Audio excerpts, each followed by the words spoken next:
Chapter 1. The first cat to become famous in the Eastern Courtyard was not the Jiao family's black coal, nor was it the calm and steady De Pang, nor was it eunuch Huang. At that time, the four scumbags of the Eastern Courtyard were not well known, but most of the children in the courtyard knew that there was a black cat sheriff in their courtyard. One day, a child who had just finished an art interest group class returned to the courtyard and saw an 8-month-old sheriff running past him with a mouse in its mouth. When he returned home, the child was so excited that he didn't even have time to eat. He fully displayed his artistic talent. He took out a crayon and drew a picture of Black Cat Sheriff bravely catching a thief. Later on, this picture was even taken to a competition. After that, no matter if it was the Eastern Courtyard or the Western Courtyard, or even the other elementary schools in the city, people all knew that there was a Black Cat Sheriff in the Eastern Courtyard of Tsinghua University. In the language class, students had to write about cats. More than half of the children who did not have a cat at home wrote about the sheriff. At that time, the teachers in the affiliated elementary school just laughed and thought that the children loved the Black Cat Sheriff because of the cartoons, so they did not pay too much attention to the cat. Many years later, the brave Black Cat Sheriff, that had been praised by many children, became the favorite cat in Tsinghua University. Its picture was all over the country, and a few of the language teachers even gathered in the office to talk about it for an entire afternoon. In the hearts of the children and adults, the Black Cat Sheriff was still as brave as ever. Now, many children had grown from little toddlers to middle school students, and some of the elementary school students had already gone to university. But when it came to the cats in the courtyard at home, many people still remembered the existence of the Black Cat Sheriff, and it often made its presence known in the courtyard. 10 years had passed and it was still the same. However, in the eyes of others, it had a different impression. People who were familiar with the sheriff knew that this cat had two characteristics. One was that it was very aggressive and did not care about its life when it fought. Wherever it was put down, it would get up and recuperate before running back to fight. The other was that it had a special gift for language and it was very dog-like. There was a rumor that the sheriff's owner had raised it as a dog since it was young. Regarding this, the sheriff's owner had to cry out for justice. The sheriff was born with a gift for languages. He had been curious about strange sounds since he was young, such as the sound of a washing machine, a TV set, musical instruments, and the sounds of other species other than cats. By the time Sheriff's owner noticed it, Sheriff was already playing a pickup game with the little Pekingese downstairs. He was also becoming more and more proficient with his dog accent. Even Professor Jiao's black cat, who was recognized as the smartest in the entire courtyard, could not learn such an innate skill. Someone in the medical field had once said that keeping cats and dogs could lower blood pressure and lower the chances of heart disease. The strongest proof of this was De Pang and Little Flower. Looking at the old lady who kept De Pang, and then looking at old Li who took Little Flower out for a leisurely walk every day, they all proved that this was indeed true. But the sheriff's owner didn't feel that way. When Sheriff was young, he was basically forced to stay at home. At that time, he didn't have the ability to climb through windows and high walls. Therefore, the things in the house were the first to be harmed. Sheriff's owner would see all kinds of bad things when he returned home every day. After he figured out his experience, the family would unplug the TV before they left, close the washing machine, don't put anything on the fridge, or just put some paper products, and lock the wardrobe. Sheriff's mental state was always fluctuating between active and abnormally active. Other than sleeping and eating time, he always had to do something to satisfy his overly exuberant curiosity. He would touch anything that humans used, and he was also curious about things that humans didn't use. Once, he was especially curious about irons. After his paw was burned by the iron once, he learned his lesson. However, he only retracted his paw. Every time Sheriff's cat mother ironed clothes, he would still curiously squat at the side and watch. When Sheriff gradually grew up, he wanted to go out into the wild. He couldn't be locked up, but the elders in the family didn't like to lock up cats. Their generation didn't care much about raising cats, and they were very casual. After Sheriff became familiar with the yard, he liked to provoke small dogs like Chihuahuas or small Pekingese in the yard. Then he would jump to a high place and bark at the dogs that were angered by him. When he was tired of barking, he would squat down and lick his paw. He was interested in watching the dogs bark angrily below, but they couldn't do anything to him. Then he would close his eyes and prepare to sleep. Every time the sheriff's elders saw him flirting around, they would happily slap their thighs and say, "Hey, I just like how cocky he is." Someone once suggested bringing Sheriff for surgery just like Huang. After the surgery, Huang became much more obedient and less worrisome. Unfortunately, the sheriff's family couldn't agree, and in the end, nothing was done. As for Sheriff himself, he didn't have anything to worry about. At home, he had someone to feed him on time. When he was outside, he could find some natural protein to snack on. He could also find other cats to exercise. Although Sheriff always liked to provoke other cats and dogs in the yard, including Little Flower and Yo Zhuang Zhuang, there were two cats that he didn't want to provoke. One was Depang and the other was Black Charcoal. He couldn't beat Depang, and provoking Depang was simply asking for trouble. If he really angered Depang, he wouldn't be able to get anything out of it. As for Depang, he couldn't beat him. Also, Black Charcoal had saved him before. Besides, Black Charcoal had a bad temper. Sheriff would get beaten up if he tried to use his paws. Sheriff liked the four of them to act together. They had something to play with, and they didn't have to worry about being bullied by other cats and dogs. Later, a yellow and white cat came to the yard. Some people called it Candy Peanut. Sheriff fought with it once but didn't win. Later, Black Charcoal took it to patrol the streets with Candy Peanut to pick fights.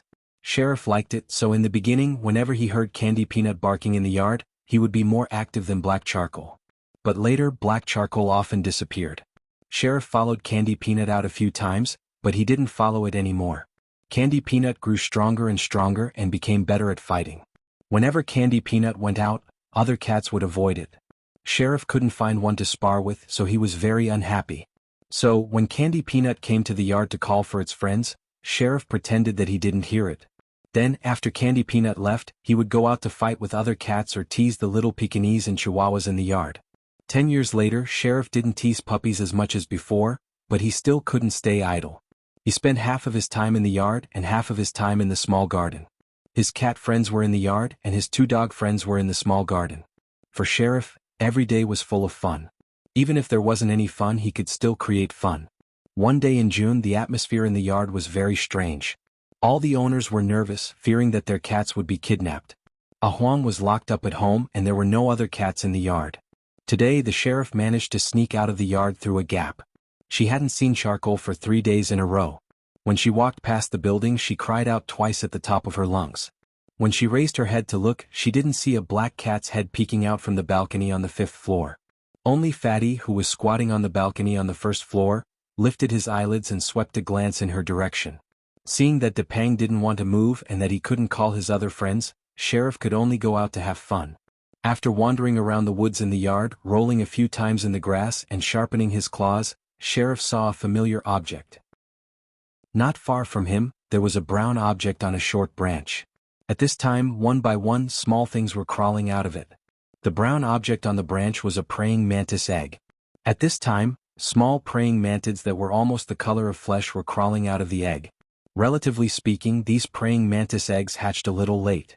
In some places on the campus they hatched in May. Sheriff had seen these small things before. Not long ago he saw them in the small garden. Old Man Lon didn't let him harm these small things. So Sheriff, who had nothing to do, squatted in front of the short branch, tilted his head and curiously looked at the hatched praying mantids. He didn't move his claws, just looked, and the tip of his tail swayed back and forth. After watching for a long time, most of the small praying mantids had hatched. Sheriff stretched out his forearm, yawned, and raised his paw to lick it. Suddenly he found a small praying mantis on his paw climbing up his forearm.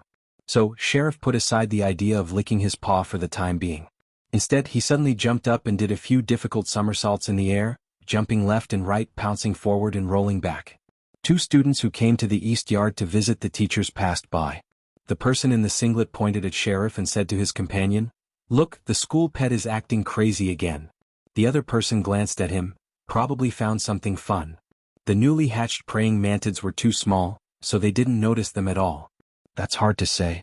Last week I saw it jumping on the lawn in front of our school. In order to study it, I even squatted beside it and held up my phone to take pictures for nearly half an hour. I still can't figure out why it's playing so happily. Is it playing with you? Who knows? I don't understand the world of lunatics. Anyway, now that I think about it, I feel that I did something stupid. Furthermore, I was seen by the dean. The student in the singlet had a bitter expression on his face, as if he had done something that was too late for regrets. Did the dean talk to you about life? No. That's good. The old man just shook his head with his hands behind his back and said, "One is crazy while the other is crazy." Damn, I felt like sh*ting myself at that time. The two students didn't go closer to take a look. They felt that it was probably the same as a few days ago. They didn't know what the school pet was doing, so mortals like them didn't want to find out. Sheriff didn't know at all that he had caused trouble for others. He was now immersed in his own world, having a good time. What made Sheriff stop was a dog's bark. After hearing the dog's bark, Sheriff immediately shifted his attention and looked towards the iron gate of the courtyard that had been closed all this time. There was a tabby dog standing by the gate. After barking at Sheriff, the tabby dog looked towards Building B and looked around. It didn't see the black cat, so it turned its attention back. Sheriff ran over and got out of the iron gate. He ran towards the small flower garden with the tabby dog, Shunzi. Every 2 steps he ran, he fluttered the flowers next to him and rubbed against the grass twice. When he was rubbing his back against the grass with his belly facing up, Sheriff swept his gaze across the courtyard bathed in sunlight. The walls of the old residential buildings were covered with ivy. His gaze stopped at the balcony of the 5th floor of Building B for a few seconds. There were many cats in the courtyard. They disappeared and disappeared forever. Even if he wanted to fight, he couldn't find them. What about black charcoal? Without black charcoal, the 3 cats didn't move together anymore. Chapter 2. In many people's eyes, Depang was a quiet dragonly that was a little stronger and fatter than the other cats in the compound. Few people knew that Depang was actually small and thin when it was young. Before Depang was raised, the old lady with gray hair lived alone. Although her son had always wanted to take the old lady over, the old lady still preferred the compound where she had lived for decades and refused her son's suggestion to hire a nanny. One day the old lady saw someone raising a cat in the compound and had the idea of raising a cat. She was invited back to her hometown to attend a junior's wedding, so she planned to go back to her hometown and pick a kitten to bring back. She still preferred cats from her hometown. The old lady's hometown was in the province, not too far from the city. Every week, people from her hometown would come to the provincial capital to do business and transport goods. Naturally, they would also visit the old lady. After all, some of them could do business in the provincial capital safely because of the old lady's connections, so they would definitely come to visit during the holidays. Coincidentally, the female cat of one of the visitors had given birth. When he heard that the old lady wanted to catch a cat from her hometown, he immediately agreed. The old lady took the car arranged by her son back to her hometown. When she arrived, she found out that there would be a few juniors holding weddings in the next month or so. Although they were not related by blood, the relationship between the older generation was there. Some people warmly urged her to stay. The old lady also felt that it was too troublesome to go back and forth from her hometown, so she decided to stay in her hometown for a month or 2 before going back to the provincial capital. After all, many of her peers were old and might pass away at any time. She wanted to talk more while her bones were still strong. During this time, the old lady went to choose a cat. In fact, when the old lady went over, the litter of kittens were already more than a month old. They were strong and had beautiful fur colors. They had already been booked, but the family did not tell the old lady. They only let the old lady choose which one she liked. For that family, they often went to the provincial capital to transport goods, so they definitely had to build a good relationship with the old lady. Therefore, compared to other people in the village, they wanted to please the old lady more, as long as the old lady was satisfied with the cat she chose. As for other people who had already come to order cats, they didn't care much. It was just a cat. They would apologize and drink some wine and this matter would be over. However, the family did not expect the old lady to look at the litter of kittens and finally pick the smallest one. This is the last one to be born. Usually it can't compete with other kittens for food. It was born small and didn't eat as much as other kittens. This month it's even more obvious. The man stroked the cat's fur to comfort her. His cat was an old cat and was familiar with people. She didn't run away at the sight of people like other cats. Even when neighbors came to see their kittens, she didn't care much. Now that she saw an unfamiliar old lady, she was a little alert and uneasy. After the owner stroked her fur, she calmed down again. That's the one. I liked it at first glance, the old lady said as she pointed at the obviously smaller kitten that was squeezed into the corner by its siblings. She picked a cat based on fate, and once she liked it, she decided on it. The master wanted to persuade her, but seeing that the old lady had made up her mind, he didn't say anything more. 4 kittens had already been ordered in this litter. He planned to keep one for himself. As for the smallest one, he planned to sell it when it grew up, but he didn't expect the old lady to take a fancy to it. A week later, the family sent the cat to the old lady. The kitten was almost 2 months old. In the past few days, people had gone to pick up cats one after another. There were only 2 kittens left in the litter. Now that the smallest one was sent over, there was only one left in the litter. As for naming, the villagers rarely thought of names for cats, so they didn't give much advice in this regard. The old lady saw that the kitten was thin and small, so she named it Depang. She hoped that the kitten would grow up bigger and stronger in the future. Depang.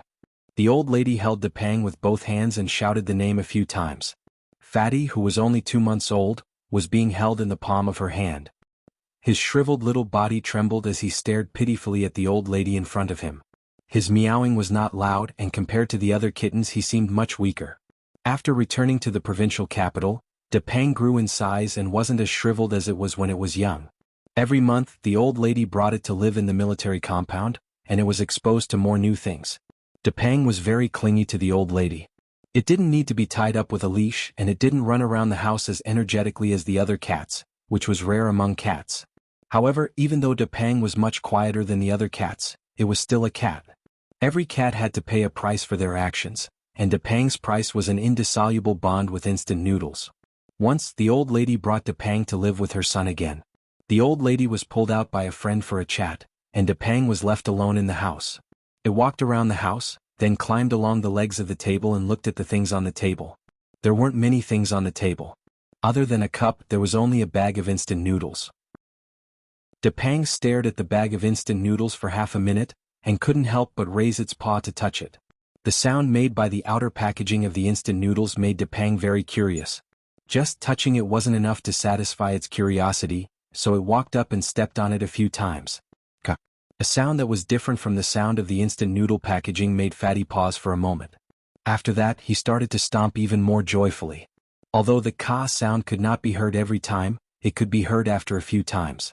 So, when Depang's cat father entered the house, he saw Depang squatting on the instant noodles, its 2 front paws still stepping on the edge of the instant noodles. The sound of the noodles being stepped on could be heard constantly. When Depang's cat father opened the instant noodles, he found that there were a lot of crumbs on the edge of the flatbread. After all, Depang wasn't that heavy, so the flatbread was still in good condition, but there were a lot of small crumbs on the edge. The next day, Depang's cat father looked at the clean table before going out. He went back into the house and took out a bag of instant noodles from the cardboard box in the corner. He shook it to hear how many crumbs there were in it, and then put the instant noodles on the table in the same position as yesterday. When he came back in the afternoon, he saw Depang squatting on the instant noodles and taking a nap. He carried Depang away, picked up the bag of instant noodles and shook it. Judging by the sound, there were a lot more crumbs than when he took it out in the morning. Depang, who was still a little confused after being carried away, looked at the person in front of it and called out in confusion. Depang's cat father let go of the instant noodles, bent his legs, and lowered his body so that his eyes were level with Depang. "You like to play with instant noodles, right?" Depang yawned. "Okay, you'll have to squat in the future." So, whenever Depang was brought here by the old lady, it would have to squat for a while on instant noodles, and then it would develop to squat as punishment if it did something wrong. There were a few retired military dogs in the yard, and people would usually go over to give them some simple training.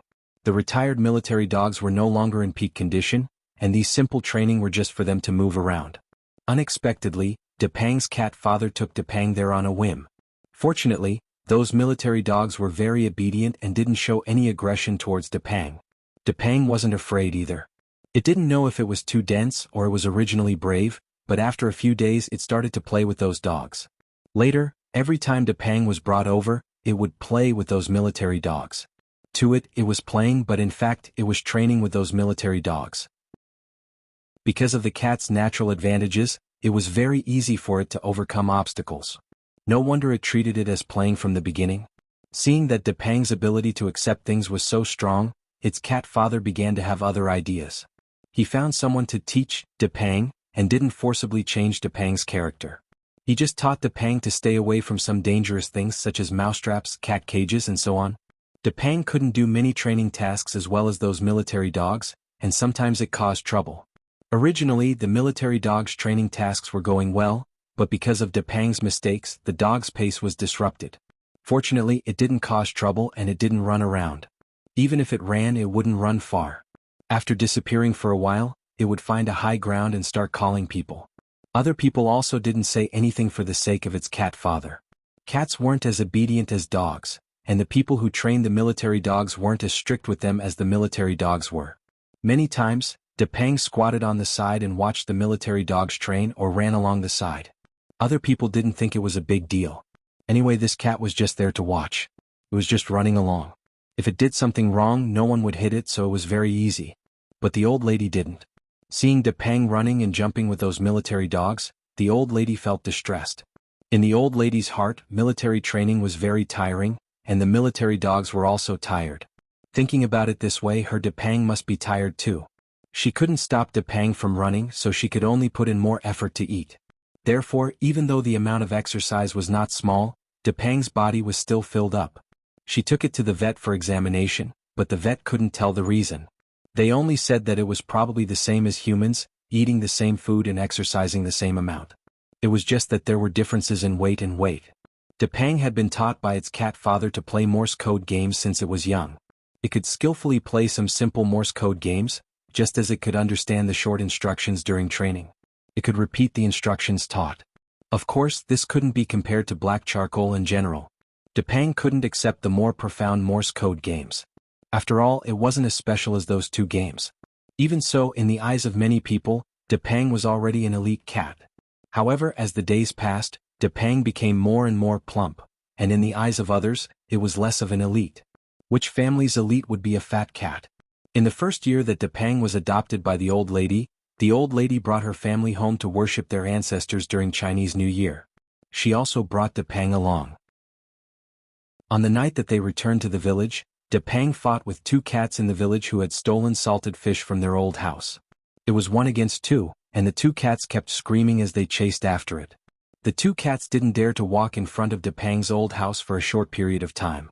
Even when the old lady brought Depang away from the old house, the two cats only carefully wandered around in the distance after 2 weeks. The family that gave the cat to Depang was puzzled when they saw it. It used to be the smallest and weakest cat in the litter. How did it become the strongest? It was even stronger than its brothers and sisters. Looking at how fierce it was during the fight 2 days ago, and thinking about how old Wang's cat at the village entrance screamed when it was pressed to the ground and bitten, maybe it was because Depang was robbed of its food by its brothers and sisters when it grew up, but it was very protective of its food when it grew up. In the eastern courtyard, the sheriff and Huang never robbed Depang of its food. They couldn't beat it and they didn't dare to. One time, a cat from the western courtyard came over. While the balcony door was open, Depang followed the other 3 cats out for a walk. It followed the smell and sneaked in to steal food. It was caught red-handed by Depang when it came back. Depang, who was walking home slowly, suddenly became Spartan. With a speed that didn't match its fat body, it rushed over to the cat and bit it on the ground. The cat screamed in pain. The cat struggled to get out of the door with injuries, and a tuft of hair on its ear was bitten off. Depang didn't give up. It chased it out of the eastern courtyard, and along the way, it pressed down on the cat and bit it a few more times. Since then, the cat didn't even enter the eastern courtyard. When it walked around the campus, it avoided Depang like the plague. Although it was protective of its food, Depang didn't eat indiscriminately. It rarely ate food given to it by others. Even if it was someone it knew in the courtyard, it might not give face. In general, although Depang wasn't particularly friendly to other animals, it wouldn't take the initiative to attack them. It would only explode when it was robbed of its food or when it encountered a dangerous object. It usually looked harmless. At first glance, it looked like a fluffy and docile cat doll. Some people also said that Depang wasn't lively. With the other cats in the courtyard in front of it, Depang looked like a slow little old man. It was much quieter than Huang. But for the old man, this was considered a good thing. It was very easy to worry about. The balcony on the first floor of Building B in the eastern courtyard had cement railings. Probably because it was on the first floor, Depang's balcony railings were wider than those of the people upstairs. Usually there were 2 pots of flowers. Sometimes the old lady would take out the insoles and put them there to dry. However, there was a spot on the railings reserved for Depang. Whether it was squatting on the balcony or on the railings, Depang always liked to squat in a fixed spot. Someone once joked with the old lady, "Does your family's Depang have obsessive-compulsive disorder?" The old lady smiled but didn't say anything. Like a trained soldier, Depang guarded the same spot on the balcony at the same time every day. It squinted its eyes and looked a little confused and absent-minded. But from time to time, its ears moved because of subtle sounds, indicating that it was very alert. The people in the courtyard seemed to be used to seeing the fat dragon squatting there quietly at a certain time. The children who used to walk in front of the building with their small school bags and sang, "The sun shines in the sky," had changed to riding bicycles in a hurry. Or they had gone out of the house to fight for their future. But every time they went home and passed by the building, they would habitually look at the balcony on the first floor and say to their friends next to them, "Look, that's Depang. It's been squatting there since I was young." The summer wind blew, rustling the leaves. The old lady was making cold cakes in the kitchen. She planned to bring them to her son's place tomorrow. Her grandson had called yesterday to say that he wanted to eat some. Depang, who had just finished its meal, walked out of the room with a smirk on its face. When it walked to the balcony, Depang looked at a secluded corner of the balcony. It didn't find the key, so it retracted its gaze and walked a few steps to the balcony. It slowly licked its paws and wiped its face. Then it jumped onto the railing and squatted at its fixed spot, closing its eyes to take a nap. There were trees in front of the building and the leaves blocked the hot sun. Depang squatted there so it wasn't too hot. While it was squatting, Depang's ears twitched. A chihuahua was chasing after the sheriff. The sheriff didn't look at Depang. It ran past the building and disappeared in the blink of an eye. It was going to take shelter at Xiaohua's place. The chihuahua, who didn't manage to catch the cat, looked around and saw Depang squatting on the balcony railing. It immediately bared its teeth and barked. Woof, woof, woof, woof, woof, woof, woof. The puppies that were provoked by the sheriff were probably hostile toward cats. When they saw Depang squatting on the balcony, they started barking at it. Unfortunately, the balcony was too high, and the chihuahua couldn't reach it no matter how hard it tried. It could only bark. There was nothing else it could do. Depang opened its eyes a little and looked down at the chihuahua. "If the enemy doesn't move, I won't move. If the enemy moves, I'll be as steady as Mount Tai." Depang didn't get angry or bark. He just stared at the chihuahua in silence. The chihuahua's barking gradually became softer. It retreated, then retreated again. It tried to look fierce, but it was cowardly at heart. Then it left dejectedly. Chapter 3. Look, that cat looks so majestic. Really, it looks like a little tiger. Several students who were passing by the flower bed to visit the teachers in the eastern courtyard saw the cat on the flower bed and couldn't help but take out their phones to take a few photos. On the edge of a flower bed about half a meter above the ground, a yellow cat with stripes on its body was there. It wasn't thin or weak. At that moment, the cat was walking along the edge of the flower bed with its tail up. His eyes were not wide open and looked a little careless and casual. His pupils were narrowed into shuttles because of the light, and his gaze looked very sharp. Coupled with the standard arrogant steps of a feline, he gave off a good overall impression. It was no wonder that some students' first impression of him was that he was impressive. However, the students soon realized that their first impression of the cat was wrong. The yellow cat looked straight ahead and did not pay attention to the wall of the flower bed under its feet. When it walked to the edge, it did not seem to have any intention of stopping or jumping. It stepped on air and fell down. Before it could adjust its landing position, it rolled on the grass pathetically. The students were speechless. After the students left, Huang had enough rolling and rubbing on the grass. It chose a suitable place, shook off the grass on its body, yawned, and lay there to prepare for sleep. It wasn't as picky about where it slept as Depang. As long as it was in the eastern courtyard, it could sleep peacefully in any corner. In the past, Huang liked to come out early in the morning and walk around. Then it would go out of the courtyard with its 3 friends and pass by the eastern courtyard supermarket. It would solve its metabolic problems at the entrance of the supermarket that was under renovation. Its favorite thing was to poop in the sand outside the eastern courtyard supermarket. After it was done, it would go to the small forest not far away to sharpen its claws and find a suitable place to squat. It would watch the reaction of the cement workers when they shoveled the sand with a big shovel. In the past, in many people's eyes, Huang wasn't a good cat because of its messy poop. Even the best quality cat litter might not be able to change a cat's peeing habits.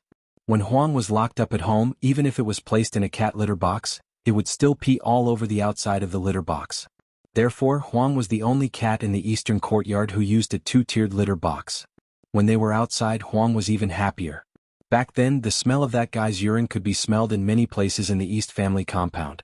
However, that guy was obviously the type who would not change no matter how many times he was taught. No matter how many times he was beaten, he did not learn his lesson. When it was 8 months old, Huang was finally taken to the pet center for a complete castration operation. Since then, its bad habits had changed a lot and it didn't poop as much. The only thing was that it still liked to poop in the sand at the Dongyuan supermarket. Therefore, many of the bad habits of cats could not be changed even with surgery. Huang didn't run outside to howl like Sheriff and the others, but Huang liked to make its presence known. After being locked up at home for a long time, it would run around the residential building howling once it was let out, and then go out to do some activities. Huang didn't run far by itself. It was basically active in the eastern courtyard. Its ability to remember directions wasn't as good as the other cats. To put it simply, it had a bad sense of direction. Plus, it wasn't very brave, so it basically stayed in the courtyard. However, if the other 3 cats went out and acted together, it would also go out and join in the fun. Sometimes it would squat in the trees to watch the fun, sometimes it would squat in the wooden chairs to take a nap in the sun, and sometimes it would go to the woods to catch birds and play with insects. Of course, it had also fought with the other cats in the western courtyard. Although Huang had a lot of bad habits, it had the best temper among the 4 cats. It wasn't like Black Charcoal, who ran all day without a trace. It wasn't like Sheriff, who was aggressive and annoying everywhere. It also wasn't like Depang, who was like a little old man. Huang was the opposite of Depang. Depang looked like it was easy to get along with, but it was actually a hard nut to crack. Huang looked like a serious elite, but it was actually a fool on the inside. It was also more friendly to people and other animals. In the courtyard, Xiaohua and Niu Zhuangzhuang often played with Huang on the grass when they were young. When it was at home, it was also clingy. When no one was paying attention to it, it would make its presence known. When you were watching TV, it would block the TV. When you were reading, it would squeeze over to lie on the book. When its cat mother was knitting, it would go over to grab the ball of wool. Some of the children in the courtyard liked to call Huang Eunuch Huang. One time, when a naughty child heard his parents talking about Huang, he said, "Huang is a little eunuch." Later on, he often called Huang Little Eunuch or Eunuch Huang with the other children in the courtyard. Huang was used to it and knew that it was being called, but it didn't care. It didn't understand the meaning of these words. As long as the children didn't pull its whiskers or tail, it was always more tolerant. Even if the children pinched its face and pulled it to the sides, as long as it didn't hurt too much, it was too lazy to resist and let the children play. Sometimes, when some people in the courtyard saw Huang lying on the grass and basking in the sun, they couldn't help but rub it on the grass a few times as if it was dough. Many people who knew about Huang's amiable personality said that it was because Huang had undergone castration surgery, so its personality was a bit soft. However, if those people had seen Huang fight with the other 3 cats, they would know that this guy was actually quite manly and had the courage to fight. Probably because it didn't have the rippling thoughts of other cats who hadn't been castrated, Huang saved a lot of effort. It still had some meat on its body. Although it wasn't like Depang's, it was still a lot thicker than Sheriff's. Combined with its deceptive appearance, it looked quite impressive. As it grew older, even if it was still an idiot, Huang would learn a lot of things. It would understand some simple principles and gradually change some bad habits. However, Huang never understood why when the 4 of them were basking in the sun on the grass beside the forest, Black Charcoal always liked to find some stones to stuff into its claws until its folded arms were full. Why was this? The wind in June was a bit arrogant. It blew Huang's fur backwards and woke up the sleepy Huang. Squinting its eyes and yawning, Huang got up and jumped onto the flower bed next to it. It looked at the already slanted sunlight and the green grassland in front of it. The grassland was a bit big and empty.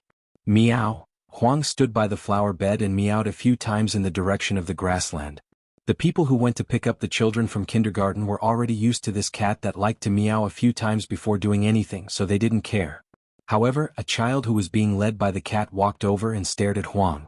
Huang and the child looked at each other for a few seconds. The smell was quite familiar, so it wasn't afraid. It stretched and lay down again, still holding its claws like it did in winter. After a few more seconds, Huang realized that it was a bit hot. Just as it was about to stretch and lie down, it suddenly realized that the child in front of it moved. The child with a small backpack dug around in his pocket and took out a walnut and put it in front of Huang. He paused, stretched out his finger and poked the walnut between Huang's 2 front claws, then ran back to the parent who was waiting a few steps away. "What is Huang doing?" the parent joked. The little kid grinned. "Huang is incubating eggs." There were 2 more chapters and there were Easter eggs at the end of both chapters. They were released during the New Year's holiday. Chapter 4. General had been with Professor Tan since he was still a student. As the tall, rich, and handsome man among the birds, General had always been a character that everyone loved, old and young alike. Professor Tan came from a scholarly family. His father, old Professor Tan, was very influential in his field. Otherwise, Professor Tan would not have been able to get his hands on a purple-blue macaw at such a young age, and would often take General to various nature reserves for sightseeing. As a pet bird, General was treated very well. Macaws lived relatively long lives. Among the people Professor Tan knew, many of them were in their 20s and 30s and were still healthy. When Professor Tan went to an ecological reserve in the south, he saw a macaw in its 60s. Every day when the old professor who raised it took a walk with the radio, it would repeat the voice of the announcer on the radio. Later, when Professor Tan taught at Tsinghua University, General also stayed with him at the East Side family compound of Tsinghua University for a few days every year. As it grew older, General's intelligence had been increasing. In addition, General was smarter than other macaws of its kind, so its understanding and use of human language were beyond many people's imagination. In terms of eloquence, the myna, brother wasp, and other macaws might not be as eloquent as the macaw. As the leader of the eloquent species, General was considered to have a foul mouth. The first 5-word sentence that Professor Chin's red-green macaw had learned was learn and practice. The first 5-word sentence that Professor Chin had learned was, look at you. It was sonorous and powerful. It was obvious that General was talented in the art of foul mouth.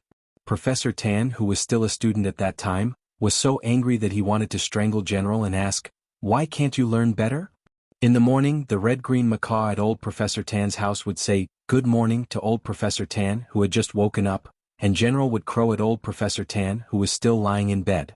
At that time, there was a family in Professor Chin's neighborhood who was sent a few chickens by their relatives. Although they didn't want to raise them, they didn't slaughter them all at once. They put them on the balcony and made a simple cage. Among them there was a rooster. That rooster crowed every morning. General also learned from this rooster. However, the crow that the General learned was a little out of place. In Professor Tan's words, it was like a rooster that had been castrated but not completely castrated. It was a little hysterical and breathless. It was uncomfortable to listen to. No matter how good a dream was, it would be a nightmare, let alone continue to sleep. Later on, that family slaughtered all the chickens and there were no more crows in the neighborhood. In addition, the Tan family intentionally went out to isolate the General from the chickens. Only then did the General change his bad habit. Otherwise, after he went to Tsinghua University, the people in the eastern courtyard would be the ones to suffer. General had a lot of hobbies. One of the more prominent ones was that it liked to bite cat ears. This was probably related to the fact that it was bullied by cats when it was young. Another habit that people both loved and hated was singing. When Professor Tan was still a student, he didn't have much time to take care of General. Therefore, General spent most of its time with old Professor Tan and his wife. The two of them especially liked to teach it how to sing. They taught it songs that were very characteristic of that era. They even liked to teach it operas. Even though Professor Tan had been teaching at Tsinghua University for many years, General still preferred songs from that era. It was probably because it couldn't understand the lyrics of many pop songs nowadays and couldn't appreciate the rhythm. Of course, Professor Tan also rarely taught it rap songs. When General went to the south to celebrate Chinese New Year, he came into contact with the Tan family's aunts. Naturally, they didn't teach it many 21st century pop songs. As for the things that General hated, there were many. Among the birds, the ones that it hated were magpies and cuckoos. It didn't know why the people around it liked ugly creatures like magpies. They didn't know how to sing or do crosstalk. Why did the people in the courtyard smile every time they saw magpies? As for cuckoos, which were given a lot of mythical features by people, General hated them even more. It especially hated the parasitic behavior of some cuckoos. When General was released, if it saw cuckoos laying eggs in other birds' nests and kicking the original eggs or chicks out of the nest, General would chase after them and bite them. There was once when General was too impulsive and flew too fast. The forest was too dense and it didn't react in time. General crashed into a tree and its wings were scratched by a branch. It was locked up at home by Professor Tan for a few months. This hatred deepened. In the first few years in the eastern courtyard, General would bully the cats in the courtyard as soon as it was released. With its body size and fighting ability, it wasn't afraid of the pet cats in the courtyard. When it couldn't find any cats, it liked to talk nonsense when it was bored. General started to feel that the eastern courtyard was interesting when the black cat on the 5th floor appeared. It felt that it didn't have any communication barriers with the black cat. This was too rare, and it was the blessing of a bird's life. After getting along for a long time, General gradually stopped provoking the other cats in the courtyard. It focused on fighting the invaders of the western courtyard with the 4 cheap guests of the eastern courtyard. Every year, when General was brought to the south for the winter and returned to the eastern courtyard of Tsinghua University, it would first greet the black cat on the 5th floor. Until one day when General returned to the courtyard after a business trip with Professor Tan, it heard that the black cat on the 5th floor had gone missing. It stood by the iron fence on the balcony every day and shouted loudly, but the black cat didn't show its head. Because of this, General was listless for a while. It felt that it had lost its confidant in the eastern courtyard and couldn't find any fun. However, after a period of time, the General found a new source of amusement. This made the General, who had been listless all this time, tremble again. On the 3rd floor, Mao sat in front of his laptop and played games. Next to him was a can of beer and a box of chicken wings. His daughter was brought to her grandfather's house by his wife, and they were going to stay there for a while. Mao wanted to go with them, but it was chased back after a few days. Yuan Air's grandfather was a cultural researcher. Every time Yuan Air went over, he would test her on her knowledge. Knowing that his little granddaughter knew a lot, the old man was quite happy at first, but gradually the old man's face fell. What did it mean to chop wood but to sharpen a knife? What did it mean to be a man of integrity? What did it mean to be a man of virtue? The old man was so angry that his beard was almost pulled off. Before his little granddaughter was led astray, the old man decided to straighten her out himself. As for Mao, who taught these things, it was chased back by the old man. At this moment there were only Mao and Black Rice in the house.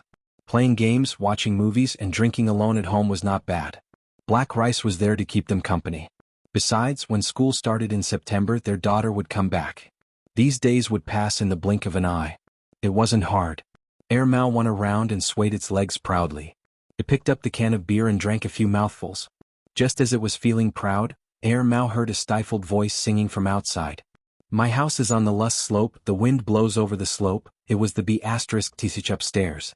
The next moment another voice shouted. Whether it's the northwest wind or the southeast wind, it's my song, my song. It was the brat who just moved in from the 4th floor. Song my ass. Crack crack crack.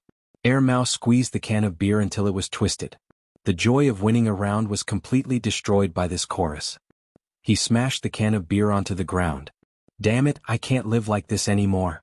Ever since the brat from the 4th floor moved in a few days ago, this kind of affectionate duet happened frequently. Yesterday he sang Childhood. What the hell did the bird know about childhood? The day before yesterday he sang Birds on the Tree in pairs. Damn it, Mao got goosebumps when he heard it. The day before yesterday he sang A Cut of Plum. It was August and Tsinghua City was so hot that it was smoking. Even if you took off all your clothes you would still find it too hot. No matter how well he sang, Mao couldn't understand the concept of snowflakes fluttering in the north wind. Besides, the two lunatics upstairs didn't sing well at all. Speaking of the brat on the 4th floor, even though the brat had been going door to door the moment he arrived and was quite popular in the compound, Mao still felt that he was an eyesore no matter how he looked at him. He felt that the brat was full of evil tricks and wanted to kick him before talking. He didn't know why Black Rice, who had always been wary of others, was so close to the brat. Finally the singing outside ended. Mao thought to himself, it's over. If it's over I'll continue playing. But before Mao finished a round, Black Rice, who was lying on the side, pricked up its ears and jumped onto the desk. It walked to the window and looked outside. The next moment, Mao heard a few cat meows from downstairs. After being in contact with cats for a long time, Mao also had the ability to distinguish the sounds of cats. When it heard the sound, it could tell which cat was making the sound, especially this sound. Once Mao heard it, it knew that it was the little bastard with the mole beside its mouth. Mao got up and was about to chase the little bastard away when he heard the brat from the 4th floor shout, "Wait!" Downstairs, Peanut Candy looked at the 4th floor and then at the 3rd floor. She obediently walked to the side and waited. Not far away, the sheriff and Ah Huang had already tiptoed over briskly. On the 1st floor, De Pang, who was squatting on the balcony, craned his neck to look upstairs when Peanut Candy came over. When the brat from the 4th floor showed his head, he walked to the door and meowed into the room. The old lady in the room, who was reading a book with her reading glasses, looked up at De Pang. Going out to play? Remember to come back on time. Don't fight. On the 3rd floor, Mao looked down and saw the brat from the 4th floor run down with the 4 cats following him. That brat is going to bring these cats to a gang fight again? Why did I say, again? Mao was puzzled. He went back to his room and sat down, still thinking about the reason. On the 4th floor, General saw that the brat who was singing with him was now going out for a walk with the cats. He didn't even look at him. He couldn't help but stomp on the iron fence around the balcony. As he stomped on the fence, he shouted, "Let me out! Let me out! Let me out!" Professor Tan, who was on the phone with someone, brought over a small water bottle and pointed at the watermelon sprouts in the flower pot on the ground. "Good boy, plant watermelons." Professor Tan used to distract General when he was angry, but this time General didn't want to do it. He continued to stomp on the fence. Air Mao finally sorted out his emotions and decided to continue playing games to relieve his boredom. He took a deep breath and put on his headphones. He decided to ignore what was happening outside. Chapter 5. The bell rang, and after the teachers left the classroom, the students in the classroom began to move. In the corridor outside the long row of classrooms, the teachers passing by with textbooks and the students coming out to exercise curiously looked at the two people standing in the corridor. There was no lack of ridicule and contempt among them. In the eyes of the students, those who were punished by the teachers were bad students. Naturally, they would not be friendly to bad students. Some of the students who passed by did not even bother to look at them and completely ignored them. Of the two people who were punished, the student on the left had a smile on his face and looked a little frivolous. This person was quite famous in the nearby classes because he was thick-skinned and was the type of person who repeatedly violated the rules. He was a typical bottom feeder. At this moment, this person was talking to a classmate who came out of the classroom. He did not feel that he was punished at all. To him, this was a common occurrence and was not a big deal. The person on the right had his head lowered and was expressionless. Of course, because his head was lowered, even if he had an expression, it would not be seen by his classmates. "Hey, why are these two people in your class being punished?" Someone in the next class whispered to someone they knew. "You know our class is Song Ning, right?" The person who was asked gave a you-know look. The surrounding students had an "oh, so that's why" expression. Song Ning from the third class was beautiful, had good grades and a good personality. Every time she got into the top 10 in the exam, the teachers in the class would mention it. Many people were chasing after her, but Song Ning was not interested in them at all. She was a typical good student. In less than half a day, the whole grade knew that Jiao Wei and Qing Feng from the third class were punished by the teacher for fighting over Song Ning. There were many people in each class who loved to gossip. Half a day was enough for them to know about it. Qing Feng was still in the mood to talk to the students passing by. He snorted and pouted at Jiao Wei. He complained to a few people who were close to him, "Crazy can't take king joke." Sometimes he spoke a little casually. He didn't expect that a casual joke would cause Jiao Wei to fight with him. Was there a need for that? Seriously, after the morning class, the two of them were led to the office by the homeroom teacher for further education. Facing the teacher's scolding, the two of them lowered their heads. However, the two of them had completely different feelings. One of them didn't care and just wanted to get through this scolding, while the other felt embarrassed. Jiao Wei was already embarrassed that he had been standing in the corridor for people to watch in the morning. Now he was being lectured by the head teacher. Listening to the head teacher's increasingly harsh words, Jiao Wei clenched his fists. His sensitive self-esteem had been whipped again and again. Something in his heart was about to explode. "Do you know what you look like? You guys are like rat shit that fell into a pot of good porridge." Not only were they bad, but they also made the whole class lose face with them. They were just like that famous Shao guy from your junior high school, scum. Trash of society. The head teacher was very young. He was only 30 years old.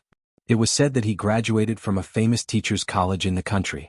He had only been in the position for 2 years. He did things by the book and claimed to be righteous. He clearly separated the good from the bad using his own standards. He would start scolding whoever crossed the line. Some people said that this head teacher did not know how to be tactful with his words. He was harsh and merciless. Today Jiao Wei and Qing Feng had crossed the line again. If he did not scold them to his heart's content, he would not stop. He did not even think about eating lunch. The head teacher did not think that the person in front of him would dare to resist. Even the old fox, Qing Feng, had been scolded more than 10 times without any accidents. Unexpectedly, when he was scolding, there was a sudden sound from the table. The teacher's table in front of him had been flipped. Moreover, the person who flipped the table was Jiao Wei, who did not have any bad records. Even the old fox, Qing Feng, was so shocked that his eyes widened. The head teacher reacted quickly. After being stunned, he became angrier. He looked at Jiao Wei and said, "What do you want?" Flipping the table, "Ha. Your temper is worse than mine. I can't even talk to you? If you have the guts, don't come to school." Jiao Wei turned and walked out, ignoring the head teacher's words. Therefore on the same day Jiao Wei fought with a classmate. He stood in the corridor outside the class for half a day as punishment. Then he flipped the table with the head teacher. Soon the head teacher found Jiao Wei's parents for a talk. In the afternoon, Jiao Wei went back to the shop near the school to rent a house. He did not go to school. His parents were called by the head teacher for a talk. When they came back they wanted to say something to Jiao Wei, but they could not bear to scold him. They secretly discussed using money to send gifts to the head teacher and the school leaders. After all, Jiao Wei had to go back to school. They were also worried that the school would give him a demerit. They did not know if it would be recorded in the records. The school was looking for a bad example. From the head teacher's words, it seemed that the school had their eyes on Jiao Wei. The head teacher did not really want to expose it. If everyone knew about it, wouldn't he and his class be embarrassed? But at that time the school leaders happened to pass by and did not let it go. Go and buy some high-end things. The people in town are not like the people in our village. They have higher standards. If you want to treat them to a meal, go to Luxury House or Wang Ting. I heard that they are very high-end. Is 5,000 renminbi enough? Do you want me to go and get more? Jiao Wei's parents were discussing. When they took out the money from the cupboard, Jiao Wei happened to see them coming out. He heard what his parents said just now. Looking at the stack of money in his father's hand, he did not know what to feel. His parents woke up early and went to bed late every day. They could not wait to use the money. But at this time, they were very decisive and did not hesitate to take out the money. 5,000 renminbi would take them a few months of hard work. After entering high school, Jiao Wei didn't focus on his studies. He had always been in the lower middle class and didn't think about how many books he had to study in the future. When he came out, he really thought about not studying in the future. He could do something by himself. Many people in the village went out to work and sent home a lot of money every year. Many of his junior high school classmates also did not study. No one could not survive. Don't go. I don't want to study. Jiao Wei said in a hoarse voice. What are you talking about? How can you not study? The first person who strongly objected was Jiao Wei's mother. She was usually the most thrifty woman. She was very firm in her opposition. Yes, we can't not study. It's okay. You wait at home first. I will go and find the teacher. Don't worry. Jiao Wei's father said. Jiao Wei's father usually liked to talk about his friend who went to the provincial capital to teach at Tsinghua University. Compared to himself, he naturally hoped that Jiao Wei would study like his friend. The couple used to work in the fields and later started a small business. Although they could barely be considered as businessmen, their characters were still the same as before. They were simple and honest. They were not like other people who knew how to get things done. They also did not use their connections and had never asked for gifts from others. When they came back, they even asked other people about it. Jiao Wei had seen people from his school go to the school leaders. In short, with the style of those leaders, people like him who were at the bottom of the social ladder had to bring 2 or 3 gifts. They did not bring any self-respect or integrity when they went to ask for help. After his parents left, Jiao Wei did not stay at home. His heart was flustered. He felt wronged, regretful, guilty, resentful, and other indescribable things. He wanted to cry but he couldn't. Jiao Wei could not stay at home. He decided to go out and walk aimlessly. The night was already dark. Jiao Wei walked through the brightly lit streets and continued to walk along the deserted road. When he was tired, he would rest for a while before continuing to walk. The further he walked, the wider the road became. This road was already far from the town center. The road was wider than the town center, but there were not many people on both sides. It was not as bustling as the town center. No matter how wide the road was, there were not many cars on it. After walking for a long time, he reached the outskirts of the town. The road was no longer flat and wide. There were no street lights and there were large tracts of farmland on both sides. Under the moonlight, the crops in the farmland swayed with the wind. From time to time, there would be some cat meowing or other strange sounds. For many people this scene was a bit eerie. However, Jiao Wei did not feel afraid. Perhaps it was because of his mood. After walking for a while, he sat down and did not mind the dirt. Jiao Wei's mood was very complicated. He did not know what was going on in his mind. He stared at the farmland in front of him for the whole night. He did not feel sleepy at all. It was a bit cold at night, but Jiao Wei endured it and sat there the whole time.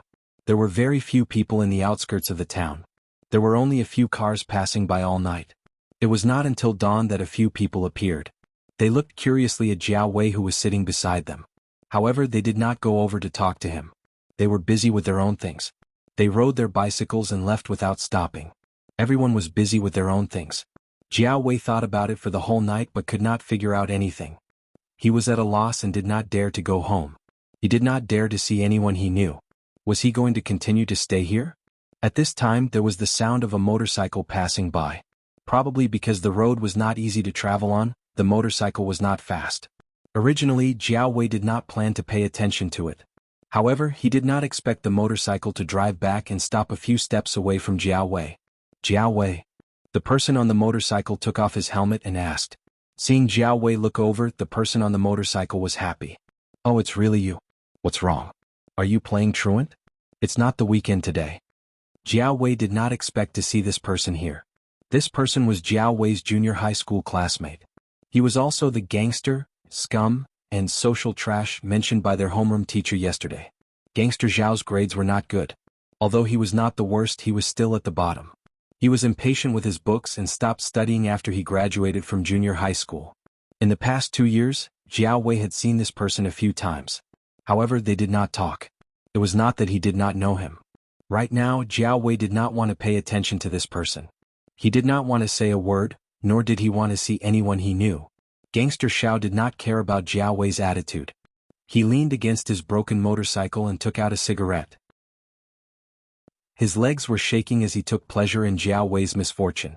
It was as if he was saying, "Little guy, I didn't expect you to have such a day. You're in trouble now, aren't you?" Jiao Wei ignored him. Gangster Xiao started talking to himself. He talked about his small business and achievements after graduation. He also made fun of Jiao Wei and his former classmates. After talking for a long time, Jiao Wei did not say anything. Gangster Xiao smacked his lips. Jiao Wei, I know you people look down on me. I don't care about you people. What you think has nothing to do with me. However, since I've met you and you look so unkempt, I'll say a few words. It's up to you whether you want to listen or not.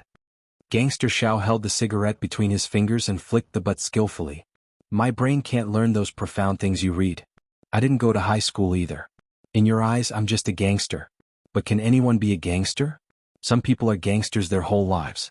They go from a pool of good water to a stinking quagmire and then completely rot. But some people can make a name for themselves. Do you know what it means to make a name for yourself? Jiao Wei still did not say anything. Instead, he turned his head and looked at his junior high school classmate. Seeing that Jiao Wei finally responded, Gangster Xiao became even more excited. He threw away the cigarette butt and crushed it with the tip of his foot. He raised his chin towards the field. Do you know what that is? Jiao Wei looked over. The morning sun had begun to appear, showing the vitality of the first day. Morning sun? Jiao Wei said. Tisk, Gangster Xiao snorted disdainfully. Gangster Xiao no longer leaned on the motorcycle. Instead, he took a step towards the field. Looking at the large field in front of him, he raised his hand and pointed. Over there, and a large field over there will all be mine. You want to farm here? Jiao Wei did not look down on farmers. His family also farmed. However, based on his understanding of Gangster Xiao, he really could not figure out why he would want to buy land. Gangster Xiao choked when Jiao Wei said farm. He wanted to say pig brain, but when he thought of this person's grades in the middle school examination, he swallowed the words that were about to come out of his mouth. Instead he said, with that brain of yours you can only study. Don't think about pursuing a career like mine. You won't be able to play. Also, don't think about learning to work in a business like others.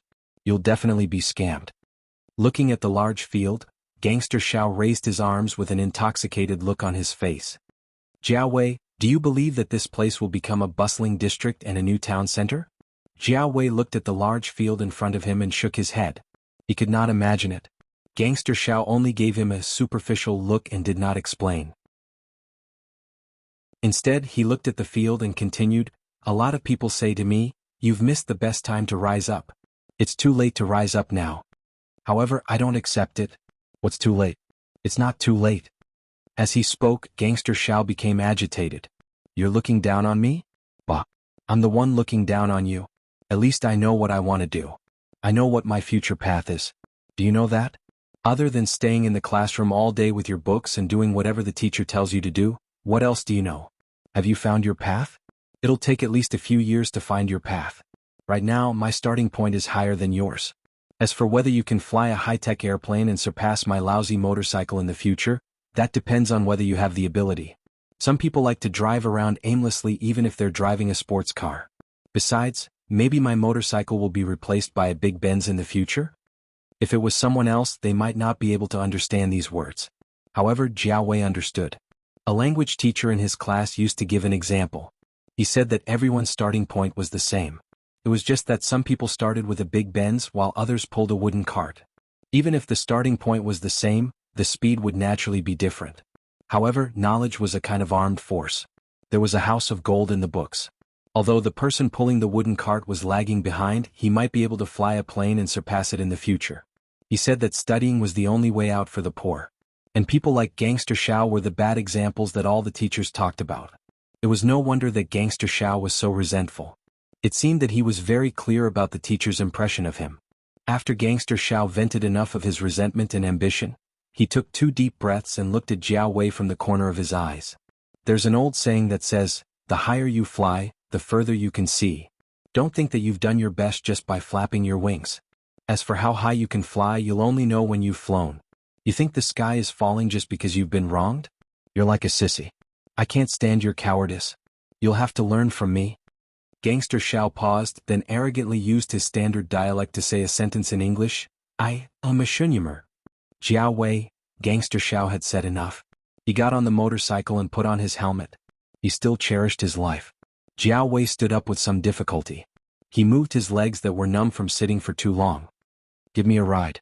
F***ck off. We're on different paths. No ride. Gangster, I'll take my crappy motorcycle and leave first. You should go back and build your intellectual plane. That's all you can do with your brain. Find a direction and fly quickly. Of course, if you don't do well, you can come back and work for me. Since we were junior high school classmates, I'll give you a higher salary. Before he finished speaking, he had already sped away on his motorcycle. Looking at the motorcycle leaving dust in the air, and then looking at the endless road, Jiao Wei suddenly realized that he really seemed to have run far away. He didn't see any cars on the road, so he had to walk back. A cat scurried out from the field next to him. It looked at Jiao Wei, then continued to run into the field to catch swaying leaves. On the other side of the field, there was a small residential building with bricks and tiles in his line of sight. Someone shouted a few times in his direction, followed by the sound of bowls being knocked on. The cat that was playing with leaves in the field immediately stood up and ran in that direction. As it ran, it meowed as if it was responding. Jiao Wei raised his hand to block the sunlight to take a look. He took a deep breath and started to walk back along the road. He hadn't been home the whole night. He hadn't called either. His parents were probably so worried that they hadn't slept the whole night. 10 years later, a car stopped in front of Tsinghua University. Jiao Wei got out of the car. He had followed his doctoral supervisor to a company that had a collaboration project. His supervisor had a house nearby, so he dropped Jiao Wei off on the way back. Jiao Wei went to his family's small restaurant to eat before entering the university.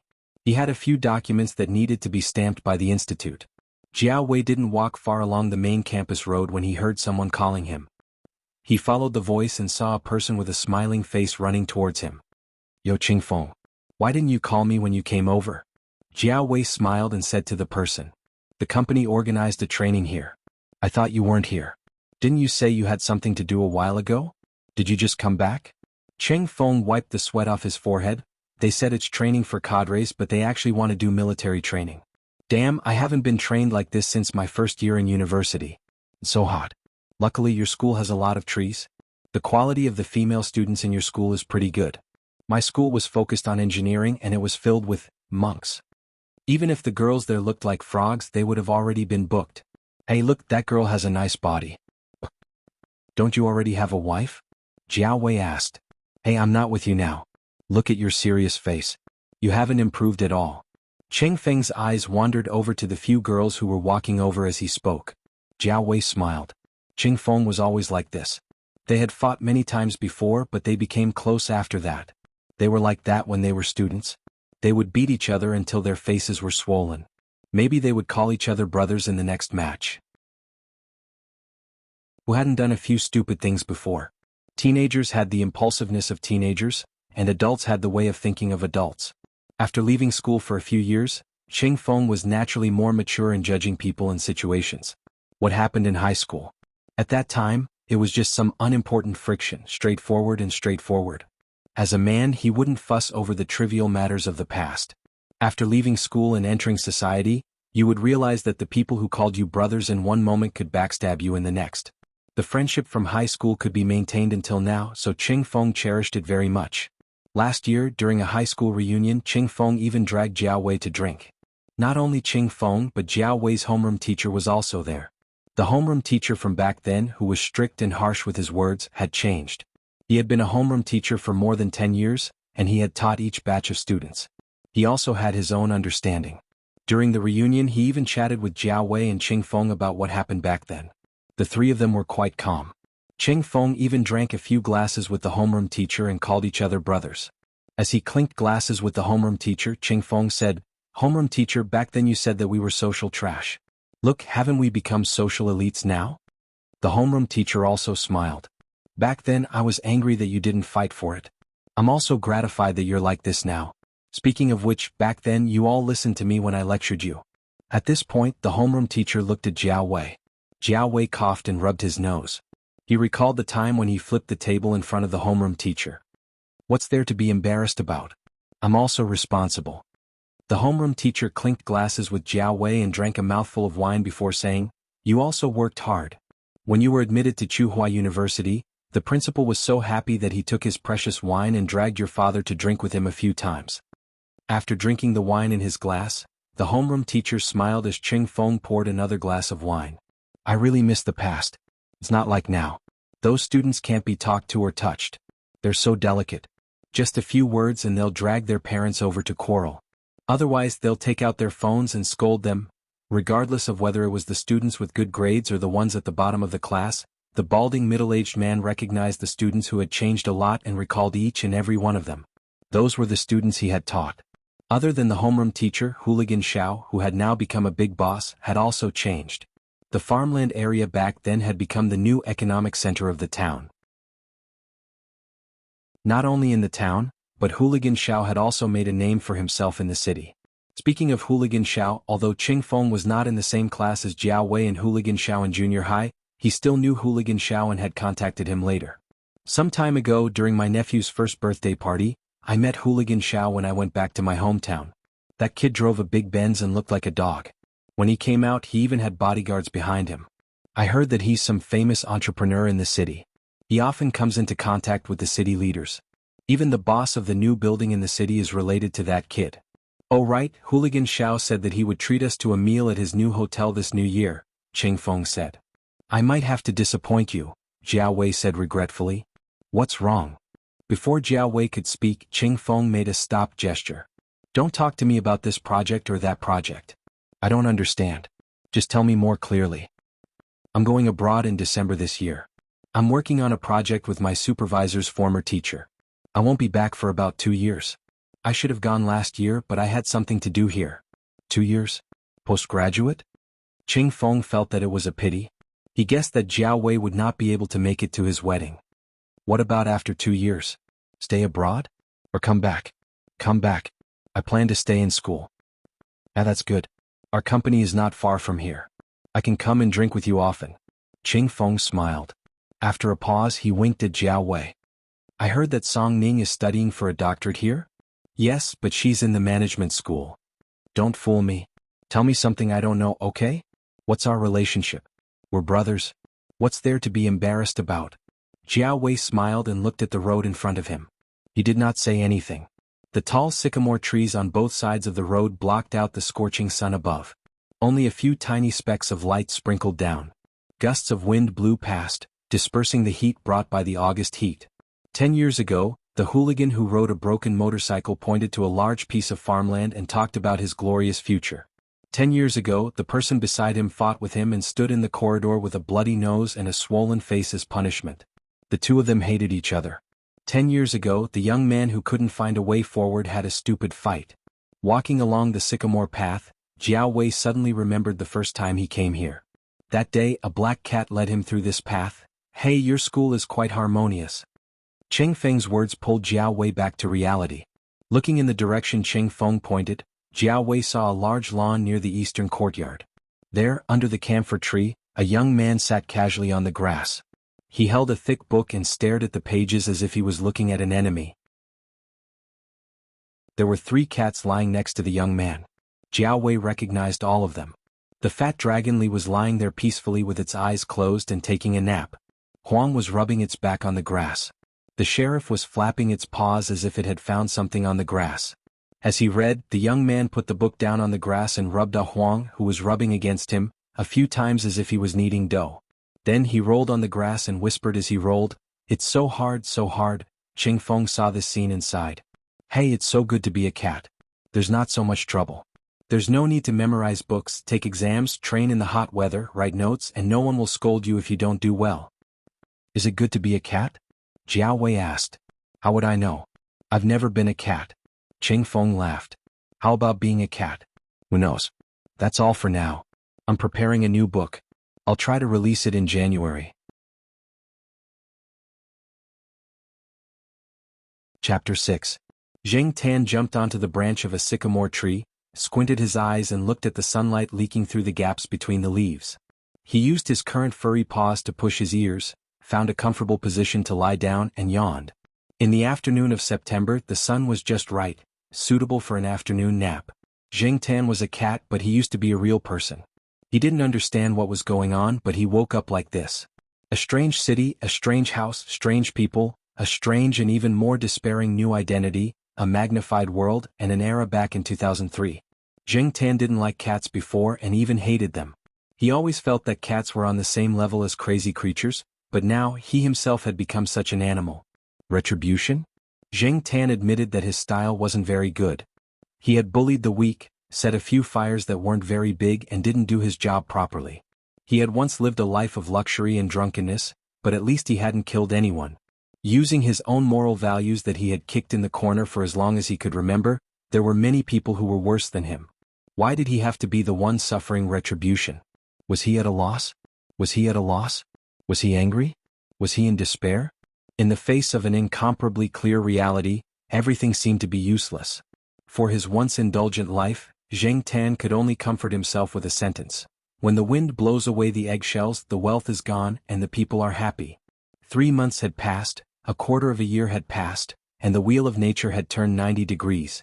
Zheng Tan's mood when he first came here had calmed down, and he gradually became familiar with it. Sometimes, being unambitious and muddling along was a rare state of mind.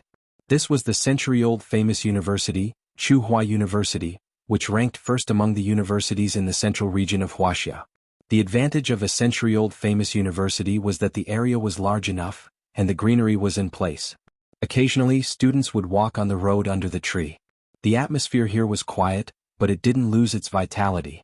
Zheng Tan closed his eyes for a while in this good atmosphere, and was awakened by the sound of dogs barking. Zheng Tan's ears twitched. He didn't need to look to know which 2 people were causing a ruckus. About 100 meters away from Zheng Tan, a brown chihuahua was barking at a camphor tree. On the branch of the camphor tree stood a cat with black and white fur. The cat was wagging its tail and barking at the tree. On the surface, this situation was very common, and pet owners often encountered this situation. However, the difference in the current situation was that both the dog and the cat were barking. The cat's name was Sheriff.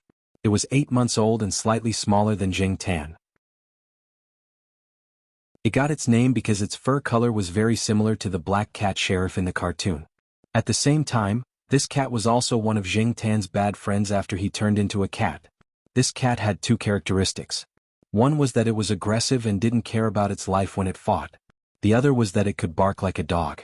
When Zheng Tan first saw Sheriff, it was squatting on a 1-meter-tall landscape stone and barking at the chihuahua. When Sheriff noticed that Zheng Tan was looking at it, it slowly changed from barking to meowing. In fact, Sheriff's dog language wasn't standard at the time, and it was a bit out of place. However, as the days passed, the dog language became more and more authentic. Most people couldn't tell if it was real or fake. When the cat was tired, it would stick out its tongue and pant like a dog. Therefore, Zheng Tan often wondered if there was a dog's soul living in the cat's body. Zheng Tan didn't pay attention to it anymore. He yawned and continued to sleep. He wasn't worried about Sheriff's safety at all. Sheriff and the Chihuahua had been fighting since they were young, so it was very experienced. Why did Sheriff always have a problem with the Chihuahua? The reason was that the Chihuahua was the smallest pet dog in the East Side family compound. Pick the fresh fish to eat and pick the soft persimmons to pinch. Even cats knew this. Zheng Tan slept all the way until the bell rang for the end of the third period in the university's teaching area. She stretched herself and slowly slid down from the tall Chinese parasol tree. Trot along the walkway, then through a peach grove, and you'll see a wall. This was an elementary school attached to Tsinghua University. Many of the children of the staff and family members went to school here. It was convenient for parents to pick up and drop off their children. Zheng Tan jumped on the wall and looked at the classrooms on the second and sixth floor. He then walked along the wall towards the school gate. Zheng Tan waited on the wall about 20 meters away from the school gate. 7 to 8 minutes later, the bell rang for the end of class. It wasn't a sharp bell but a lively and cheerful music. It was very human-like. A little girl wearing a floral dress and carrying a Hello Kitty backpack walked out of the corridor. She looked towards Zheng Tan as soon as she came out of the staircase. Seeing Zheng Tan squatting on the wall, the little girl's emotionless eyes lit up and she ran towards him. Brother Yuan said that they have a quiz in the last period. We might have to wait a little longer. Before the little girl could finish her sentence, Zheng Tan saw a person rushing out of the staircase. He was dragging his school bag like a sack, and his hair was messy like a chicken's nest. He ran straight towards them with a smug smile on his face. He made a victory sign in the shape of a V at Zheng Tan and the little girl. It seemed that this kid did well in the quiz in the last period. The boy's name was Jiao Yuan. He was the child of the family that had adopted Zheng Tan. He was in the 6th grade. The little girl's name was Gu Yuzi. She was Jiao Yuan's cousin.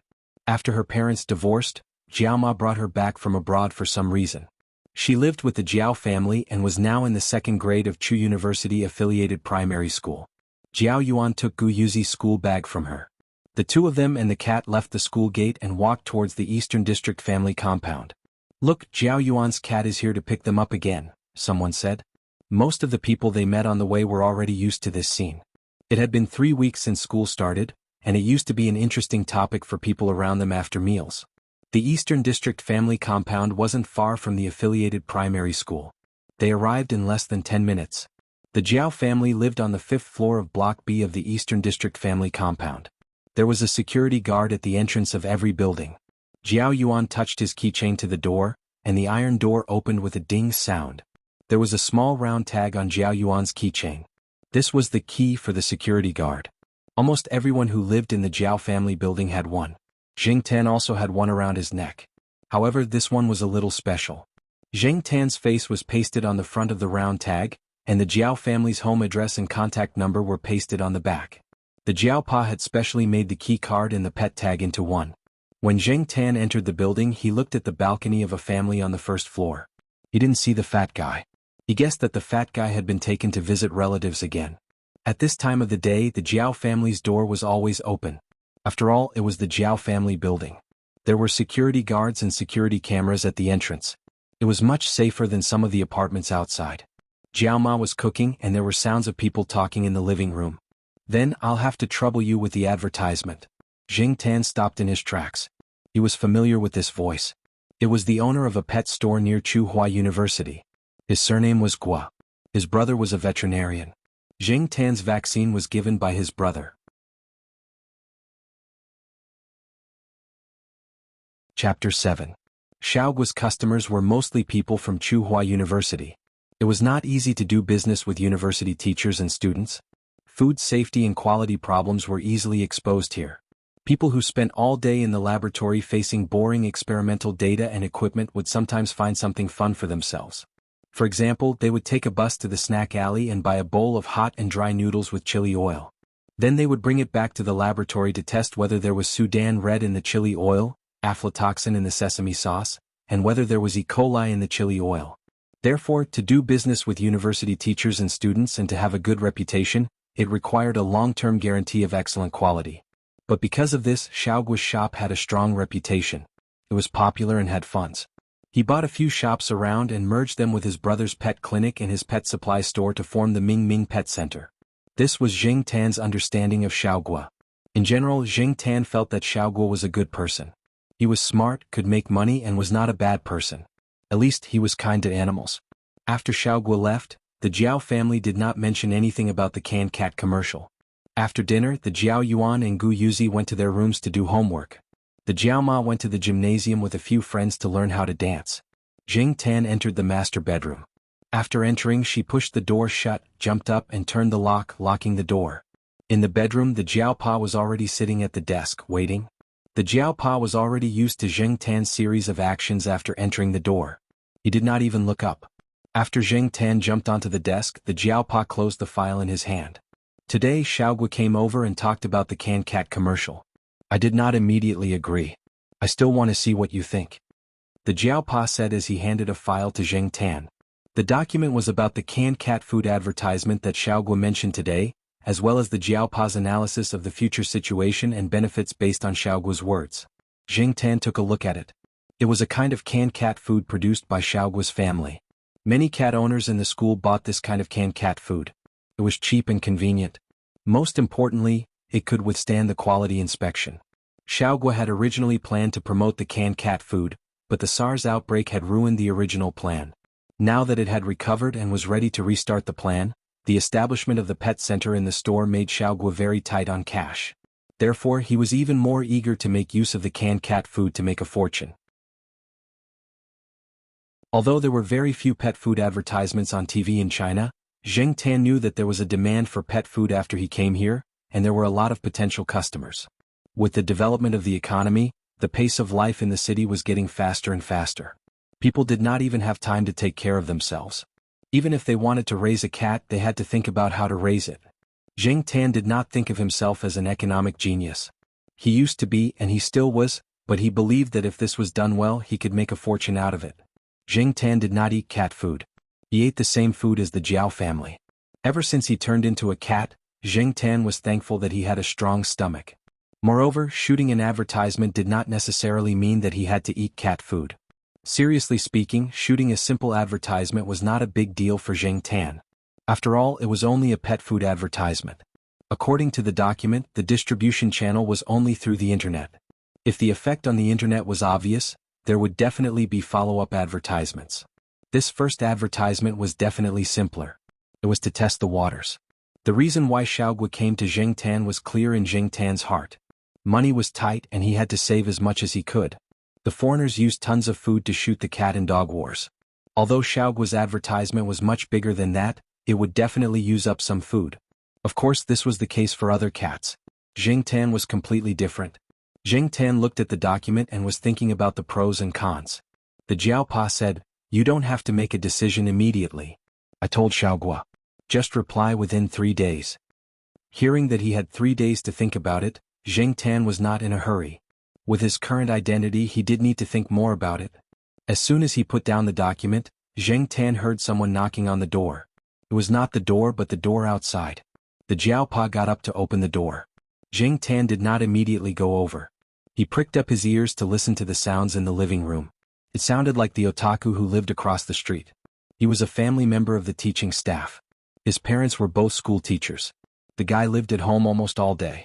He usually liked to wear t-shirts with designs like StarCraft, Spider-Man, Star Wars, and SpongeBob SquarePants. He washed his clothes once a week, even in the summer. Zhang Zian wondered if the guy's clothes would grow mushrooms if they were piled up for a week in the summer. Hearing the voice, the guy seemed a little embarrassed. Zheng Tan jumped off the desk and walked to the door to take a look. The guy was holding a box of food in one hand and scratching his head with the other.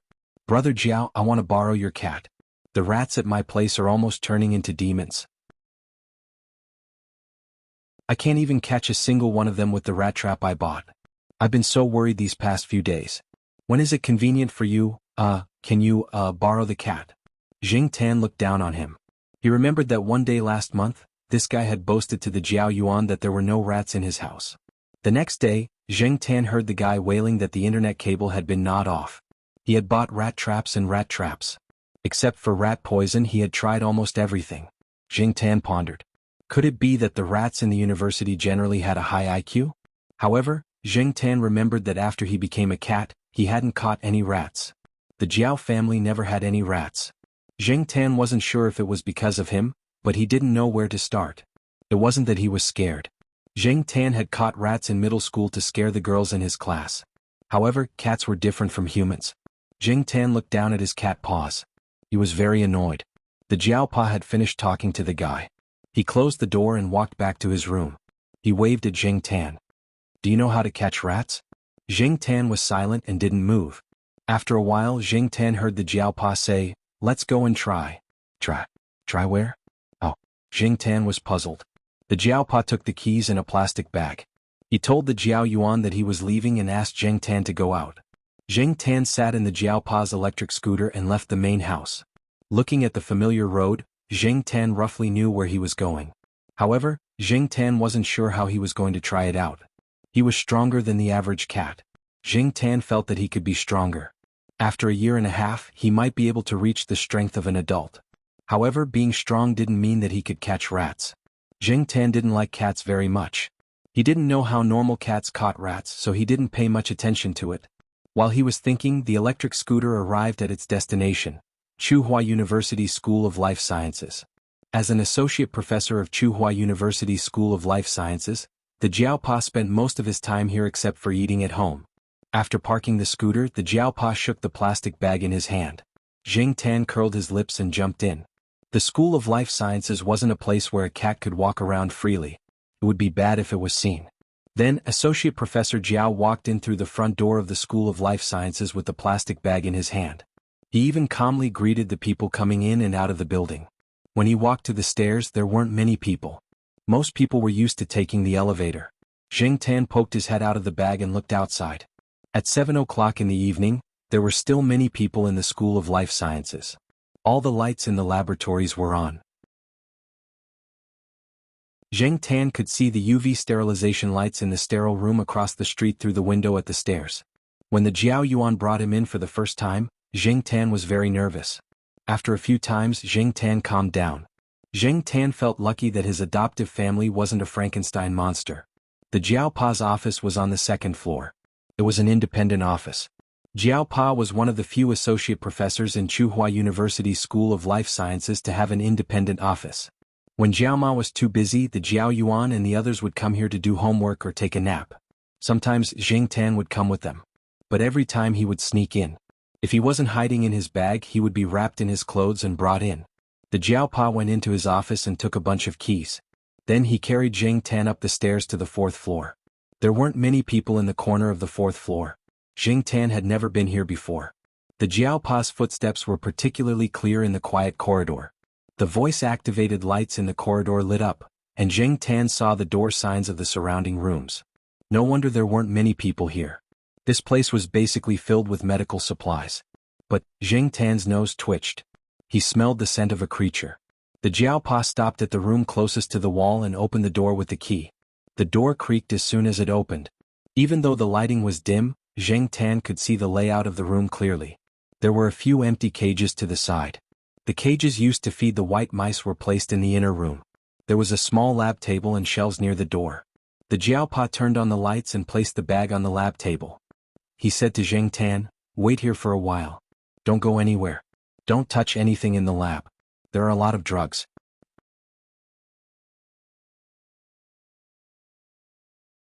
Chapter 8. To put it nicely, lab rats were generally mild-mannered. To put it bluntly, they were a group of idiots. Perhaps it was due to inbreeding. Recently, Jing Tan had been hearing Jiaopa talk about this in his genetics PowerPoint presentation. Therefore, when he saw the cage of lab rats, Jing Tan sighed in his heart. It was just as the Jiaopa had said. He did not see any fear in the eyes of the lab rats. They might have even thought that the breeder had come and was busy begging for food. The Jiaopa grabbed a lab rat from the cage and placed it on the table. He said to Jing Tan, "Watch over it. Don't let it run around." Jing Tan looked at the lab rat that did not seem to know that it was about to face its doom. He raised a paw and pressed down on the lab rat's tail. The lab rat did not struggle too much when its tail was pressed down. It just looked like it was about to crawl forward. Look, this was the difference between wild and domesticated rats. If the lab rats outside had their tails pressed down, they would either struggle desperately to break free or bite back. The Jiaopa put the remaining 4 lab rats into an empty cardboard box so that they could not see what was happening outside. "I don't know how you cats catch rats or how you kill them. I'm just telling you the methods that we use." As he spoke, the Jiaopa took the lab rat from Jing Tan's paw. "Let me tell you, in the domestic laboratories, they basically use the method of breaking the neck.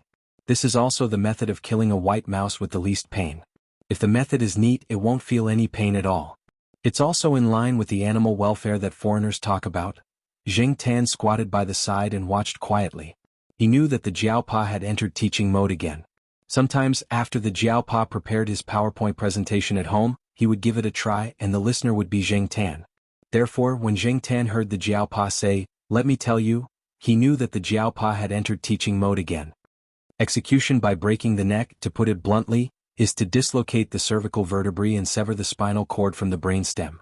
One hand used a tool or directly clamped the mouse's neck, the other hand grabbed its tail, and both hands pulled forcefully. That was all. This is one of the methods. We often use the other method as well. You can give it a try. Watch. As the Jiaopa spoke, he used his left hand to grab the white mouse's tail. His right thumb and index finger moved to the white mouse's neck and pressed down. Then there was no then. Zheng Tan looked at the motionless white mouse on the table, then looked at the Jiaopa, who had an "I have faith in you" expression on his face, and pulled his ears. See, the operation is actually very simple. It doesn't matter if you've never caught a mouse before. You just have to practice for a while. I've seen how fast you beat up Huang. Catching a mouse shouldn't be a problem. The Huang that the Jiaopa mentioned was a yellow tiger-striped cat. It was also one of Zheng Tan's bad friends after he turned into a cat. Unlike Sheriff, Huang always did things that made people not know whether to laugh or cry. Many times when Zheng Tan saw it, he wanted to beat it up. However, recently Huang did not appear much and for some reason he did not know. The Jiaopa caught another white mouse and let Zheng Tan try it himself. Zheng Tan killed the first white mouse and pressed it 3 times before the poor white mouse completely died. When he killed the second white mouse, Zheng Tan used too much strength, but at least this white mouse did not feel any pain and died. Zheng Tan felt more and more lucky that he turned into a cat and not a mouse. Every step down the pyramid of the food chain meant that he had to face another layer of hell. Cervical dislocation is very easy. Mice's cervical vertebrae are very fragile. You're just not skilled enough, the Jiaopa advised. Don't hesitate. It's best if you can succeed on the first try. Otherwise, the mouse will be in a lot of pain. However, pay attention to breaking the spinal cord and brain, not pulling the head off directly. You have to control the amount of strength used. You have to break the cervical vertebrae and not pull the head off directly. You have to break the neck. Some of my former students used too much strength and directly caused the pressure in the mouse's eyeballs to be too high. Zheng Tan was speechless. This is so King scary. Zheng Tan looked at the Jiaopa's calm face when he said these words. Suddenly he felt that the Jiaopa's eyes seemed to be shining with a cold light. Zheng Tan remembered a conversation he had with a group of fair-weather friends when they went to a nightclub. At that time someone said, "In fact, the most powerful killers are not those who look fierce on the outside, not those who carry big knives with tattoos and wear nose rings, and not those who play with knives and guns all day long to show that they are very powerful. It's those who look normal on the outside but can easily take a life in the next moment without batting an eyelid." Therefore, from a certain point of view, some experienced experimenters were somewhat similar to killers. Experimenters who entered the experimental state were King scary. Zheng Tan thought about it again. Perhaps Associate Professor Jiao was the only person in the world who taught his cat how to break the neck of a mouse. After killing the third and fourth mouse, Zheng Tan obviously felt a lot better. At least these 2 mice had a more dignified death compared to the previous 2 mice. Of the 5 mice, the Jiaopa demonstrated by killing 1 mouse, and the other 4 were killed by Zheng Tan. After cleaning up the 5 dead mice, the Jiaopa turned around and went into the back room. Not long after, he came out with a bigger cage. There were still 5 mice inside, but they were much bigger in size. These are rats. The rats used in the laboratory are albino variants of the Norvegicus norvegicus. Use the same method as before but use more strength. Just still a little bit. Find the key points, control the strength and succeed in 1 hit. Do you need me to demonstrate? Zheng Tan shook his head. Good boy. Zheng Tan was speechless. Just as the Jiaopa said, the rats were a little bit more difficult. However, after testing the 5 rats, Zheng Tan was already familiar with it. Do you still want to practice? The Jiaopa asked. Zheng Tan shook his head. Very good. Let's stop here for killing mice. Let me tell you, Zheng Tan pulled his ear. Here we go again. Although they had killed all the mice, the Jiaopa was obviously still in teaching mode. In our laboratory, other than the commonly used cervical dislocation method to kill rats, there are other methods such as decapitation, bloodletting, beating, anesthesia, and gas. For example, we use the marrow destruction method for frogs. A needle is enough. I'll be teaching an animal anatomy class next week, and I'll be dissecting bullfrogs. I'll bring one back for you to demonstrate. Oh, and you have to pay special attention. Most of the cats and dogs in the laboratory are killed by air embolization. After a pause, the Jiaopa looked at Jing Tan and said, "Do you understand this?" Jing Tan shook his head. His muscles were a little stiff, and the fur on his back and tail was still standing. He felt that the temperature around him was very low. In layman's terms, this method is to inject air into the veins. Jing Tan shivered. Even if he didn't know much about this, he knew what would happen if air was injected into the veins. The air enters the bloodstream and circulates to the lungs, blocking the pulmonary arteries and causing severe shock or death. For example, when you swim from deep water to a diving place, the change in pressure will cause the air in the lungs to expand. If you don't get rid of the excess air or don't get rid of it in time, it will be quite dangerous. Some passengers on the Titanic who fell into the water died this way. The Jiaopa suddenly realized that it was useless to talk about the Titanic to a cat, so he went back to the topic and made a conclusion. So, you have to be careful in the future. Stay away from dangerous objects and pay attention to self-preservation. After practicing the technique of killing mice, Jing Tan had achieved his goal tonight. He also had a plan in mind. Although he was helpless when it came to catching mice, since he was a cat now, only a cat that could catch mice would be recognized. Even Huang, that idiot, could catch mice. Jing Tan believed that he could do it too. When he returned to the villa, Jing Tan saw a car parked in the open space. It was a familiar face with a military license plate. That meant that the fat guy had also come back from visiting relatives. While the Jiaopa went to park the car, Jing Tan jumped to the balcony on the first floor and looked inside.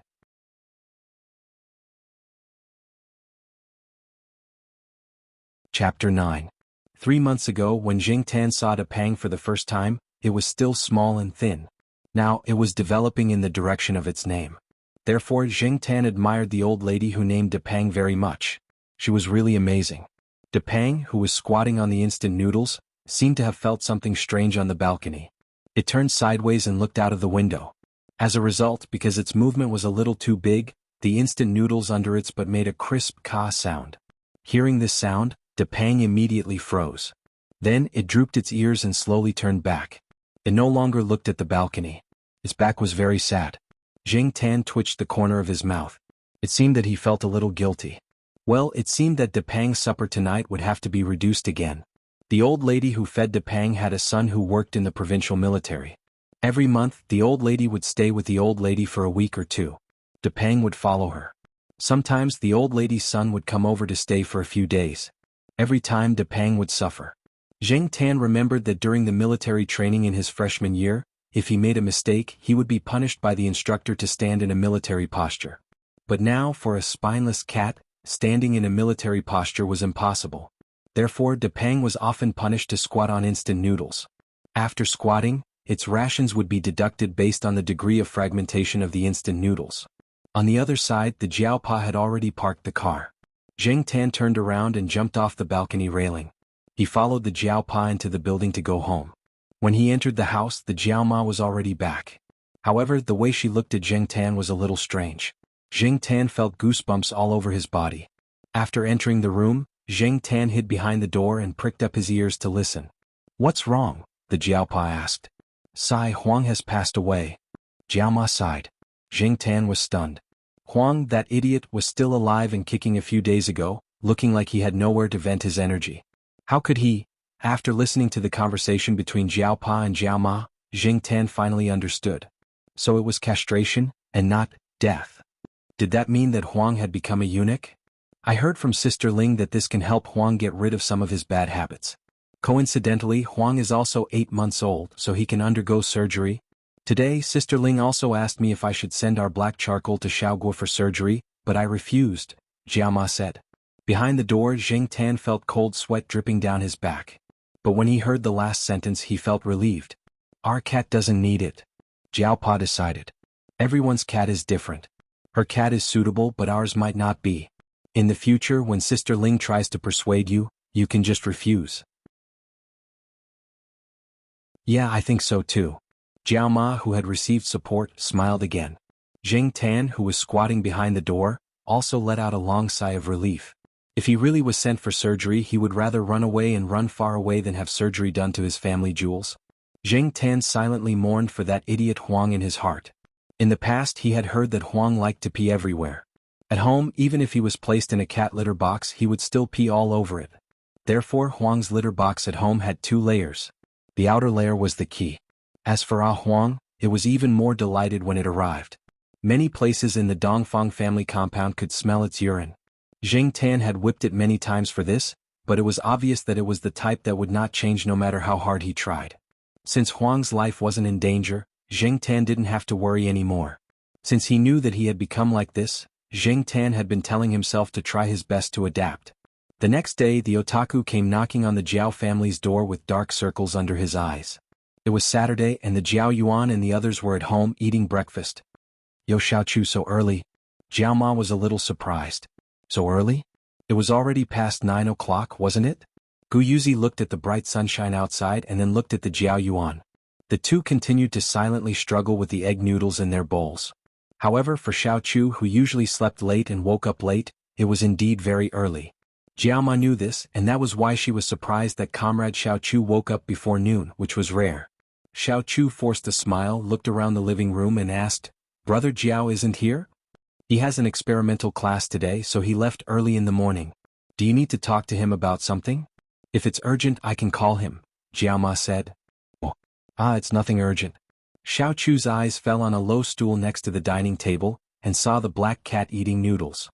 He said to Jiao Ma, "Sister Gu, can I borrow your cat?"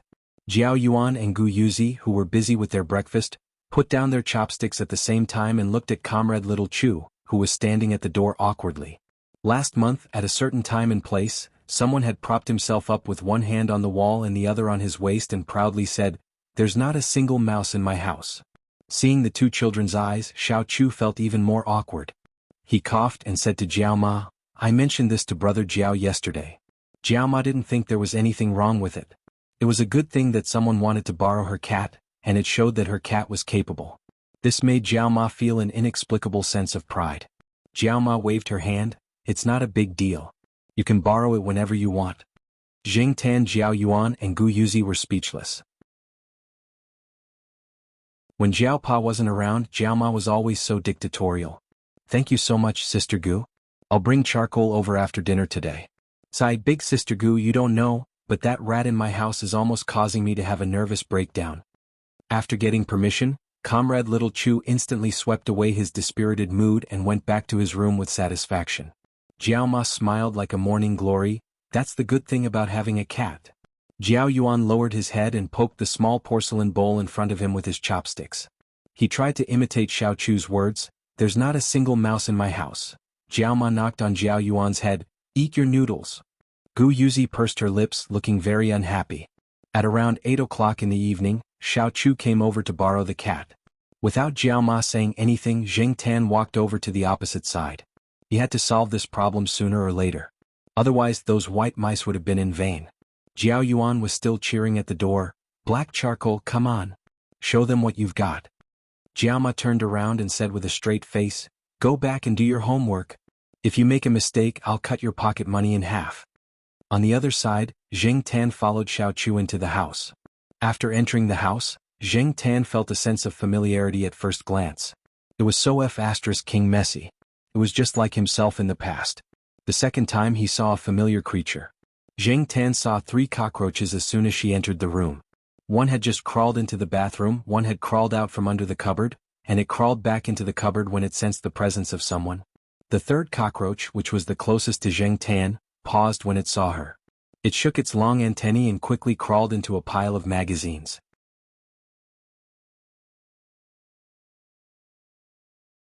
Chapter 10. Xiaochu of course saw the cockroaches at the door. The moment he saw the cockroaches, he was actually imagining a magnificent scene of a black cat pouncing on the cockroaches. Unfortunately, the black cat in front of him only calmly glanced at it, then jumped onto a relatively clean chair and lay down with its eyes closed to rest. It didn't even look at the still warm taro ribs and sweet and sour pork on the dining table next to it. Xiaochu suddenly felt like he was choking. He then looked at Jing Tan, who was lying on the chair with his eyes closed and didn't seem like he was going to move at all. He then looked at the food without a table cover. After thinking about it, he decided to ignore it. He turned off the lights in the living room and moved his feet into the room. After sitting down, Xiaochu opened a community forum and found a post that was posted a few days ago.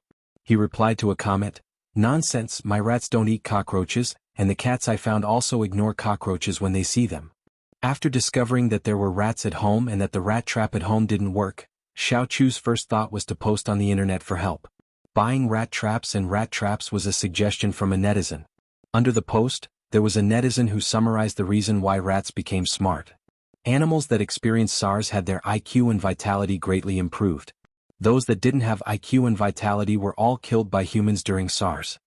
Therefore, after the rat traps and rat traps didn't work, under the premise of not buying rat poison, the most popular thing was to find a cat. Then there was Xiao Chu's action of going to the Jiao family to borrow a cat. Among the netizens who supported borrowing a cat, one of the netizens who showed off his pet cat left a comment saying, "Cats and rats are also the natural enemies of cockroaches. They also prey on cockroaches." Xiao Chu was now arguing with this person. Why don't you wait and see? If it doesn't even care about cockroaches, that cat definitely won't catch rats. Even if it wants to catch one, it might not be able to, the netizen said in the end. Let's wait and see. Comrade Xiao Chu typed loudly on the keyboard. The strength of his fingers was as if he wanted to poke the other party directly. While Xiao Chu was arguing with someone on the forum, Zheng Tan opened his eyes, bent his palm and silently looked at the sharp claws that peeked out from between his fingers. As for the first test of catching rats, he was not nervous at all. On the contrary, Zheng Tan was a little excited, but he did not know why. It was the same last night. He had killed several white mice in a row, but he didn't feel disgusted at all. Instead, an inexplicable sense of bloodthirsty excitement rose from the bottom of his heart, which was something he didn't usually feel. Perhaps it was because he didn't pay much attention to it, but what happened last night was like a fuse that ignited the bloodthirsty factor in his heart. However, this was probably due to the nature of the animal's body. Cats were the kind of animals that would hunt even if they were full. Hunting was almost in their nature. Even the most gentle-looking house cat had this nature. Just like a documentary that Jiao Yuan and the others watched a few days ago, every cat that is lazily lying by the stove after a full meal hides a tiger that is ready to pounce. Exhaling a long breath, Zheng Tan released his palms, closed his eyes and quietly laid there. However, his ears were propped up and from time to time, they would twitch because of some movement. However, because these sounds were not caused by the rats, Zheng Tan did not move. Time slowly passed and the night was getting darker. Zheng Tan did not find any movement from the rats, but there was the smell of rats around, which proved that the rats had come out not long ago. Zheng Tan was not in a hurry. He quietly waited in the dark, messy living room. With the light from the bedroom, Zheng Tan was able to see the entire living room clearly. Most of the people in the East Side family compound were asleep, and the surroundings were no longer noisy. The Jiao family must have gone to bed at this time as well. In the living room, other than Xiao Chu's typing and cursing, there was no other movement. Zheng Tan's ears twitched and he suddenly opened his eyes. In the dark, his dilated pupils were even larger due to the influence of his emotions. Zheng Tan silently jumped down from the chair. He crouched down, but his movement speed was not slow. Under the cover of the darkness, he stopped next to the pile of magazines. Zheng Tan's stealth skills were learned from the sheriff. In the bedroom, Xiao Chu, who had just finished a game, took off his headphones to stretch his sore neck. He turned his head and saw Zheng Tan quietly getting down from the chair. There's a chance. Xiao Chu hurriedly got up from the computer chair and took out his digital camera from the drawer. He paused for a moment before putting it down. He rummaged through the cabinet for a DV. After turning it on, he tiptoed out of the room. Unexpectedly, Xiao Chu's phone suddenly rang, scaring him. He quickly freed one hand to answer the call and spoke in a low voice. Zheng Tan waited in the dark. The mouse came out from the study and did not go to the kitchen. It was obvious that it was familiar with the environment and the living habits of the owner of the house. Xiao Chu basically did not cook for himself. He usually ordered takeout or ate in the cafeteria. The food was either in the bedroom or in the living room. Now the mouse was walking along the corner of the room. It walked for a while and then stopped to look out for danger. This mouse was about the same size as the lab rat Zheng Tan killed last night. However, in comparison, this mouse was hundreds of times more vigilant than the lab rat.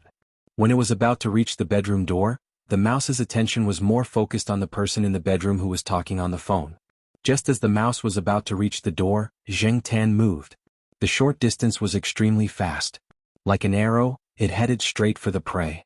When Zheng Tan rushed over, the mouse suddenly realized that there was a hunter lurking in the dark. It was a long way from here to the study to find a place to hide. If it turned around and ran, it would definitely be caught in a few steps. Therefore, the mouse's strategy was to directly rush into the bedroom. Xiao Chu's bedroom was slightly better than the living room, but it was still messy. However, for the mouse and cockroach there were many places to hide. As long as it entered the bedroom, Zheng Tan would not be able to do anything to it for the time being. However, it did not have the chance. A black hairy hand with sharp claws stepped on its tail. Before it could do anything, another hairy hand pressed down on its neck. The sound was so soft that people could not hear it at all. However, the rat instantly fell to the ground without even twitching. During the whole process, the mouse did not even have the time to squeak. Xiao Chu, who had just walked to the door, felt a black shadow flash under his feet. He looked down and saw a black cat. Under the black cat's claws was a motionless mouse. F***ck. Xiao Chu almost threw out the phone and DV in his hands. He looked at the cat, then looked at the mouse, and then looked at the DV in his hands that did not work at all. F***ck. Xiao Chu cursed again. That's it? Shouldn't it first chase around the house, then play with it in the palm of its hand when it caught up, and finally eat it when it was about to die? F***ck, I didn't even say a few words on the phone and it's over here? What was he trying to do with such a clean claw technique? This is absolutely crazy cool and domineering, isn't it? If anyone said that a cat that can't catch a cockroach can't catch a mouse, who would he get angry with? Hey Cricket, what's going on over there? The person on the other end of the phone felt that something was wrong with Xiao Chu and asked, Hey F***cku. Xiao Chu hung up the phone directly and turned on the living room light so that he could see more clearly.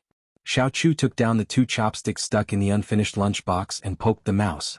It did not move. Is it really dead? As if feeling that the chopsticks were not suitable for his hands, Xiao Chu threw them away and ran to the kitchen to get the fire tongs that he had not used since he moved in. He held the mouse and swung it around as if to make sure that the mouse was really dead. He then used a digital camera to take photos from all angles, and then immediately returned to the computer. He stopped playing games and hurriedly posted the photos on the forum, vividly describing the scene just now. As a result, many people who replied to the post said that they did not believe it. A senior cat owner posted a few photos. In the photos, some of the mice were bitten full of holes, and some were only left with incomplete limbs and tails without a torso. Xiao Chu turned his head to look at the black cat in the living room that was stretching, but did not want to look at its prey at all, and continued to argue with the people in the forum. At this time the phone rang again. Xiao Chu held the phone with his shoulder and at the same time, typed quickly on the keyboard.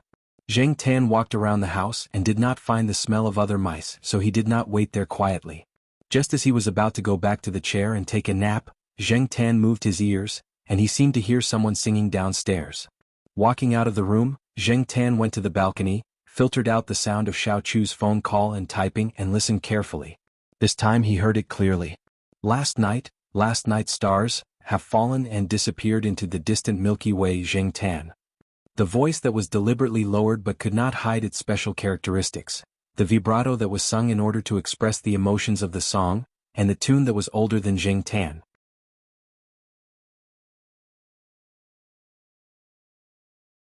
Chapter 11. Xiao Chu lived in a special apartment downstairs. Its uniqueness lay in the owner's pet, a rare species of blue-purple macaw. The bird was called General, and it was a tall, rich, and handsome parrot. This guy's value was comparable to a 100 square meter house in the center of Chuhua City, and its value was still rising. It had a high IQ, was proficient in many languages, and had an eye-catching appearance. Coupled with the principle that rare things were valuable, it would be strange if this B***-starred bird's value was not high. Unlike most of the balconies in the apartment building, the balconies of the apartment on the 4th floor were all surrounded by thick barbed wire, mainly to prevent the bird from flying out. They were not afraid that it would fly away, but they were afraid that it would bully people and animals. This guy looked normal, but in fact it was full of evil tricks. General had a nickname, the Cat's Worry. This guy especially liked to bully cats and especially liked to bite their ears. It was said that several cats in the school had been bitten before. This was what Zheng Tan had heard from the Jiaopa when he first came to this place. The Jiaopa had warned Zheng Tan so that Zheng Tan would be more vigilant against fire, theft, and parrots. Looking at this guy's size and thinking about the strength of the maca's bite, one could imagine how destructive it could be when it was angry. However, after familiarizing himself with it, Zheng Tan knew that this bird actually bullied cats depending on who they were dealing with. The cats in the eastern residential area were fine. As long as they did not provoke it, it would not take the initiative to attack them. However, if it saw the cats in the western residential area, then sorry. Perhaps because of its owner's influence, this bird especially liked to sing nostalgic songs. Some songs Jing Tan had only heard in nostalgic documentaries, and some songs he had no impression of at all. However, listening to the tune he knew that it was from a certain era. For example, the song Jing Tan had just heard could be traced back to the 1980s, which was still good. What surprised Jing Tan the most was this bird's ability. If the average parrot's IQ was close to 4 or 5 years old, then the one downstairs was probably comparable to an adult, and it was a genius. Why did he say that? The birds downstairs were still singing in a low voice. Jing Tan could not help but look up at the starry sky helplessly and let out a long sigh. Then he scanned the balcony and found a metal mosquito coil. He pushed it to the railing, stretched out his claws and gently tapped it. Dang dang dang dang dang dang dang dang, the singing downstairs stopped abruptly. The next moment, Jing Tan heard the sound of flapping wings and the clanging of toes hitting the barbed wire. Apparently, the bird did not expect to hear such a sound at this time, so it was very excited and ran to the barbed wire. Not long after, a pecking sound came from downstairs. It sounded like the bird was pecking at some food packaging. Beep beep beep beep beep beep beep beep beep. You're here? No one would have thought that in the middle of the night, a cat on the 5th floor of Block B of the East Family compound of Tsinghua University was communicating with a parrot on the 4th floor using Morse code. In fact, Jing Tan was not proficient in Morse code. He had just learned it not long ago. The only one who could use it proficiently was De Pang, the seemingly insignificant dragonly cat. Every time De Pang went to visit relatives in the military region, or when the relatives in the military region came to visit the old lady, they would examine the use of cryptography such as Morse code communication, simple fence code card games, and so on. If De Pang's test results were not satisfactory, it would be better off squatting on instant noodles. This parrot was a loyal fan of cryptography. When De Pang was at home, it would go to De Pang with cards in its mouth to play fence code games. If it could not find De Pang, it would go to Jing Tan or its owner to play Morse code communication games.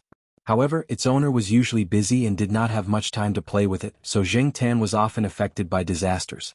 Last week, General was taken to a nature reserve in another province to play. Jing Tan was very relaxed for a few days. Now that he found out that this guy was back, Jing Tan suddenly felt depressed. I heard that Huang was castrated? Today I saw that it was wearing an Elizabethan collar. General was still in the excitement of finding someone to chat with in the middle of the night, and had no sympathy for Huang. I haven't seen it for a few days. Jing Tan continued to knock on the mosquito coil plate. Alas, this is the fate of pet cats. It's really pitiful. In the future, the 4 swordsmen of the Eastern District will probably become the 4 eunuchs of the Eastern District. Not every pet cat would go through that surgery. Don't deceive yourself. *CK off, I don't want to talk to you. Don't go, let's talk. Aren't cats nocturnal animals? It's none of your business. I'm going to sleep. Alright, can't you sing something more fashionable? Half a minute later, there was a low singing voice downstairs again. You're like that fire. The burning flame warms me, Jing Tan. I want to pinch it to death. Ignoring the overly energetic bird, Jing Tan went back to the chair in the living room, covered its ears with its front paws and closed its eyes to sleep. Early the next morning, Xiao Chu was woken up by Jing Tan's loud cat howl. It struggled to get up, put on its SpongeBob SquarePants pajamas and opened the door to let Jing Tan out. In fact, Jing Tan could open the door himself, but this was not his home, so he needed to be more careful. Besides, Jing Tan wanted to give Xiao Chu some trouble and not let him sleep well. Xiao Chu yawned and forced herself to open the door. However, when she opened the door, she found that the Jiao family's door was open. Hearing the noise, the Jiao family, who were having breakfast, gathered around the door. Xiao Chu rubbed his eyes and smiled. Morning. Jing Tan went straight to the dining table, and the Jiaoma went into the kitchen to get breakfast for Jing Tan. Outside the door, Xiao Chu took out the rat from last night with a pair of tongs. The Jiaopa looked and commented, You used a little too much strength, but it's okay. Jing Tan pulled his ear, pretended not to hear, and continued to eat breakfast. The Jiaoma also gave Xiao Chu a bowl of vegetable porridge and asked him to eat with her. Anyway, with Xiao Chu's habits, it was impossible for him to buy breakfast or make breakfast himself at this time. At the dining table, Xiao Chu ate his porridge and talked about how he caught the rat last night. The Jiao family was excited, especially the Jiao Ma, who talked about it whenever she went out. At noon, Huang was brought over by its owner. It was no longer wearing the Elizabeth collar. After not seeing it for a few days, Huang seemed to have lost a lot of weight and looked listless. Ever since Jing Tan met it, he had never seen it like this. The Jiao Ma was chatting with Huang's owner. "Sister Ling, is Huang still recovering from the surgery?" The Jiao Ma was a little worried. "I don't think so. Other people's cats also had the same surgery, and they were full of energy the next day. However, after the surgery it did change a lot. It doesn't pee everywhere like it used to." Jing Tan walked into the Jiao Yuan's room and pulled out a large glass marble. Hearing the sound of the glass marble rolling, Huang's ears twitched and it looked over. Jing Tan thought that it would become dumb after the surgery. It was good that it was able to respond. He bent his foot and pulled the glass marble towards where Huang was lying. Huang, who was lying there listlessly, stretched out its paw and hooked the glass marble. 5 minutes later, Jing Tan looked at the energetic Huang playing with the glass marble in the living room inside. What the f***ck? It wasn't shocked, it was bored at home. In the end, under the Jiao Ma's suggestion, Huang was allowed to go out for a walk. After leaving the house, Huang returned to its previous energetic state. As soon as it walked out of the building, it ran and howled excitedly. Meow, meow, meow. On the 5th floor, the two women standing on the balcony were very confused. Didn't they say that cats that had undergone surgery wouldn't howl like that anymore? Based on his understanding of Huang, Jing Tan knew that this guy was just venting his frustration after being forced to stay at home with Elizabeth for a few days. At the same time, he was calling out to his other friends. That was all. When they walked to the corner, they met Grandma Zhai, who was on the same floor as Jing Tan and the other cats. Jing Tan and the other cats all knew her. "Huang!" Grandma Zhai called out. Hearing his name, Huang, who was howling with his tail up, suddenly stopped. He squinted his eyes and looked over. He replied delicately, "Meow." Jing Tan was speechless. This feeling was like seeing an auntie suddenly become a pretty girl from a humble family. There was a huge difference. They continued to trot along the familiar forest and came to the small forest next to the family area. Depang and Sheriff, who had been summoned by Huang's howl, were already there. Depang still looked sleepy with half-closed eyelids. As for Sheriff, he was chewing something in his mouth. It was probably some kind of insect. The four cats walked a little deeper into the forest. Jing Tan moved his ears. There seemed to be other people in the forest. He looked up and saw a touch of blue on a tree in front of him. It was General. The yellow crescent-shaped mouth of that guy always made Jing Tan feel that it was smiling slyly. Huang looked up and saw General. He opened his mouth. Meow. General, in the tree, heard the sound and looked at the four cats under the tree with his yellow eyes. He then raised his paw without an anklet to his mouth. Shoo. Jing Tan was speechless.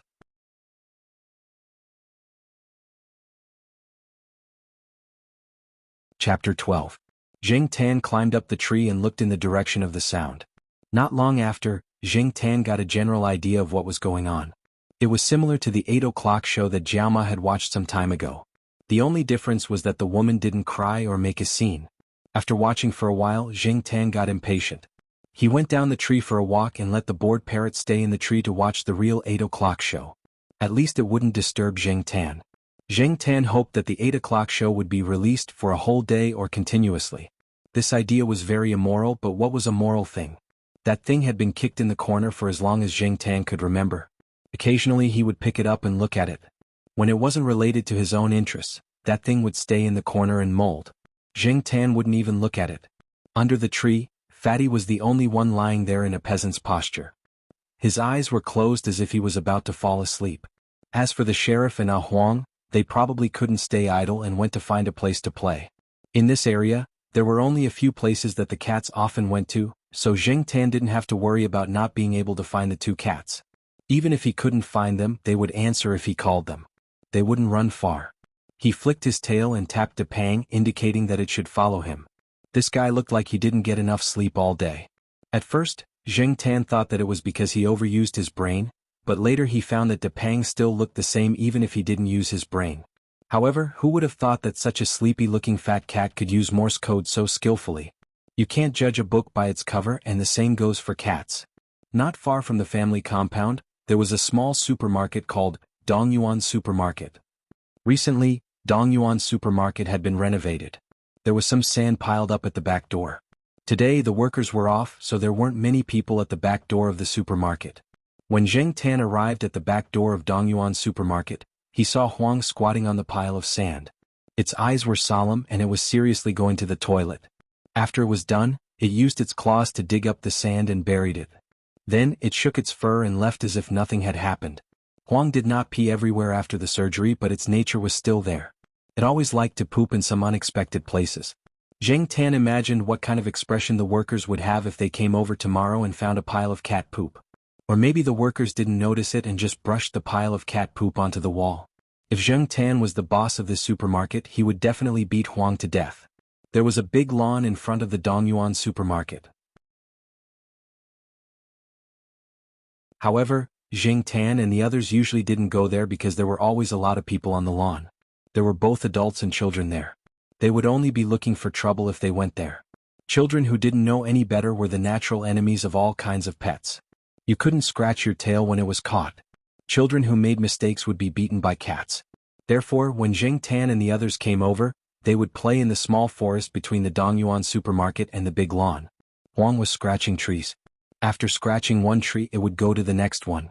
The sheriff was looking for food, looking for some small insects to snack on. As for Depang, it curled up its forelegs and lay in the grass like a farmer. It didn't seem to be interested in what was happening around it. Zheng Tan looked around and didn't see anyone approaching. He jumped onto a stone table in the forest and squatted down to rest in the area where the sun shone. There was a faint scent of osmanthus in the wind. The hustle and bustle of the lawn didn't affect the small forest area. Occasionally, there would be the sound of the two cats flapping their wings and grinding their claws. The warm sunlight made Zheng Tan a little sleepy. Suddenly, there was a strange sound from the grass not far away. It sounded like a bird chirping, but it was different from a bird chirping. Zheng Tan had stayed in this area for so long, but he had never heard such a sound. Zheng Tan opened his eyes. In the place where the sound came from, Huang was raising one of its forelegs and twisting its neck left and right, as if it was considering where to start. The sheriff on the other side heard the sound and ran in that direction. The next moment, a furry ball ran out from there. A guinea pig? In the words of the locals, it was also called a Dutch pig. However, this one was a little different from a normal guinea pig. Its fur was longer, and there was a tuft of white hair on its head that fell forward like bangs, almost covering its eyes. Perhaps it was due to regular exercise, but this guinea pig was not as slow as the fat guinea pigs that Zheng Tan had seen in cages all day. Its running speed was much faster than before. However, even if it was faster than other guinea pigs, it still couldn't escape from the claws of the two energetic cats. The sheriff and Huang blocked the guinea pig in the middle. As long as the guinea pig tried to run out, they would use their claws to force it back to its original position. Zheng Tan thought about it and stopped the sheriff and Huang just as they were about to eat it. The guinea pigs in the school were all raised as pets. They weren't lab rats, so you couldn't play with them and eat them however you wanted. Moreover, this breed was a little special. Zheng Tan had just observed the guinea pig's fur. It was very clean and had probably been carefully combed. The breeder valued this guinea pig very much. No one could guarantee that there wouldn't be any traces left after eating it. If the breeder came to find them, it would definitely cause trouble. The lawn was nearby, so the guinea pig should have come from there. When Zheng Tan slapped Huang away, the guinea pig didn't immediately take the opportunity to run away. Instead, it stayed in place and looked at the cats vigilantly. Finally, as if it had made a decision, it moved little by little to Zheng Tan's side. Zheng Tan was speechless. Did it think that he wouldn't eat it? It had to be said that sometimes, animals' sixth sense was very accurate. Zheng Tan swung his tail and was about to move further away from the guinea pig when he saw a figure from the corner of his eye. A stranger's figure. If it was just a stranger, Zheng Tan wouldn't be so shocked. The reason why he was shocked was that he and the other three cats didn't notice that someone was approaching. He didn't even know how long this person had been there. Was he hiding nearby just now? Zheng Tan's gaze fell on the person's hand. The person's palm was facing inward, and his body was slightly covering his right hand. When their eyes met, Zheng Tan thought of the Jiaopa's gaze when he killed the lab rats that night. However, the Jiaopa only showed that kind of gaze to the lab rats. The man in front of him made Zheng Tan feel even colder. This person had killed more than just lab rats. Huang was only shocked by the sudden appearance of the person. Then he focused his attention on the fur ball that was hiding beside Zheng Tan. He raised his paw and tried, but he still didn't give up. Zheng Tan slapped Huang. Didn't this idiot see that there was a dangerous person here? Even when he was slapping Huang Jingtan's gaze didn't leave the stranger. This person gave him a very dangerous feeling. He and the others were like the lab rats that were placed on the lab table that night. They couldn't escape and were waiting for their necks to be broken. Fatty was no longer lying on the grass. He sprang up with a whoosh, his back arched, his hair standing on end, his ears pulled back, and his eyes no longer had their usual sleepy look. Instead they revealed an ominous glint. His throat issued a warning, woo-woo, as if he was facing a formidable enemy. This was the first time that Jingtan saw Depang like this since he met him. Perhaps they were influenced by Jingtan and Depang, but the other two were also looking at the person with vigilance. Although they were a little stupid and careless, Huang and the sheriff didn't run away alone at the critical moment. How loyal. The sheriff was actually prepared to run away, but he realized that the other three didn't move. He also stayed there with his fur standing up. What should I do? Jingtan's mind was spinning. Running away immediately was one of the better methods, and it was also the most commonly used method. However, Jingtan wasn't sure if he could leave safely. The other party's gaze was still locked on them, as if any movement would trigger the danger line. The other party's hand that hadn't been directly exposed made Jingtan feel extremely dangerous. The two sides stared at each other for about 2 minutes. The person laughed and the surrounding atmosphere seemed to relax a lot. The person shook his arms and waved his hands. He said, "Kittens, don't be so nervous. I'm just here to look for my pet." As he spoke, the person pointed at the Dutch pig hiding behind Jingtan. However, the Dutch pig obviously wasn't going to give the person any face. It moved closer to Jingtan as if it was avoiding the person. Jingtan let out a sigh of relief, but he didn't dare to be careless. He felt that the stranger had something in his hand. Perhaps it was a blade or something else, but he hid it with a flip of his hand. Who was this person? Jingtan was puzzled. "Chestnut, come here quickly. If you don't go back, your master will be worried." The person shouted at the furry Dutch pig hiding behind Jingtan. The Dutch pig didn't respond. It didn't even show its face. It didn't respond. "Chestnut," the person bent down and called the furry Dutch pig a few more times. Jingtan cursed in his heart. He moved his body to the side, revealing the furry Dutch pig hiding behind him. He didn't want to put himself and the others in danger because of this furry Dutch pig. Seeing that the furry Dutch pig still didn't move, Jingtan used his tail to push it a few more times. "Why don't you just leave?" In the end, the furry Dutch pig pushed out by Jingtan seemed to be very unwilling. It slowly moved in the direction of the person. After getting the pet back, the person didn't stay any longer. He turned and left towards the lawn. When the person's figure couldn't be seen, Jingtan let out a sigh of relief. He thought to himself that it would be better if he didn't come here often.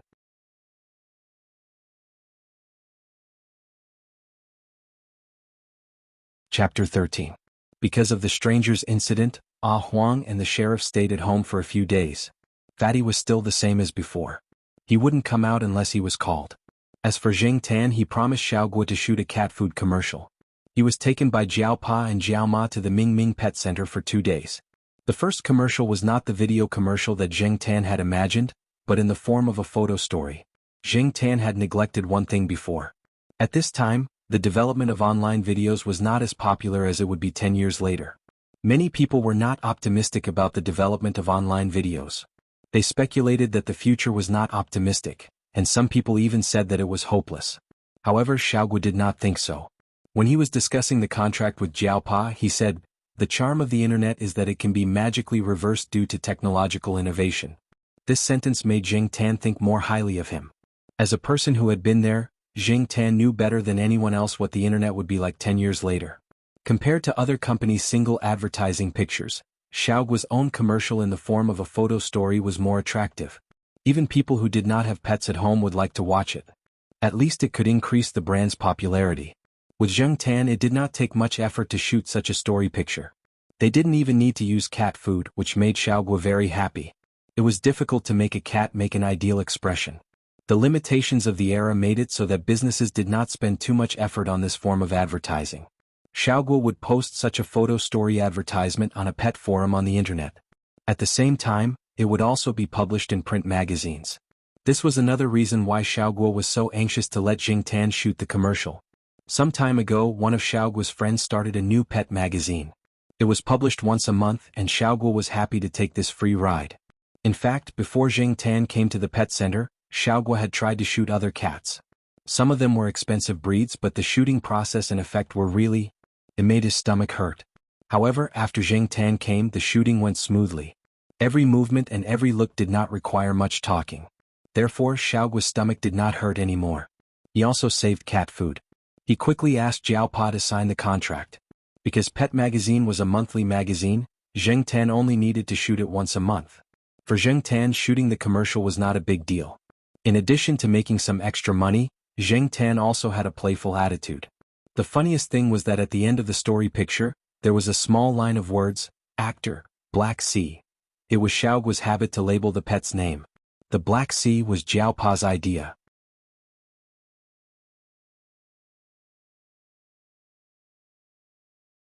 When it was inconvenient for the two children to be around, Jiao Ma would bring out the small wooden table with the Chinese chess pattern so that Jiao Pa and Gu Yuzi could eat in the small room.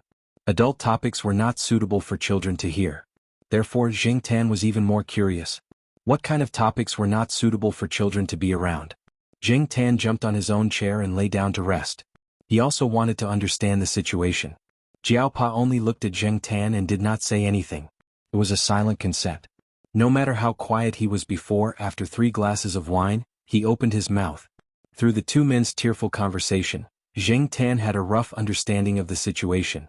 Jiao Pa's master's supervisor, Professor Yuan, who was also Yuanzi's father, had stage 4 lung cancer.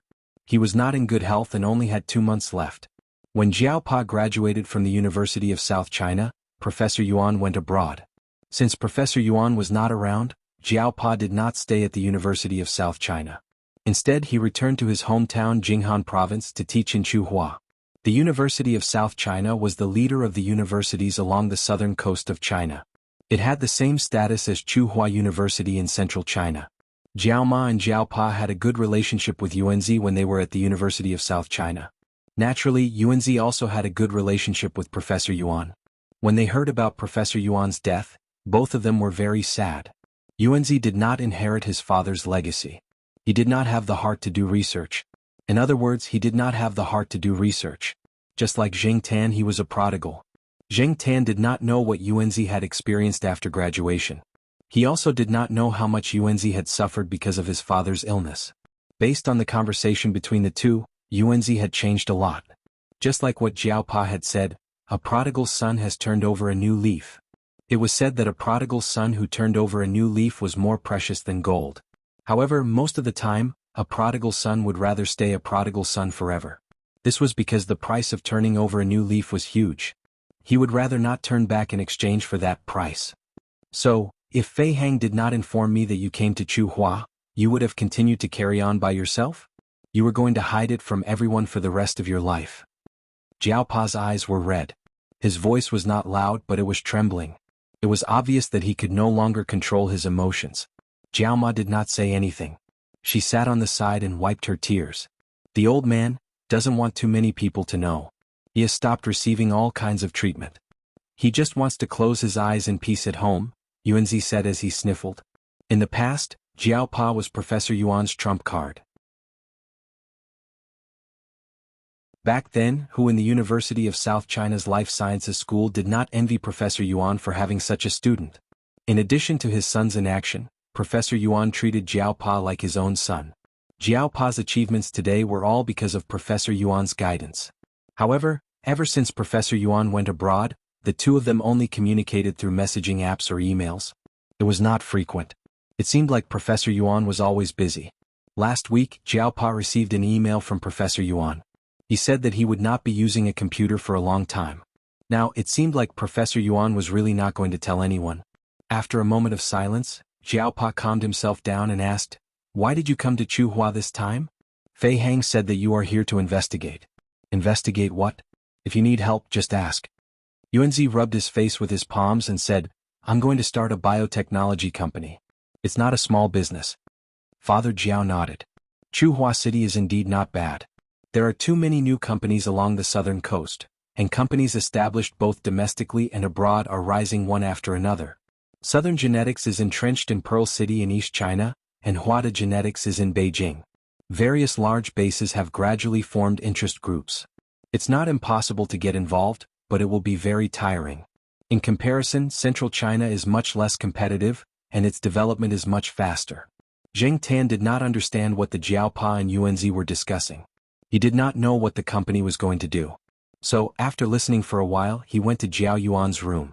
A few days later, Zheng Tan was called to Jiaopa's room. He was told that the Jiao family was going to the northeast. Professor Yuan's hometown was in the northeast. Zheng Tan could understand why the Jiaopa made this decision. But, this meant that he would be alone at home? The Jiaopa asked Zheng Tan for his opinion. If Zheng Tan wanted to go with them, the Jiaopa would borrow a car and drive to the northeast. This way it would be more convenient to bring Zheng Tan along. Zheng Tan thought for a while and shook his head. If they were going to the south, he would definitely follow them. He wanted to know if his other self was still alive. But this time they were going to the north. He did not want to go. Zheng Tan did not want to be sent to the pet center. He also did not want to stay at someone else's house. So the Jiaopa gave Zheng Tan a key. Before the family left, they took turns to remind Zheng Tan. The conclusion was, when you are alone at home, be good. Don't open the door for strangers. Zheng Tan. Did they really think that he was a child? The Jiao Yuan and Gu Yuzi left. They took out their snacks and piled them on the sofa. They were afraid that their cat would starve. After the Jiao family left, Zheng Tan looked at the empty house. He suddenly felt that the old house had become much bigger. This was so King boring. Zheng Tan rolled around the sofa in the living room. He then hung upside down on the edge of the sofa and looked at the upside-down view. Finally, Zheng Tan's gaze landed on the calendar in the living room. The Jiaopa said that they would be away for a week. Today was Wednesday. He had to wait until next Wednesday. Wednesday? Zheng Tan rolled over and stood up. Every Wednesday was the day that Dongyuan supermarket would deliver new goods. The delivery truck would arrive at 4 or 5 p.m. and leave at 6 or 7 p.m. It was 4:30 p.m. now. Zheng Tan put the key that the Jiaopa gave him around his neck and left the house.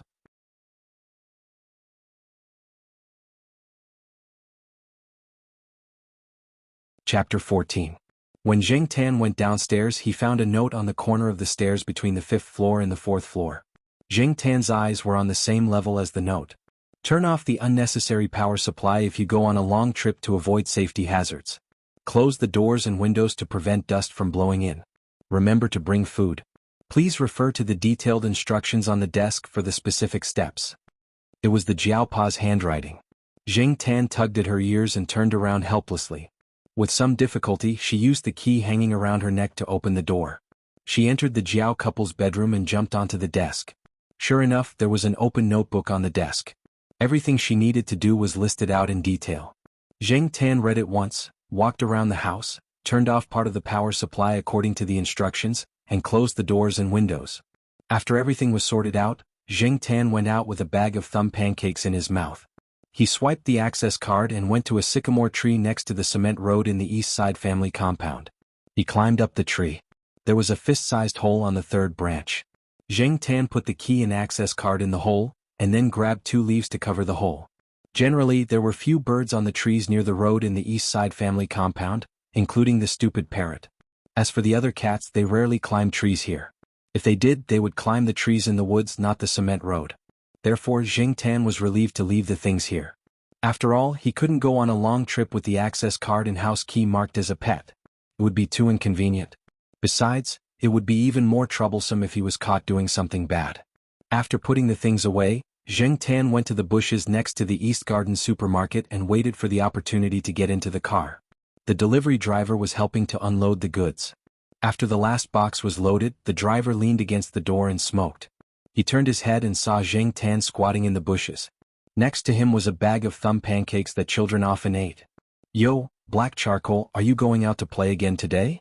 The delivery driver recognized Zheng Tan. He was very familiar with this scene. The only difference was that the cat was carrying a bag of biscuits. Was it preparing to go on a long trip? Previously, Zheng Tan had taken these 2 delivery trucks to slip away twice. At that time, the delivery driver had complained a bit. However, after the Jiaopa gave him 2 cartons of cigarettes and a bottle of liquor, the delivery driver would smile like a chrysanthemum every time he saw Zheng Tan. As long as Zheng Tan took the truck, it meant that he would receive more gifts in the future. The cigarettes and liquor were all good stuff.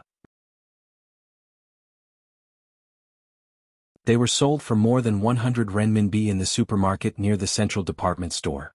Zheng Tan stretched himself and jumped into the back of the truck with the thumb pancake in his mouth. He waited for the driver to settle the bill with the supermarket owner and leave. There was nothing else in the truck today, so it was very clean. Black charcoal, today's goods have been delivered. I'm not going to the central department store. I'm going straight home. I'm not going through the east gate. I'm going through the back gate of the second north gate. Zheng Tan had taken a walk around the central department store the previous 2 times. It was 2 stops away from the east gate of the family compound. It would take about 20 minutes for people to walk there, but the tall buildings of Tsinghua University could be seen clearly from the central department store. The school was very big. It would take a few stops to walk from one end of the school to the other. The delivery driver was just saying. He didn't expect the cat to understand what he said. All he could do was to give the black cat a ride. As for where the cat was going, he didn't care. When it was almost 6 o'clock, the goods in the Dongyuan supermarket were all accounted for. The bill was also settled. The delivery driver called Zheng Tan and drove the truck to the second north gate. The sunset had turned orange and was about to fall below the horizon. At the north gate of the cafeteria, students were walking in and out. The last class had just ended. They were talking and laughing about the day's events. The truck passed by the north gate cafeteria. Zheng Tan, who was squatting in the shadow of the truck, looked at them. He thought about his past and suddenly felt sad. Before he came here, he was also a third-year student. When the small truck reached the fork in the road near the North District cafeteria, Zheng Tan saw a young lad wearing a white uniform riding a 28-year-old bicycle towards the North District cafeteria. If you ignored the words Tsinghua University North Gate Cafeteria, printed on the left chest of his uniform, other people might think he came from a laboratory. The surrounding people were the future elites of the motherland.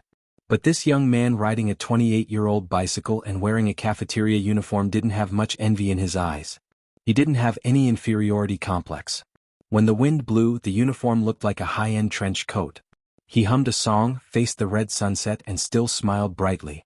Going out from the north gate of Tsinghua University, they didn't get close to the central department store.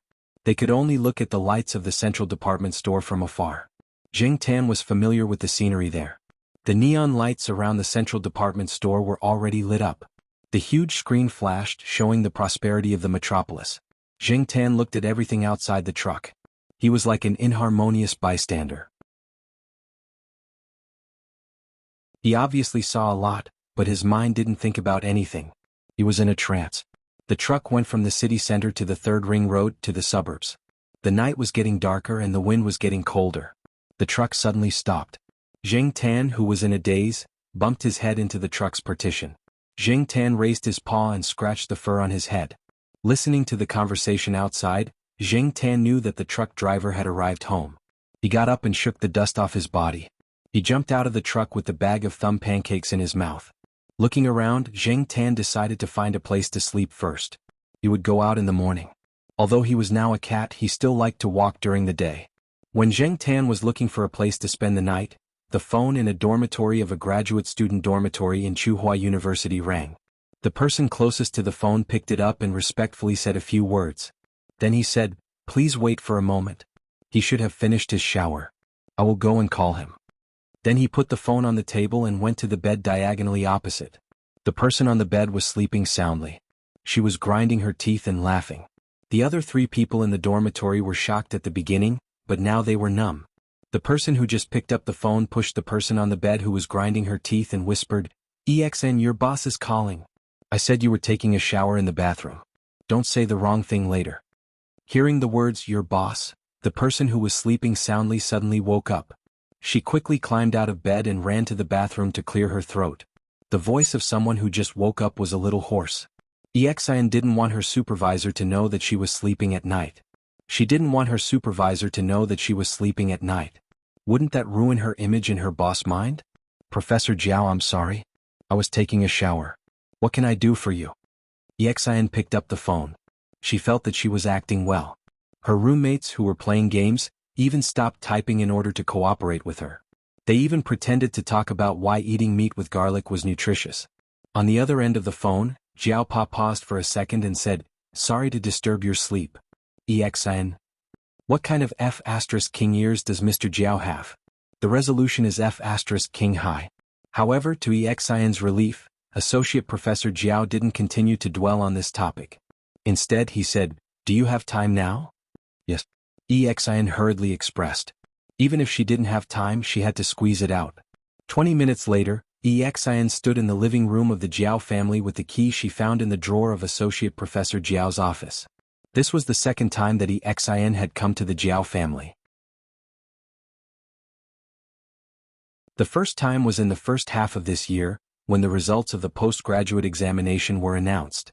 He was Associate Professor Jiao's first student. In addition, he was very capable, so Associate Professor Jiao attached great importance to him and invited him to have dinner with the Jiao family. Exin had never seen Zheng Tan before. When Zheng Tan went to the Jiao family building, no one knew about it except for the Jiao family.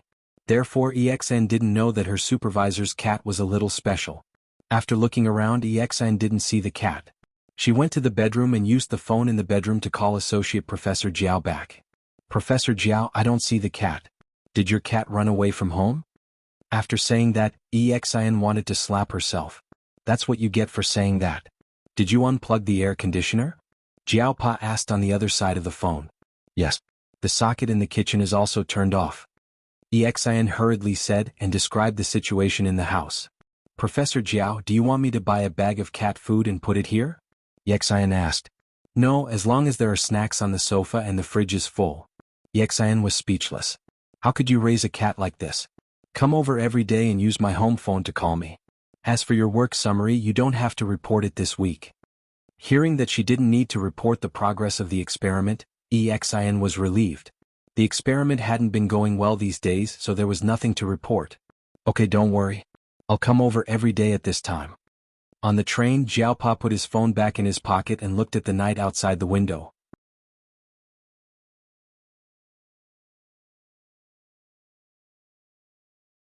Chapter 15. Zheng Tan squatted on a tree. This was a suitable place that he had finally found. 200 meters away there were a few houses. 2 of them still had their lights on, and he could occasionally hear people talking.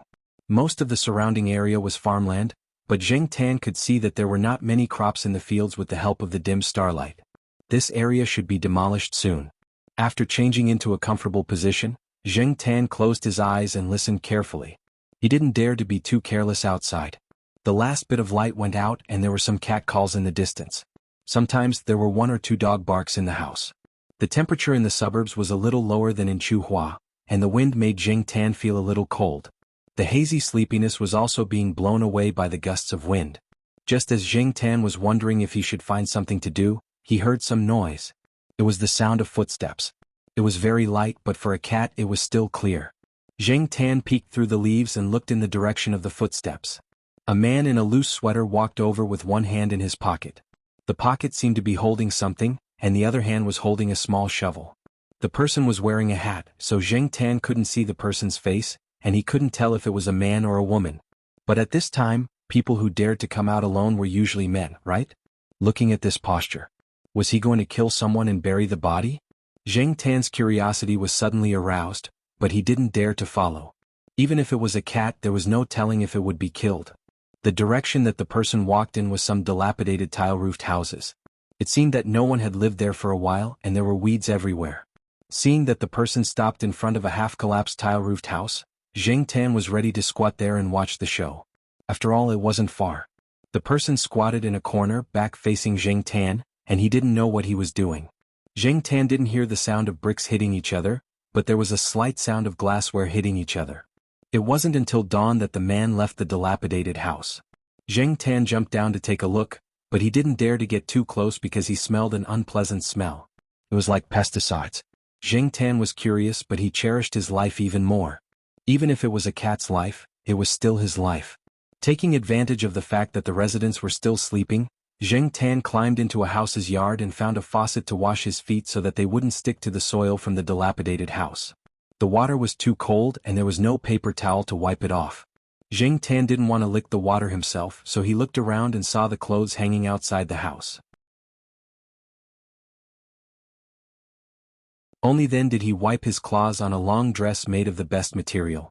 He stomped his feet on it, leaving a series of dust marks. After wiping his feet, Zheng Tan grabbed a persimmon from the persimmon tree in the courtyard, washed it and took it away. A few dog barks came from next door. The dog probably heard Zheng Tan's movements. The sound was a little tender, and it should be an underage puppy.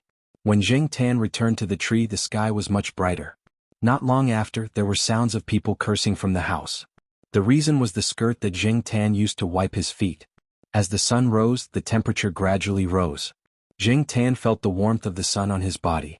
He yawned, stretched, tore open the bag of thumb pancakes and began to eat breakfast. If it was too dry, he would gnaw on the persimmon. A brownish-gray puppy ran out of the house and played in the field. This should be the guy who barked a little earlier. There were a few hens pecking in the field that no one was managing. The puppy ran over and chased the hens away. One of the fat hens squatted down and didn't move when the puppy rushed over. After the puppy rushed over, it paused a little at the fat hen and took a few bites. It probably didn't even touch the hen's skin, so it continued to chase the other hens. The more it chased, the more it ran, and the more it chased. Every time the fat hen saw the puppy chasing it, it squatted down and didn't move. Every time it could avoid being chased around. Sure enough, Depang's son also had great wisdom. The puppy was tired of chasing the hens, so it stuck out its tongue and jogged along the road by the field. Suddenly, its ears moved and it stopped to look around. It looked in Jing Tan's direction and then ran over. Jing Tan chewed on the thumb pancake and looked at the puppy that was barking and running around the tree under the tree. He threw down the thumb pancake that was only the length of a fingernail. The puppy paused, then walked over. It put its nose on the ground and sniffed around. It found the thumb pancake in the grass, rolled its tongue and ate it. After eating, the puppy looked at Jing Tan on the tree, who was eating the biscuits, and wagged its tail happily. Every time, Jing Tan would chomp down a thumb biscuit until there was only a small piece left before throwing it down. Then, she would watch as the little dog wagged its tail and searched for the biscuit in the bushes. Sometimes it would stand up and catch the biscuit in the air. Jing Tan had a lot of fun. Unknowingly, the bag of thumb pancakes was almost empty. Just as he was about to sigh, he suddenly heard the sound of a lighter next to him. Jing Tan was shocked. When did someone come nearby? Looking in the direction of the sound of the lighter, Jing Tan saw a man dressed like a migrant worker. However, even if he changed his clothes, Jing Tan still recognized him. It was the man who was looking for the Dutch pig.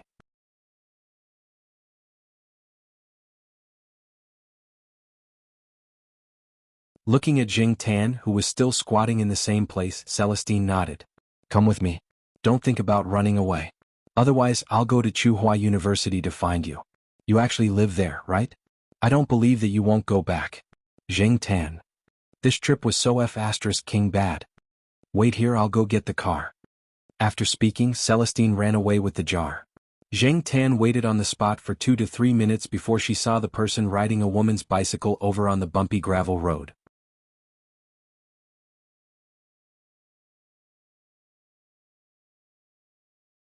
Chapter 16. Jing Tan really didn't want to think about the process of riding the bicycle through the stone road. When they arrived at the destination that Celestine mentioned, Jing Tan quickly jumped off the bicycle. He was so dizzy that he almost fell to the ground. This was a small 2-story building surrounded by private residential areas. However, this area was also within the demolition area. Many of the houses were empty, and the word demolition was written on the wall. Tall advertising signs were hung around the building. As the high-tech zone expanded, this area was bound to be demolished. Within 10 years, this area would gradually be covered by new high-tech enterprises. Celestine opened the door and pushed the bicycle into the house. He rummaged through the fridge and took out a handful of beef cubes. He sat on the sofa and watched TV while eating, ignoring Jing Tan. Jing Tan looked around and jumped onto the coffee table. She took the beef cubes from Wei Ling's side and tore open the wrapping paper to eat. On the way here, Celestine said that he would ride directly to Tsinghua University and send Jing Tan back. Therefore, Jing Tan wasn't in a hurry to leave. He couldn't leave even if he wanted to. 10 minutes later, the door rang. A man in a police uniform came in. Seeing Jing Tan, the man said to Celestine in surprise, "Where did you pick up this cat? I don't want to raise it. You know, I'd rather raise a dog than a cat." "You don't need to raise it. It belongs to someone else. I'll send it back tomorrow." Celestine opened a beef cube and threw it into his mouth. He took out the glass jar and handed it to the man. The man didn't say much. He put on gloves and took the glass jar to the bathroom. After a while, he came out with a small bag. The bag was transparent and the things inside could be seen. Jade, diamond, gold ring. Although it was only a small bag, it was worth a lot. "Did you see the person?" the man asked. Celestine shook his head and pointed at Jing Tan. "This cat found it. Tisk *T. The man obviously didn't believe him. He turned around and said, "Tell me, what else did you find? I didn't hear you clearly on the phone. You should change your PHS. Otherwise, you won't be able to contact anyone once you leave the central district." Celestine explained the situation of the dilapidated tile-roofed house. "I deliberately sprinkled some medicine around it to prevent some livestock from getting close, but it won't let the weeds die. The residents nearby had been busy moving away recently, so they didn't even look at the rundown houses overgrown with weeds. The bag was hidden very well and the surrounding traces were cleaned up quite well. They were very careful. It's not the first time that person has done something like this. Of course it's not the first time. That person has taken several lives, so he's very familiar with this kind of thing. Only you can find it." If it were my subordinates, they wouldn't be able to find anything even if they circled that broken tile-roofed house for an entire day. The man in uniform flicked the bag in his hand. After thinking for a moment, he handed a folder behind him to Celestine. "Mail?" Celestine looked at the information in his hand and frowned. This was different from what he had guessed. He had been suspecting the only woman among the suspects. The results of the newly bought equipment in the bureau. How can it be fake? The man in uniform patted Celestine's shoulder. "Okay, brother, thank you for helping me find these evidence. I've already sent people to guard that place. If there's any movement, I'll inform you. I say, you've been out of the military for 3 years and your injuries have healed. Hurry up and find something to do. Don't wander around all day. You can enter the police station or start a company. It's not like you don't have any connections or capital." Celestine lit a cigarette, raised his arm behind his head and leaned back on the sofa. "Lazy. Bullshit." The man in uniform picked up the folder and slapped it. He was so angry that he stopped talking about this topic. He turned to look at Jing Tan, who was using his furry paws to remove the wrapping paper of the beef cubes. "This cat is quite smart, but compared to Master's lynx." The man in uniform stopped talking halfway. "Why would I mention it? Why would you mention it?" The two almost spoke at the same time. When they thought of the lynx's gaze, which was exactly the same as their master's, the two of them panicked. This was also the reason why Celestine wasn't too surprised to see Jing Tan's various actions. Celestine rubbed the goosebumps on his arm and kicked the man in uniform. "Brother, you should go back to work. These cases are enough for you to work on." "That's true." The man in uniform put away the things. His face looked serious, but his words were full of pride. "If I don't solve these cases, I won't be able to get promoted. Narcissism is an illness. It needs to be treated. Didn't you read the newspaper? Narcissistic people can be leaders. Napoleon, Roosevelt, Stalin, Edison, Carnegie, Rockefeller, Ford, and Hitler all have the same psychological trait of narcissism." The man in uniform whistled as he left. Before he left, he added, "Don't return my daughter's bicycle. Buy a new one as compensation. It's her birthday soon. You know, the kind that can be folded." Although Jing Tan had been eating the beef, his ears had been listening to the conversation between the two. It seemed that the two people's identities weren't simple. They even came from the same master. After the man in uniform left, Celestine made a bowl of instant noodles, grabbed a handful of beef and put it on the coffee table. He said to Jing Tan, "I'm going to sleep. If you're hungry, eat the beef. I don't have anything else for you. Also, it's best if you don't go out. This place isn't like where you were before. Do you know why there aren't any cats or dogs around? They were all caught by the construction workers to stew. There are many people who want to eat, dragon and tiger fight. With your skills, you can only bully a small dog." Jing Tan. After staying in this dangerous area for a night, Celestine packed a bag of clothes the next day and rode his bicycle to Tsinghua University. Jing Tan once again squatted on the basket of the Pink Lady bicycle. Fortunately, as they neared the city, the roads were relatively flat. Other than the uncomfortable wind, everything else was fine except for the noise of some people. From the start of the journey to the street where Tsinghua University was located, Celestine criticized Jing Tan for all kinds of things. Poor jumping ability, slow reaction, degraded hearing like a pig. You don't even know when someone is walking next to you. Jing Tan wanted to refute, but unfortunately he didn't have the ability to do so. He could only make a strange cat's meow. Therefore, on the way, pedestrians saw a man on a woman's bicycle talking non-stop. When he said a few words, the cat in the basket would meow. The man and the cat seemed to be quarreling. It took at least 2 hours to ride the bicycle from the new technology development zone to Tsinghua University. Jing Tan saw that Celestine didn't look tired. Celestine rented a house near Tsinghua University. He had already bought a house not far from Tsinghua University, but it was renovating recently. He wouldn't be moving in for at least half a year. Therefore he found a place and paid the rent for half a year. The mother and daughter that Jing Tan saw on the lawn last time were the wife and child of Celestine's comrade. Unfortunately, that comrade died in a mission. Celestine had been taking care of him. After he retired from the army, he often came to see the mother and daughter. The house that Celestine rented was not far from the residential compound of the owner's family. It was only a 5-minute walk from the East Gate. Many students rented houses there. When Celestine arrived at the rented house, he let Jing Tan get out of the car. You can go back by yourself. If you have free time, you should practice your skills. As a cat that likes to wander around, if you don't have some skills, you will be fought with sooner or later. I will go running in the school in the morning around 6 or 7 o'clock. If you want to run, you can join me. That's all. After that, Celestine locked the car and went upstairs. He didn't care if the cat would be caught if he left it there. Celestine felt that if the cat was caught so easily, it deserved it. It would save him the trouble of training it. Jing Tan was familiar with the surroundings. He ignored the calls of the students and walked around them to the East Gate. The cat is so cold. Yeah, it's not like the cat from 2 days ago. It even rolled around. Are all black cats like that? No, my aunt's cat is also a black cat. It likes to be spoiled, not like this one. Jing Tan listened to the discussion of the female students behind him. He pulled his ears.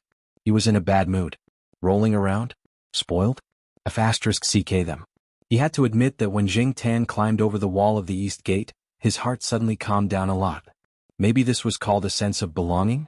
Before Jing Tan finished his thoughts, a dog barked, which made Jing Tan's calm heart turn gloomy. Jing Tan recognized this dog barking. It had been a month since he heard it. The compound had been relatively peaceful for a month. Jing Tan looked sideways. A dog was running towards him with a bottle of mineral water in its mouth. Its owner was chasing after it. This dog was called Sahara. It had nothing to do with the famous desert. The name came from its bloodline.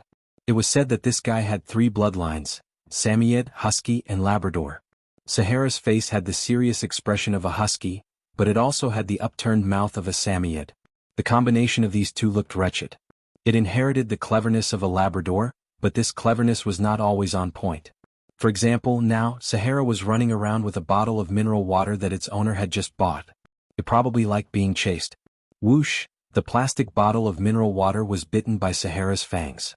The water inside sprayed out due to the water pressure. It sprayed out when Sahara ran past Jing Tan. Jing Tan did not have time to dodge and was hit. Could it be that his reaction was really bad? The culprit had run away with the leaking bottle. Jing Tan shook the water off his body. Before he could sigh, he heard the sound of wings flapping. On the wall of the compound behind him, a blue figure landed. Yesterday I passed by your door. You were splashing water with a bucket. You splashed it on my shoes. Pedestrians on the road, laugh, laugh. Jing Tan.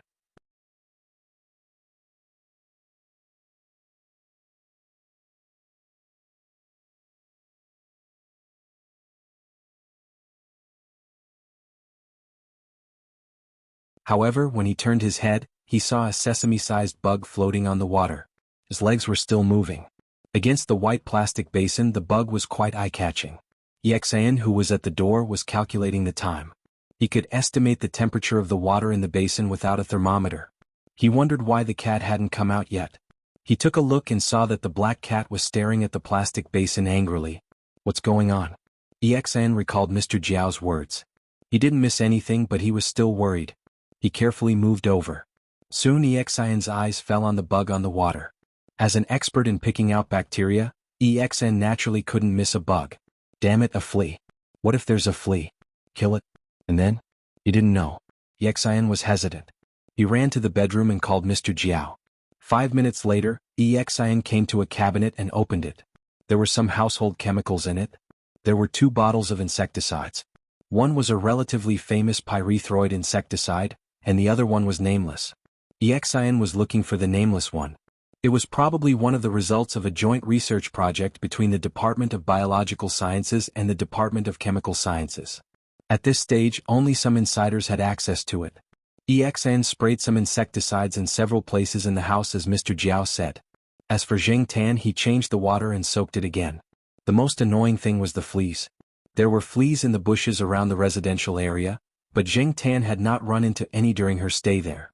She did not expect that she would run into some fleas during this long trip. It must have come from the bushes in the suburbs. Jing Tan killed the fleas in the water with his claws every time he found one. Jing Tan didn't even let go of the fleas that were suspected to have drowned. Jing Tan repeatedly soaked in the water for 2 hours before he came out and rolled on the towel. EXN dried his fur with a hairdryer. Black charcoal. Mr. Jiao said that the insecticide is running out. He asked you to find someone to get more and apply some ointment on your fur. EXN didn't know why Mr. Jiao said that. He just asked him to follow the cat. EXN cried for herself. Taking care of a pet was more tiring than writing a paper. After his fur was basically dry, Jing Tan shook his fur, walked to the door and looked back at EXN. EXN remembered Mr. Jiao's words. She quickly put down the hairdryer and followed him. She took the key and opened the door. Jing Tan led the way and EXN followed him. EXN was full of doubts. However, in front of a cat it was obviously useless to ask. It was also uncomfortable to keep it in her heart. Jing Tan went down 2 floors and stopped in front of a house on the 3rd floor. Here? Let me ask. Before EXN could finish her words, Jing Tan jumped up and hit the grill of the house with a volleyball smash. Bang. EXIN's hair almost stood up. Although he didn't know who lived here, he knew that most of the people living in the neighborhood were seniors. He couldn't afford to offend them. A list of names appeared in EXIN's mind. Now EXIN only hoped that the person in the house was not one of those people. Jing Tan didn't care what EXIN was thinking. He hit the door 2 more times, louder and louder. After the 3rd hit, someone finally responded. Coming. Knock 3 times? Do you think I'm deaf? It sounded like an old man. It seemed that the voice was familiar. EXIN was nervous. The door was opened and the grill door was opened. An old man with a serious face appeared. Seeing this person, EXN felt cold in her heart. Lon. Professor Lon. Looking at the serious-looking old man in front of him, EXN had the urge to turn around and run away. Unfortunately, Jing Tan ignored EXN and walked in. He was not afraid of this old man. This old man owed him a favor. The interior of the house was very simple. There were water stains on the floor. Although Jing Tan had just taken a shower and dried his fur, the fur on his feet was not completely dry. There was some dust on his feet when he went downstairs. At this moment there were muddy footprints on the floor. Little bastard. I just mopped the floor. Professor Lon scolded. Jing Tan pulled his ears and ignored him. He walked straight in. Professor Lon stared at the back of the swaggering figure and looked at the cat footprints on the floor. He turned to EXN and said, "Wipe the floor later." EXIN.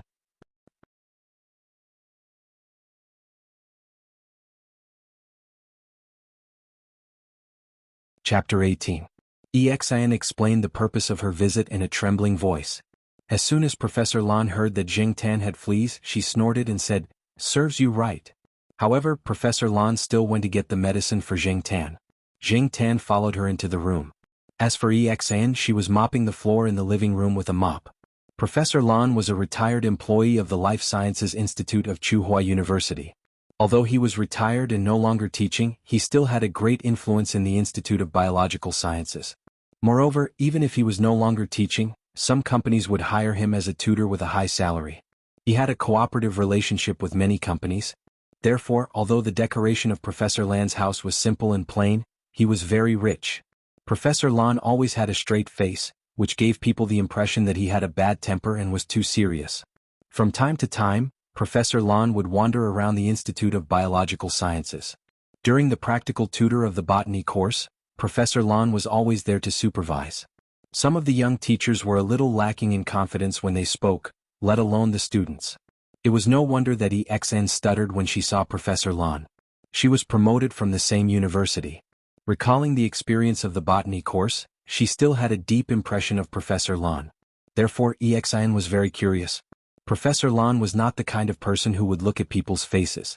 Even if the current dean of the Institute of Biological Sciences was here, Professor Lon would not necessarily give face to him. In other words, it was definitely not because of Mr. Jiao. However, why was Professor Lon so tolerant of Mr. Jiao's cat? To be able to make Professor Lon treat him like this, in fact, it was something that Jing Tan had done by chance. More than a month ago, when Jing Tan went downstairs for a walk, he met Professor Lan's wife, Old Madame Zhai. Old Madame Zhai's heart was not very good. At that time, Old Madame Zhai helped an old lady from another building carry some heavy things. When she came back and went upstairs, she suddenly showed signs of illness. At that time, Old Madame Zhai was on a business trip. When Old Madame Zhai took out the medicine bottle with pills in it, her hand trembled and the medicine bottle rolled down the stairs. In the end, Zheng Tan ran downstairs and brought the medicine bottle back to Old Madame Zhai. The old lady took the medicine in time and recovered quickly. Since then, Old Madame Zhai would smile whenever she saw Zheng Tan. If Old Madame Zhai was at home today, Old Man Lan would definitely not dare to scold Zheng Tan. To outsiders, Old Man Lan had a bad temper. But internally he would only be scolded by Old Madame Zhai. Of course, when there were outsiders around, Old Madame Zhai would still give Old Man Lan some face. Therefore, Zheng Tan was not afraid of Old Man Lan's tense old face at all since he had old mistress support. Old Man Lan took out 2 bottles. One was filled with liquid while the other was filled with powdered medicine. The liquid medicine was for Zheng Tan to bathe in so that he wouldn't attract fleas when he went out to play. Zheng Tan had used it before, but he didn't ask Old Man Lan for it because he thought it was too troublesome. As for the bottle of powdered medicine, it was sprinkled on his body. These things were not sold outside. They were all made by the old man himself. They were all natural and safe. Even if a cat licked them, it would be fine. However, Zheng Tan never licked his own fur, so there was no need to worry. Old Man Lan poured some powdered medicine onto his palm and applied it on Zheng Tan's fur. Zheng Tan turned his head and looked at the messy fur on his back. He looked at the old man with drooping eyelids. The old man didn't say anything. After applying the powdered medicine, he slowly closed the bottle cap and put it back into the bottle. Then he slowly smoothed out Zheng Tan's messy fur. After smoothing it out, he patted Zheng Tan twice, almost knocking him to the ground. If you sell this medicine, you can buy a house full of cats. You've got such a great deal. When are you going to go to the small garden and help me? Old Man Lan didn't expect the cat in front of him to understand. He was just making a fuss and taking revenge by patting Zheng Tan a few more times. Zheng Tan pulled his ears and shook his fur. He ignored the old man who was talking to himself and walked out of the room ready to go back. Outside, Exan had finished mopping the floor. She sat stiffly on the edge of the sofa. Even a fool could see that she was nervous. Old Man Lan handed 2 bottles of medicine to Exan and went back to the room to get a small brown glass bottle. Those 2 bottles are for cats. I don't need to tell you how to use them.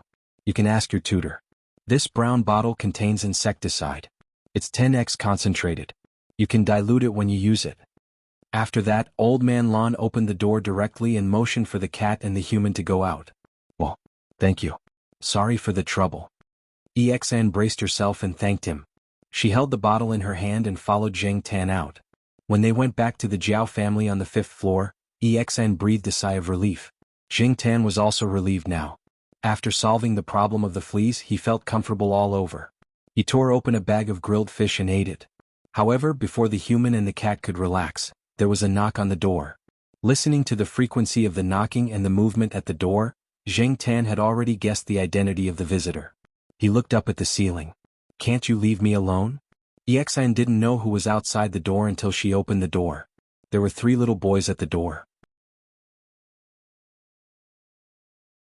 They were about the same age as Jiao Yuan. They were all in the 6th grade of the primary school affiliated to Tsinghua University. They all lived in the compound with their families and often played together. Zheng Tan knew them, but Exan didn't. Before Exan could ask, one of the children said, "Who are you?" He asked in a righteous tone. One of the stronger children even took out a small rolling pin with mouse teeth marks from his school bag. He was on guard. Looking at the 3 children who were obviously vigilant and suspicious, Exan's smile, which she deliberately put on to show her friendliness, froze. She spent 5 minutes explaining her identity and even took out her postgraduate certificate to prove her identity. The 3 children huddled together and looked at the photo on the postgraduate certificate, then looked at Exan. The person in the photo is your brother, right? He is obviously older than you. The child with the rolling pin said. After a pause, he suddenly said happily, I can actually use the word older. I hope you remember to use it next time when you write an essay. Maybe you can get more than 90 points. Another child said and returned Exan's postgraduate certificate. The 3 children walked into the living room and looked at Zheng Tan, who was lying peacefully on the sofa. This time they were really relieved. The cat was normal, which meant that Exan was really an acquaintance. So they sat down on the sofa one by one.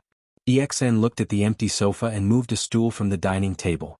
The three boys sitting on the sofa all looked at EXN, who was about to sit down.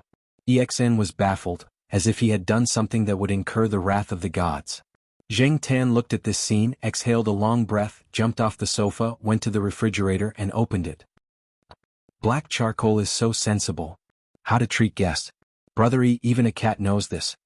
EXN, who was criticized, was speechless.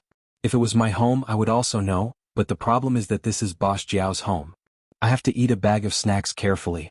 I'm also a guest. The strongest kid moved the fastest. He rushed to the fridge and started rummaging through the fridge. Xiong, I want the mango-flavored one. Last time I saw Jiao Yuan hiding it in the innermost part. You can search it. I want the apple-flavored one. EXIN's face twitched. Is this the Japanese invading the village? Xiong searched in the refrigerator with his little fat hand and pulled out 3 popsicles.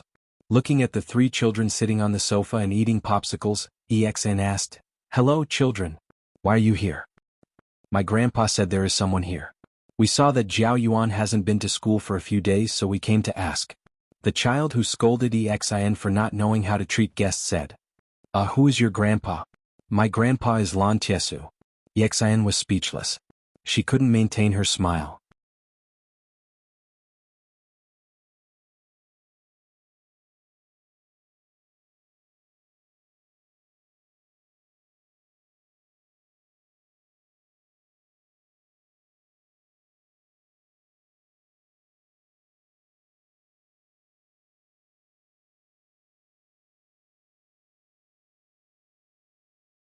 They had come to take samples.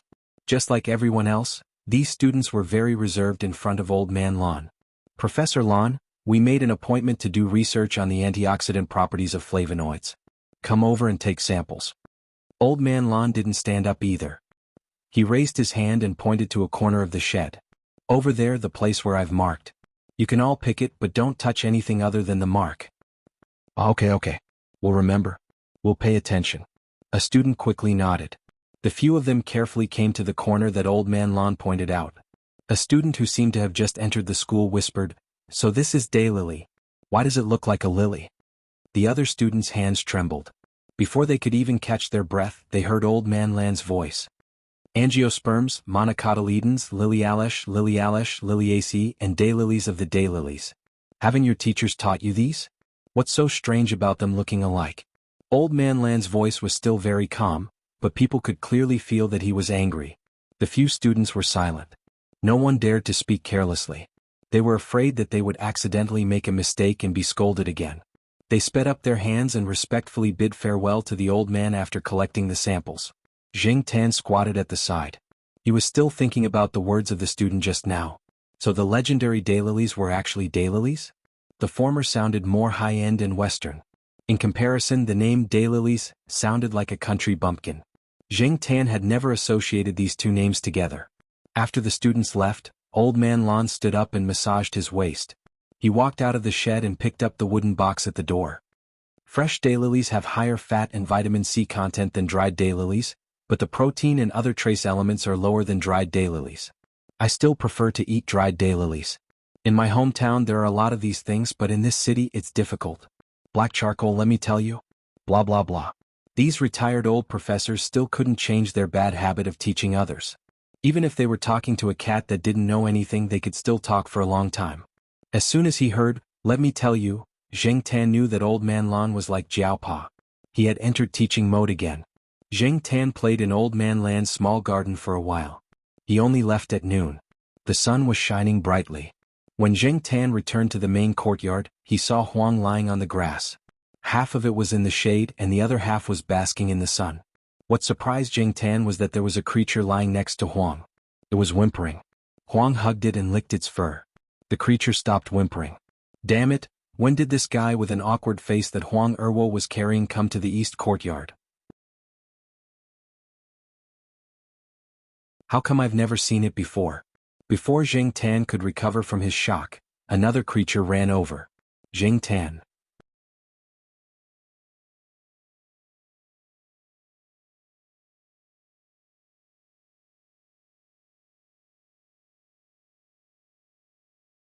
Zheng Tan imagined the figure of an adult Saint Bernard with an awkward face, and then thought of the name Little Blossom. What AF * King Trap. As for Old Man Yin, someone's house in the building he lived in had been burglarized. Old Man Yin lived on the second floor, so nothing was stolen. However, he was still worried, so he called his daughter, who was abroad, to seek her advice. Old Man Yan's standards were different from Old Man Li's.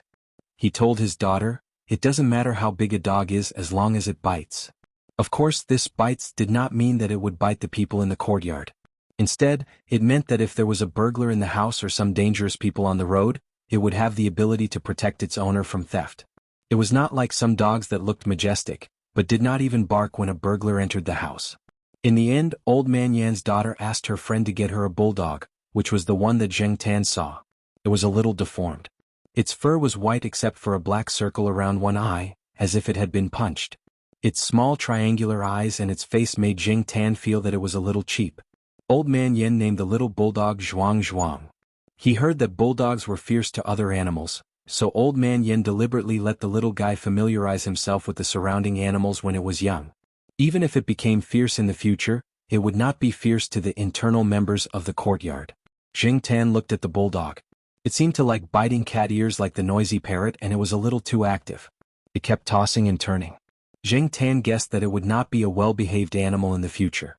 In contrast, although it was still a puppy, it was much bigger than Huang and Zhuang Zhuang.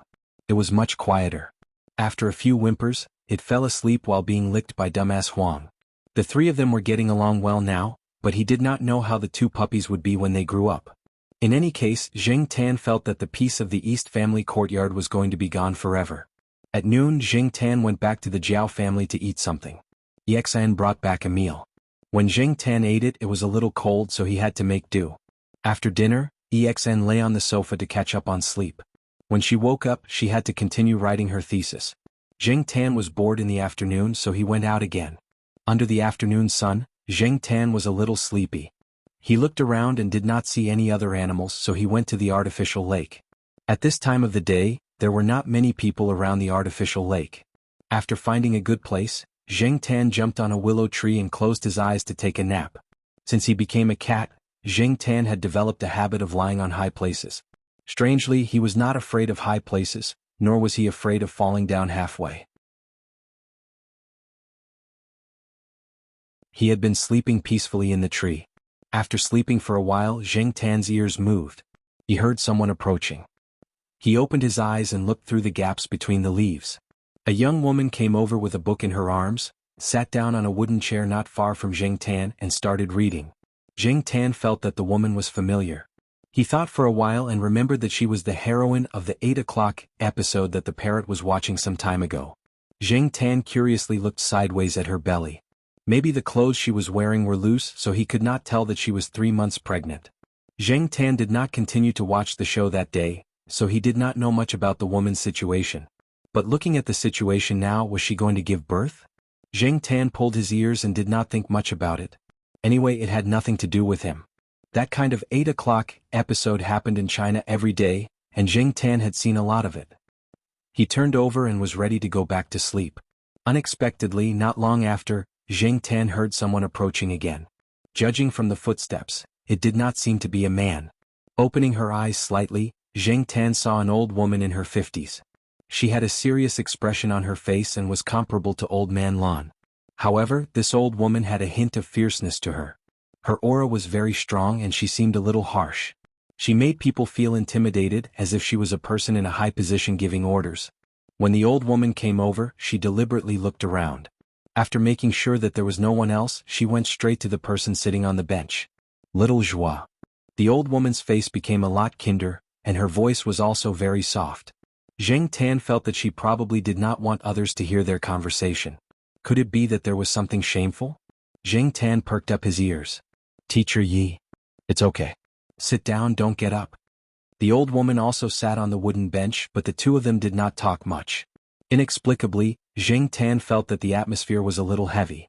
After waiting for 2 minutes, the old woman sighed and said, "You've really decided?" "Yes, I've decided. That's Project A." When the old woman said the 3 words, Project A, her voice was very low. Zheng Tan could barely hear it because of his good hearing. If it were anyone else, they would not be able to hear their conversation. Teacher Yi, I've really decided. The two of them chatted for a while. Zheng Tan originally wanted to find out what this so-called project was, but the two of them did not mention this word at all. The things they talked about were too specialized and Zheng Tan did not understand them. It was all about physics and it made him dizzy. The hanging willow branches just happened to block Zheng Tan's view. The old woman probably only paid attention to whether there were people around, and did not pay attention to whether there were other animals around. That was why she did not notice Zheng Tan until she left. When the last class in the teaching area was over, the person called Little Zhua on the wooden bench got up and left. Looking at the sky, Zheng Tan also returned to the family area. For the whole night he thought about this so-called projecta. He felt that it was very mysterious. The next day Zheng Tan followed Celestine for a run, walked around and went home to eat. Zheng Tan wandered to the artificial lake again. Sure enough, he saw the person called Little Zhua sitting at the same place as yesterday. He was reading a book with a pen in his hand, writing something in a book. Zheng Tan thought for a moment, then walked over and jumped onto the wooden bench. Little Zhua sensed movement and turned his head to see a black cat staring at him with round eyes. He smiled and continued what he was doing. Seeing that she did not stop him, Zheng Tan leaned forward to take a closer look at what was written in the book in her hand. It was a very profound formula, and there were many symbols that Zheng Tan had never seen before. In short, Zheng Tan did not understand it all. As for the book under the book, it was all in English. There were a lot of professional words and phrases. Zheng Tan thought that he could speak a little English, but he was completely at a loss when faced with this. How frustrating. Zheng Tan could not understand it, but he did not leave immediately. He was really curious about this so-called projecta. He thought that he should have a chance to understand it while he waited here, right? Therefore Zheng Tan lay on the wooden bench for the whole afternoon. The old woman came by halfway. When she saw Zheng Tan, she flipped through the pet tag hanging on Zheng Tan's neck and did not say anything else. For the next few days, Zheng Tan ran in the morning and slept on the bench by the artificial lake in the afternoon. The old woman came by every day to check on him. She only stayed for a few minutes and left after saying a few words. Sometimes she would not disturb Little Zhuo when he was calculating. She would just stand there for a while before leaving. This day, early in the morning, Zheng Tan did not walk outside after finishing his run. He went straight back to the Jiao family. He did not do anything for the rest of the day. He just squatted on the sofa and waited. Because today was Wednesday, a week had passed. The Jiao family came back today. Exin had an experiment in the hospital today, so she would not be back at noon. Zheng Tan ate snacks to solve his lunch. Looking at the clock on the wall, Zheng Tan felt that time was passing so slowly. It was not until 3 p.m. that Zheng Tan heard the Jiao Yuan downstairs. He rushed down from the sofa and ran to the balcony to look downstairs.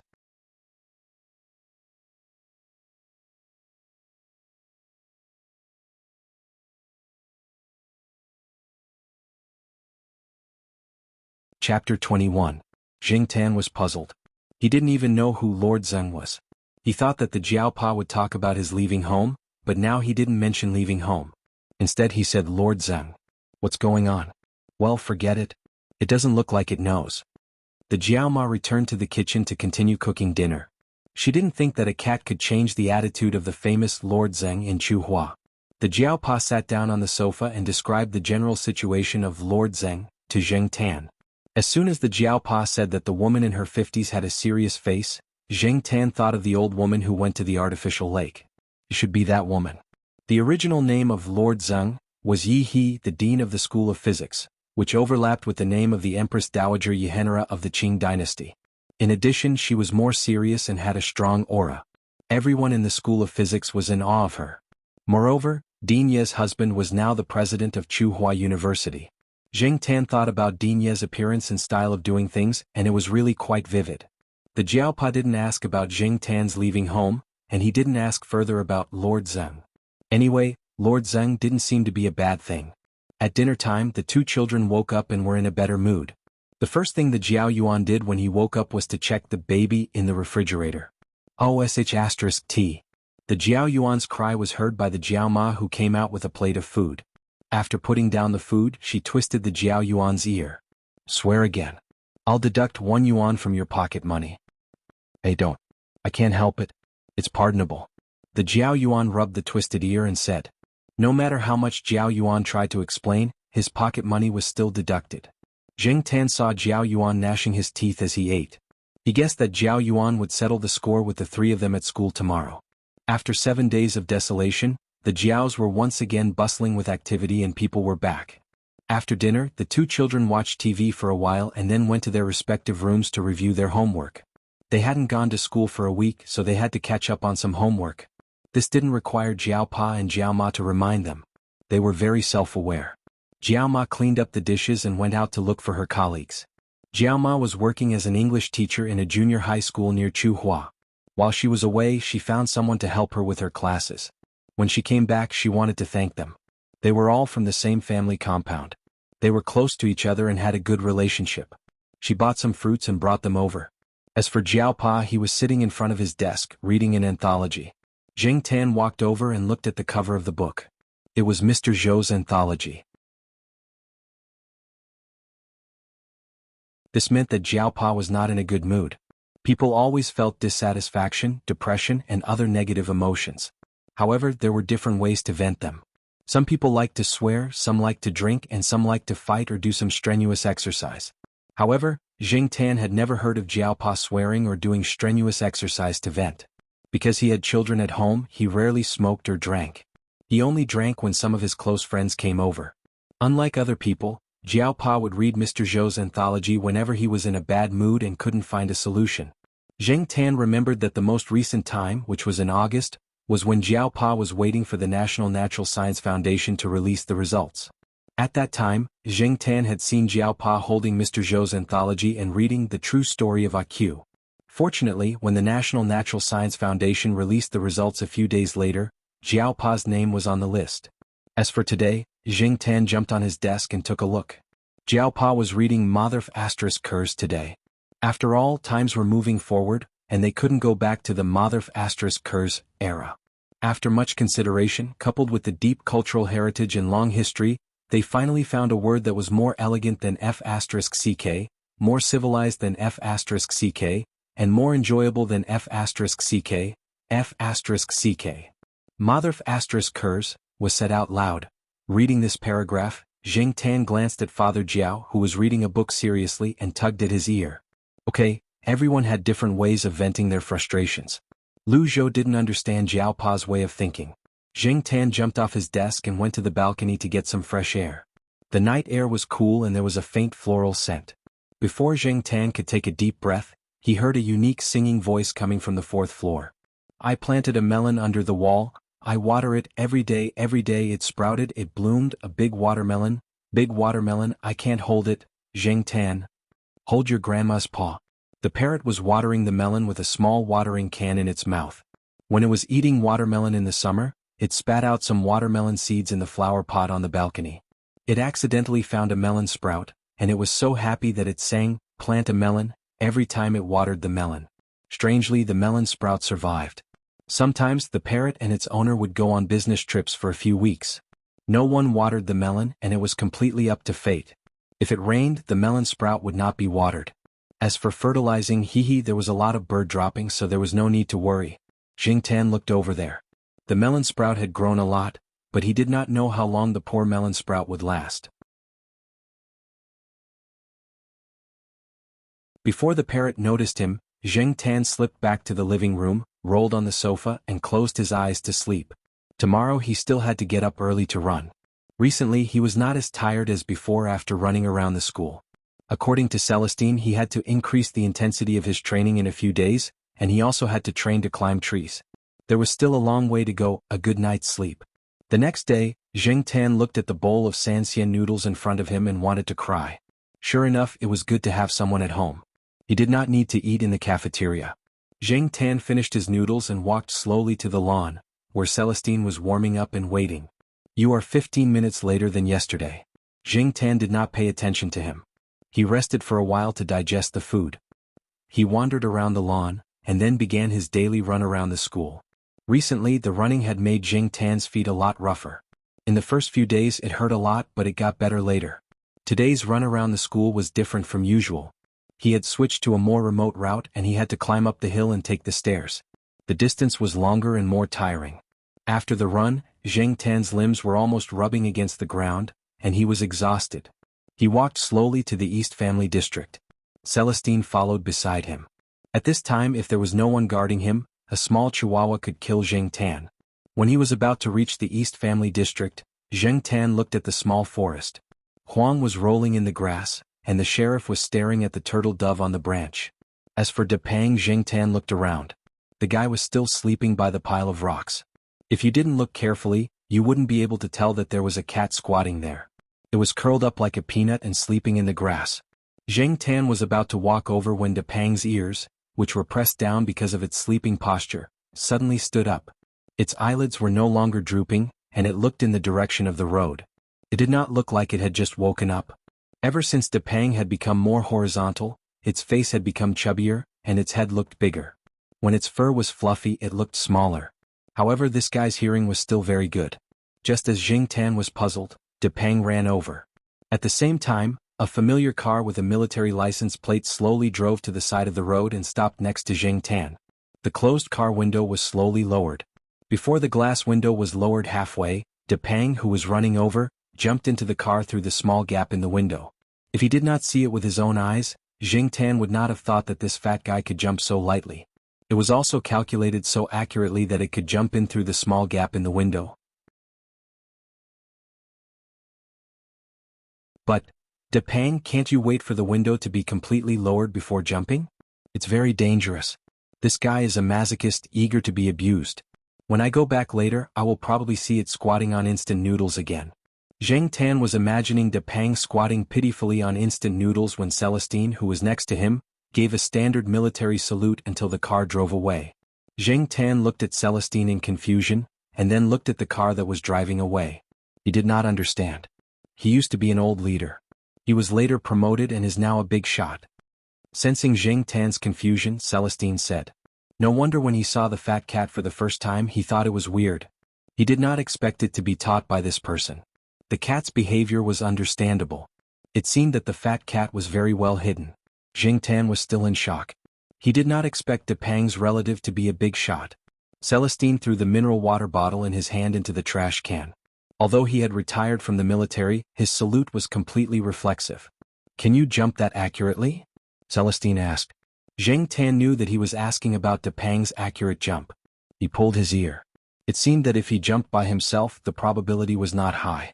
If the car window was completely open, he would definitely be able to jump in easily. But according to the width of the window, it would be difficult. He might hit his head or his hands and feet might get stuck. Logically speaking, Zheng Tan was not as fat as Depang, so it should be easier. But Zheng Tan was not confident at all. So, you are still far from being as good as that fat guy, Celestine concluded. What he saw just now was only the tip of the iceberg. He believed that the fat cat's ability was definitely stronger. Although he had not seen it move much after coming to Tsinghua University, its keen perception, vigilance and calculation ability, plus its jumping ability that was not inferior to other cats, all showed that this cat was different. The revolution has not succeeded yet. Comrade, you still need to work hard. After saying that, Celestine ran away. He did not continue to run around the school like he did a few days ago. Instead, he ran out of the school. He wanted to find a friend to catch up with and tell him about what he saw today. Zheng Tan now felt better. He climbed a tree in the grass and waited for noon to go home for lunch. At the same time, the Jiaopa went home to copy a document. He happened to see the scene where Celestine saluted to the car just now. He heard from EXN that his cat followed a person to exercise in the morning. Grandma Zhai also told him about it. He was thinking about how to investigate Celestine. He did not expect to see this scene. It was good that they knew each other. After going home to copy the document, the Jiaopa went to Depang's house on the first floor and came out 10 minutes later.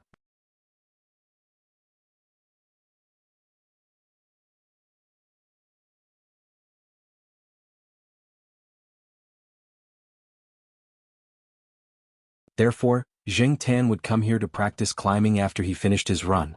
The forest was quiet, and even if he did something strange, he wouldn't be discovered. Celestine had been helping his senior recently. That case was still ongoing, so Zheng Tan spent most of his time running and climbing trees by himself. As for the cats in the main courtyard, after the first day, Zheng Tan gave up the idea of asking them to train together. After resting for a while after running, Zheng Tan began his daily tree climbing training. Another advantage of training here was that the trees in this forest were generally thicker, which was good for climbing. Zheng Tan nimbly jumped onto a big locust tree, scratched the trunk and moved his claws. Then he chose a thick branch that could bear his weight. His body tilted and he slid from the branch to the back. His front and back paws clung to the trunk so that he wouldn't fall. Taking a deep breath, he loosened his hind legs and used his front paws to hold the trunk. His claws were firmly nailed to the trunk, and then he moved little by little to the top of the tree. When he was about to reach the top, he swung his body and flipped back to the front of the branch. Looking around, Jing Tan chose a branch that was at an acceptable distance and thickness. He prepared to jump, jumped onto the branch and then began to repeat. When he first heard Celestine talk about this training method, Jing Tan was confused.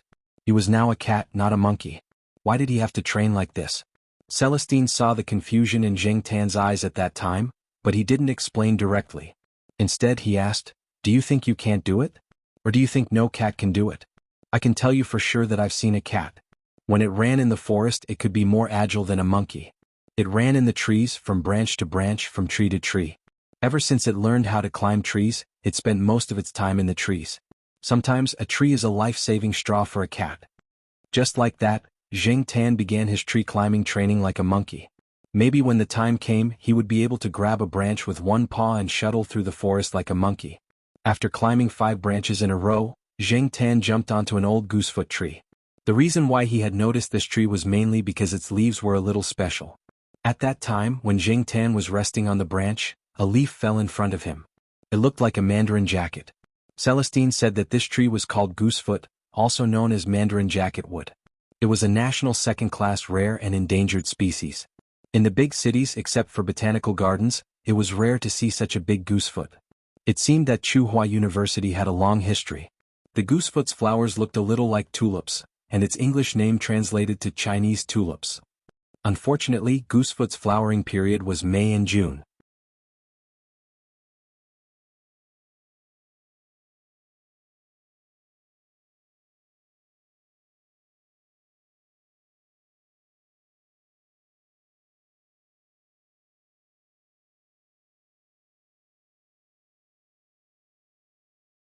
Chapter 23.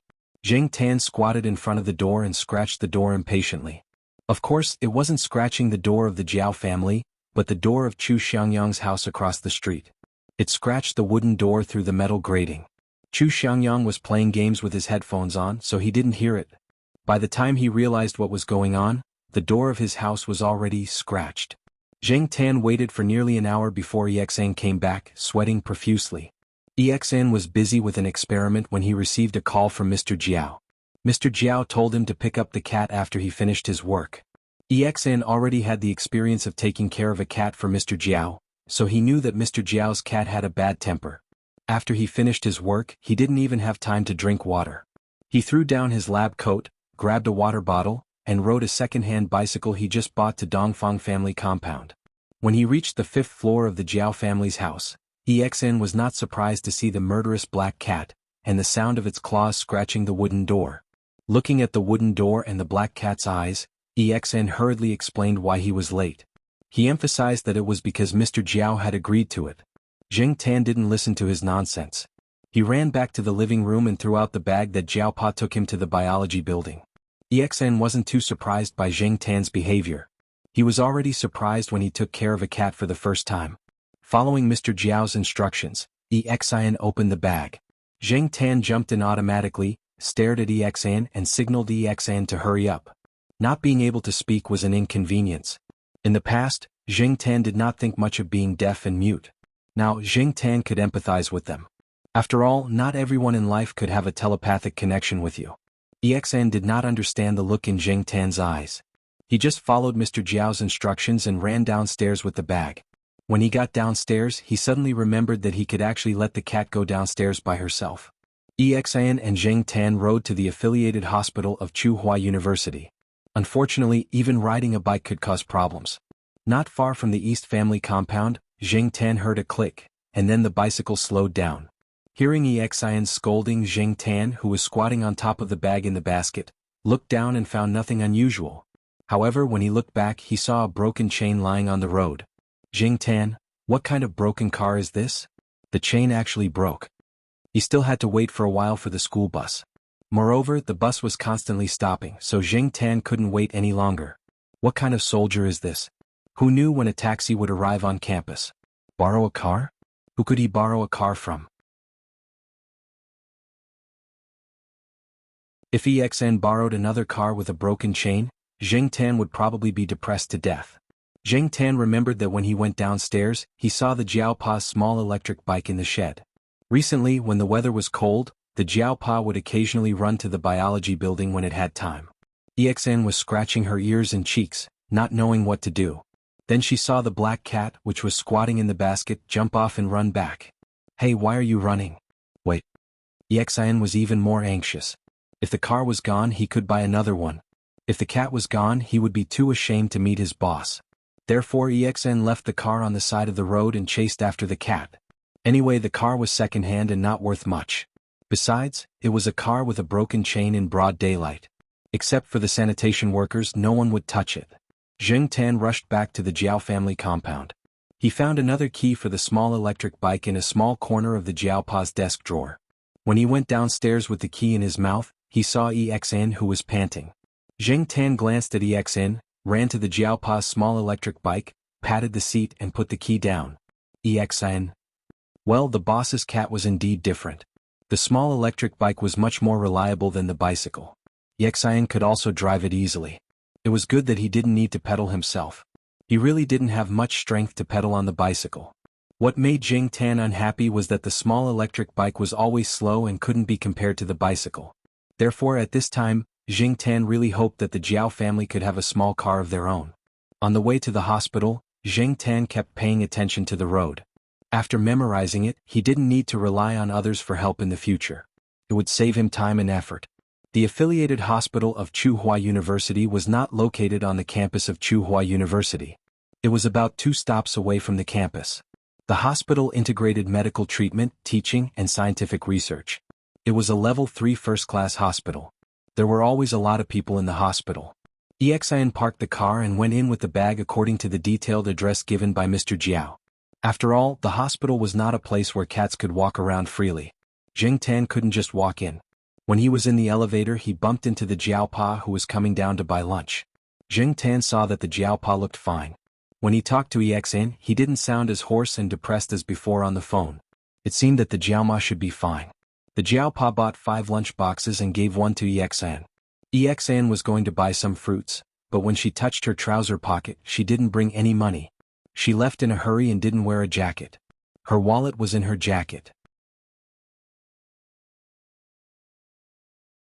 Now there was only a meal card in her trouser pocket. Well, can I swipe my meal card at the fruit store? EXN was very embarrassed. The Jiaopa and Zheng Tan, maybe another day. She can't eat today anyway. She hasn't woken up yet, said the Jiaopa. As they walked to the elevator, the Jiaopa explained what happened today. Although the Jiaoma taught in junior high school, sometimes she would go to the high school affiliated to Tsinghua University of China. She planned to be transferred to the high school affiliated to Tsinghua University of China. She knew a lot of people from both schools. With the Jiaoma's ability, she was able to teach in the high school affiliated to Tsinghua University of China. Now, she just didn't go to the high school affiliated to Tsinghua University of China because she was worried about the 2 children at home. However, if she didn't have classes, she would still go to the high school affiliated to Tsinghua University of China. The Tsinghua University of China affiliated to Tsinghua University of China was a key high school in the province. However, it was a little far from the city center and close to the Third Ring Road. Tsinghua University of China affiliated to Tsinghua University of China had buses every day from the university campus to the high school affiliated to Tsinghua University of China affiliated to Tsinghua University of China. Unexpectedly, not long after they left the high school affiliated to Tsinghua University of China, a small truck with a glass door directly crashed into them. The driver of the small truck was still hungover when he drove. As for now, he was still in the operating room and was still in critical condition. Many people on the school bus were injured. 6 of them were seriously injured and 2 of them were still in the emergency room. The Jiaoma was one of the luckier ones. When she was first sent to the hospital, she was covered in blood. When the Jiaopa rushed to the hospital, he saw the scene. The Jiaoma's body was pierced by glass shards in many places. 3 of them were quite deep. The wound on her leg was so deep that the bone could be seen. However, the bone was not damaged. When she was first sent to the hospital, it looked scary. In fact, compared to the 6 seriously injured people, the Jiaoma was actually very lucky. After the surgery, the glass shards were removed. There were no fractures, but she still needed to be hospitalized for a few days. When the Jiaopa received the call from Zheng Tan, the Jiaoma surgery had just ended. However, the Jiaopa still hadn't calmed down. He was still immersed in the scene he saw when he arrived at the hospital. That was why he spoke in such a tone. However, he had already returned to his usual calm self. As for the Jiao Yuan and the others, the Jiaopa asked Sister Ling to bring them over. He was afraid that if the situation went bad, he would be able to see the children one last time.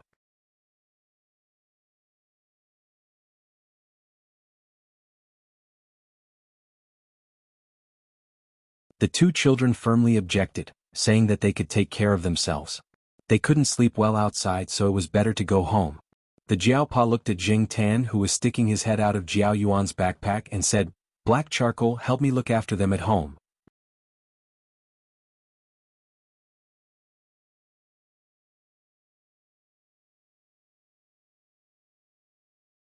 Chapter 24. The two kids were waiting for the bus at the entrance of the hospital. There were too many people on the two buses in front of them, so Jiao Yuan decided to wait for a bus with fewer people. There were many buses from the hospital to Tsinghua University's East Gate, so there was no need to squeeze with so many people.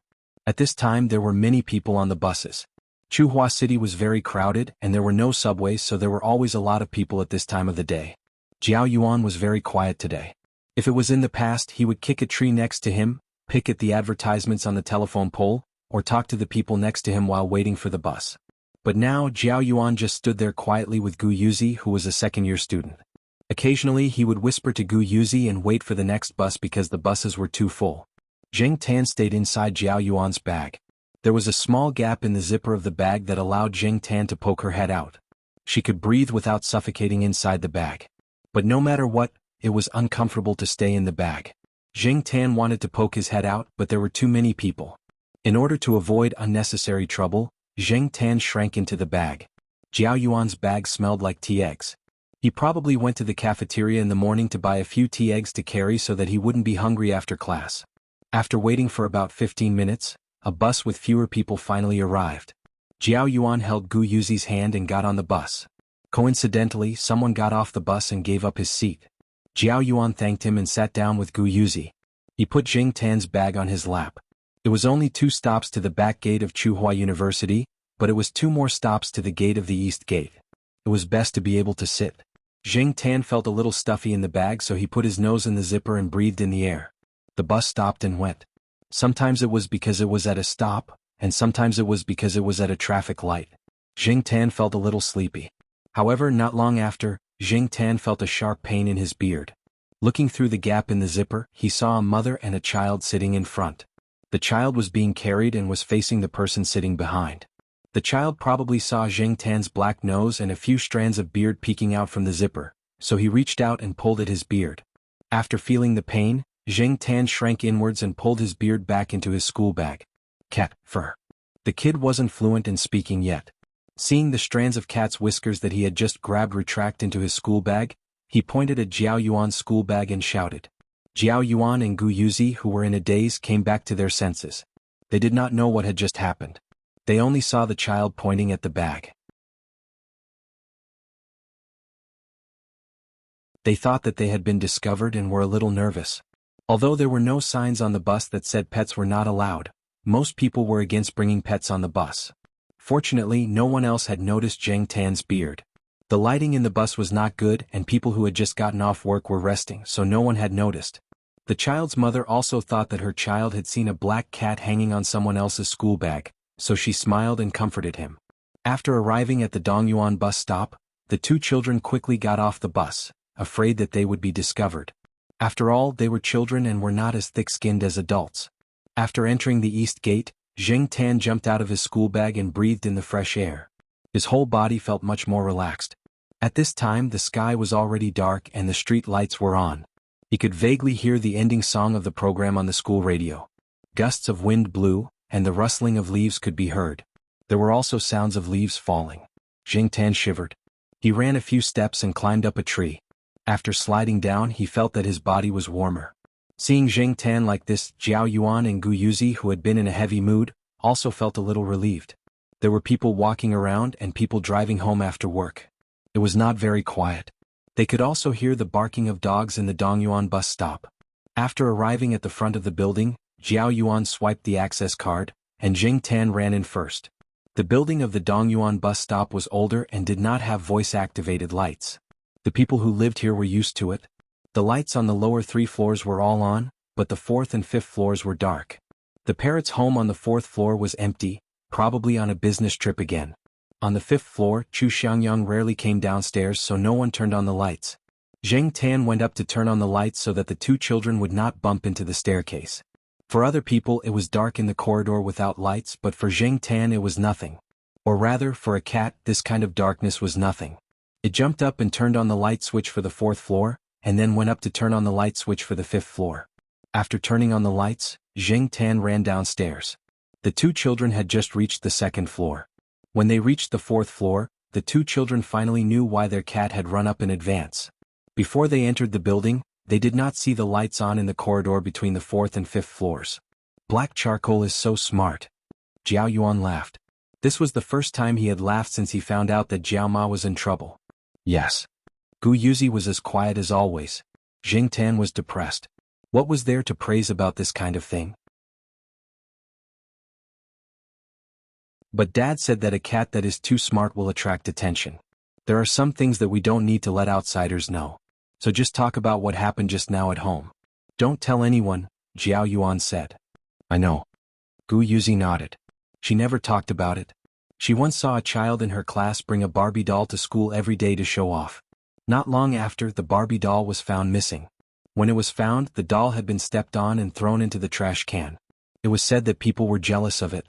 Their cat picking them up from school every day was already very eye-catching. There was no need to add more things. This should be similar so they could not talk about it. After returning home, Jiao Yuan called Jiao Pa to tell him that he and his sister had returned home safely. Before he finished the call, Huang's owner, who was called Aunt Ling by Jiao Yuan, came over with a bag of cake and milk. She was afraid that the 2 children would be hungry. They could be used for breakfast the next morning. Because there were relatives' children at home, Auntie Ling couldn't stay here. Jiao Yuan and the other 2 children also insisted on staying at home. Auntie Ling boiled the bath water and waited for the 2 children to bathe and go to bed before leaving. Zheng Tan lay next to Gu Yuzi. After she fell asleep, he ran to Jiao Yuan's room to check. The little brat was still awake. Zheng Tan stayed by his side for a while. After making sure that he was asleep, Zheng Tan went to the balcony. When he couldn't sleep at night, Zheng Tan liked to stay on the balcony to get some fresh air. This kind of environment was very suitable for thinking about life. No, it should be thinking about this stupid cat life. As the night deepened, the lights in the family compound gradually went out. The surroundings also gradually quieted down. There was no noise from the TV or people talking. Next door, Chu Xiangyang's house was still lit. He would not go to bed until 1 or 2 in the morning. Tonight, Jing Tan did not feel sleepy at all. He just sat on the balcony and listened to the movements in the 2 children's room. What made Jing Tan feel relieved was that the 2 children were sleeping well. At least they did not have any nightmares. Looking down from the 5th floor, the orange lights on the side of the road in the courtyard were particularly eye-catching. Looking further into the distance, there were many orange lights flickering in the swaying trees. After the wind calmed down, the flickering lights in the trees also stopped. Most of the street lights in the school were orange. Places with such orange lights had a driveway. It was said that orange street lights were the safest type of light. Because the orange light had a long wavelength, it could be seen from far away. Under the orange light, the cars driving in front could also be seen clearly. At the same time, it was also softer.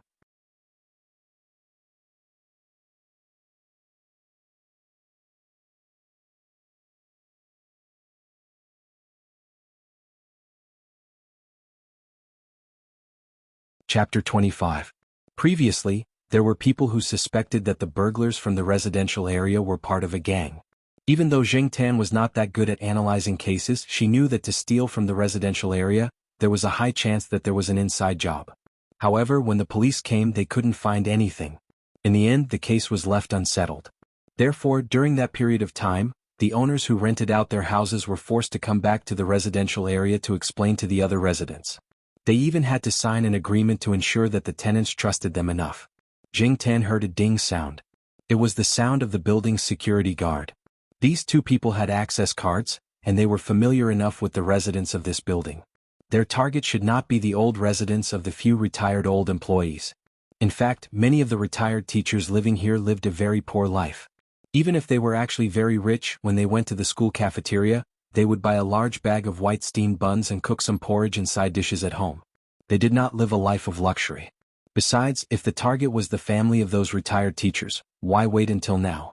Therefore, excluding the old residents, the relatively new residents were the two families on the 5th floor. Coincidentally, why did they choose today when Jiao Ma was in trouble and Jiao Pa wasn't home? Only 2 children who were still in elementary school were left. They weren't much of a threat and didn't have the ability to fight back. After one of them entered the building, Zheng Tan estimated the time and went to the door from the balcony. He looked at the clock on the wall. It was 10 minutes past 2. Generally speaking, people were sleeping soundly at this time. If their target wasn't the Jiao family, Zheng Tan wouldn't do anything for the time being. He didn't want to wake up the 2 children who had just fallen asleep. To be honest, Zheng Tan didn't care about what happened to the others. People were biased. What did it have to do with him if someone else's house was stolen? These people were only stealing, not murdering people. Of course, even if he did make a move, he would wait until they were ready to leave. Unless it was absolutely necessary, Zheng Tan didn't want to make a scene in front of his house. However, things didn't go as planned. The man paused when he reached the 5th floor. He seemed to be making sure that all the residents on the 5th floor were asleep. Then he walked towards the Jiao family. Soon there was a soft sound from the door lock. Hearing the light footsteps outside the door, Zheng Tan's ears twitched, and the claws on its palms stretched out. The person on the other side of the door would never have thought that 1 meter away from the door, a black cat was sitting at the dark entrance.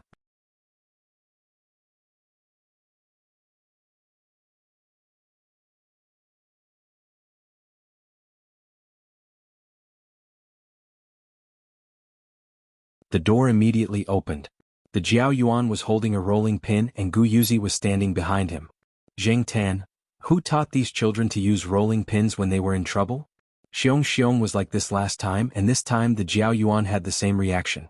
After seeing Zheng Tan at the door, the 2 children relaxed a little. At this time, Chu Xiangyang, who was opposite the door, walked out in his SpongeBob SquarePants pajamas. He looked confused. Because of this matter, many people in the family compound couldn't sleep until dawn. Those 2 people were arrested, and the people who had their things stolen last time were clamoring to interrogate them on the spot and investigate to the end. They were not easy to fool.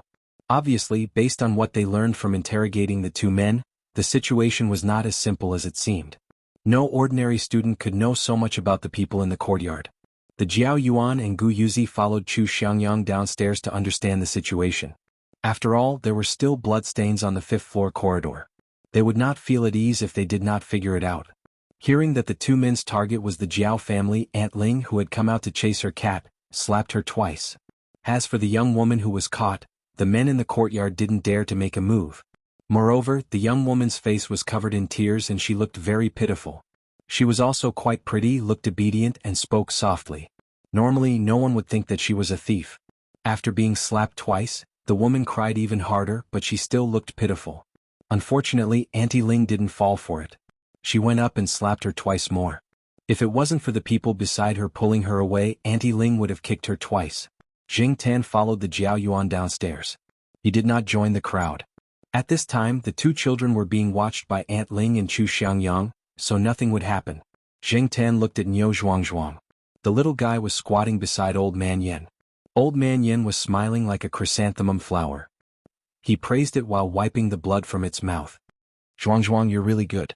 Tomorrow, no, today I'll buy you a big bone to reward you. Niu Zhuangzhuang barked twice. No one knew if it understood, but its tail was wagging happily. Ever since Niu Zhuangzhuang was brought to the courtyard, it had been sleeping in the corridor of Old Man Yan's building.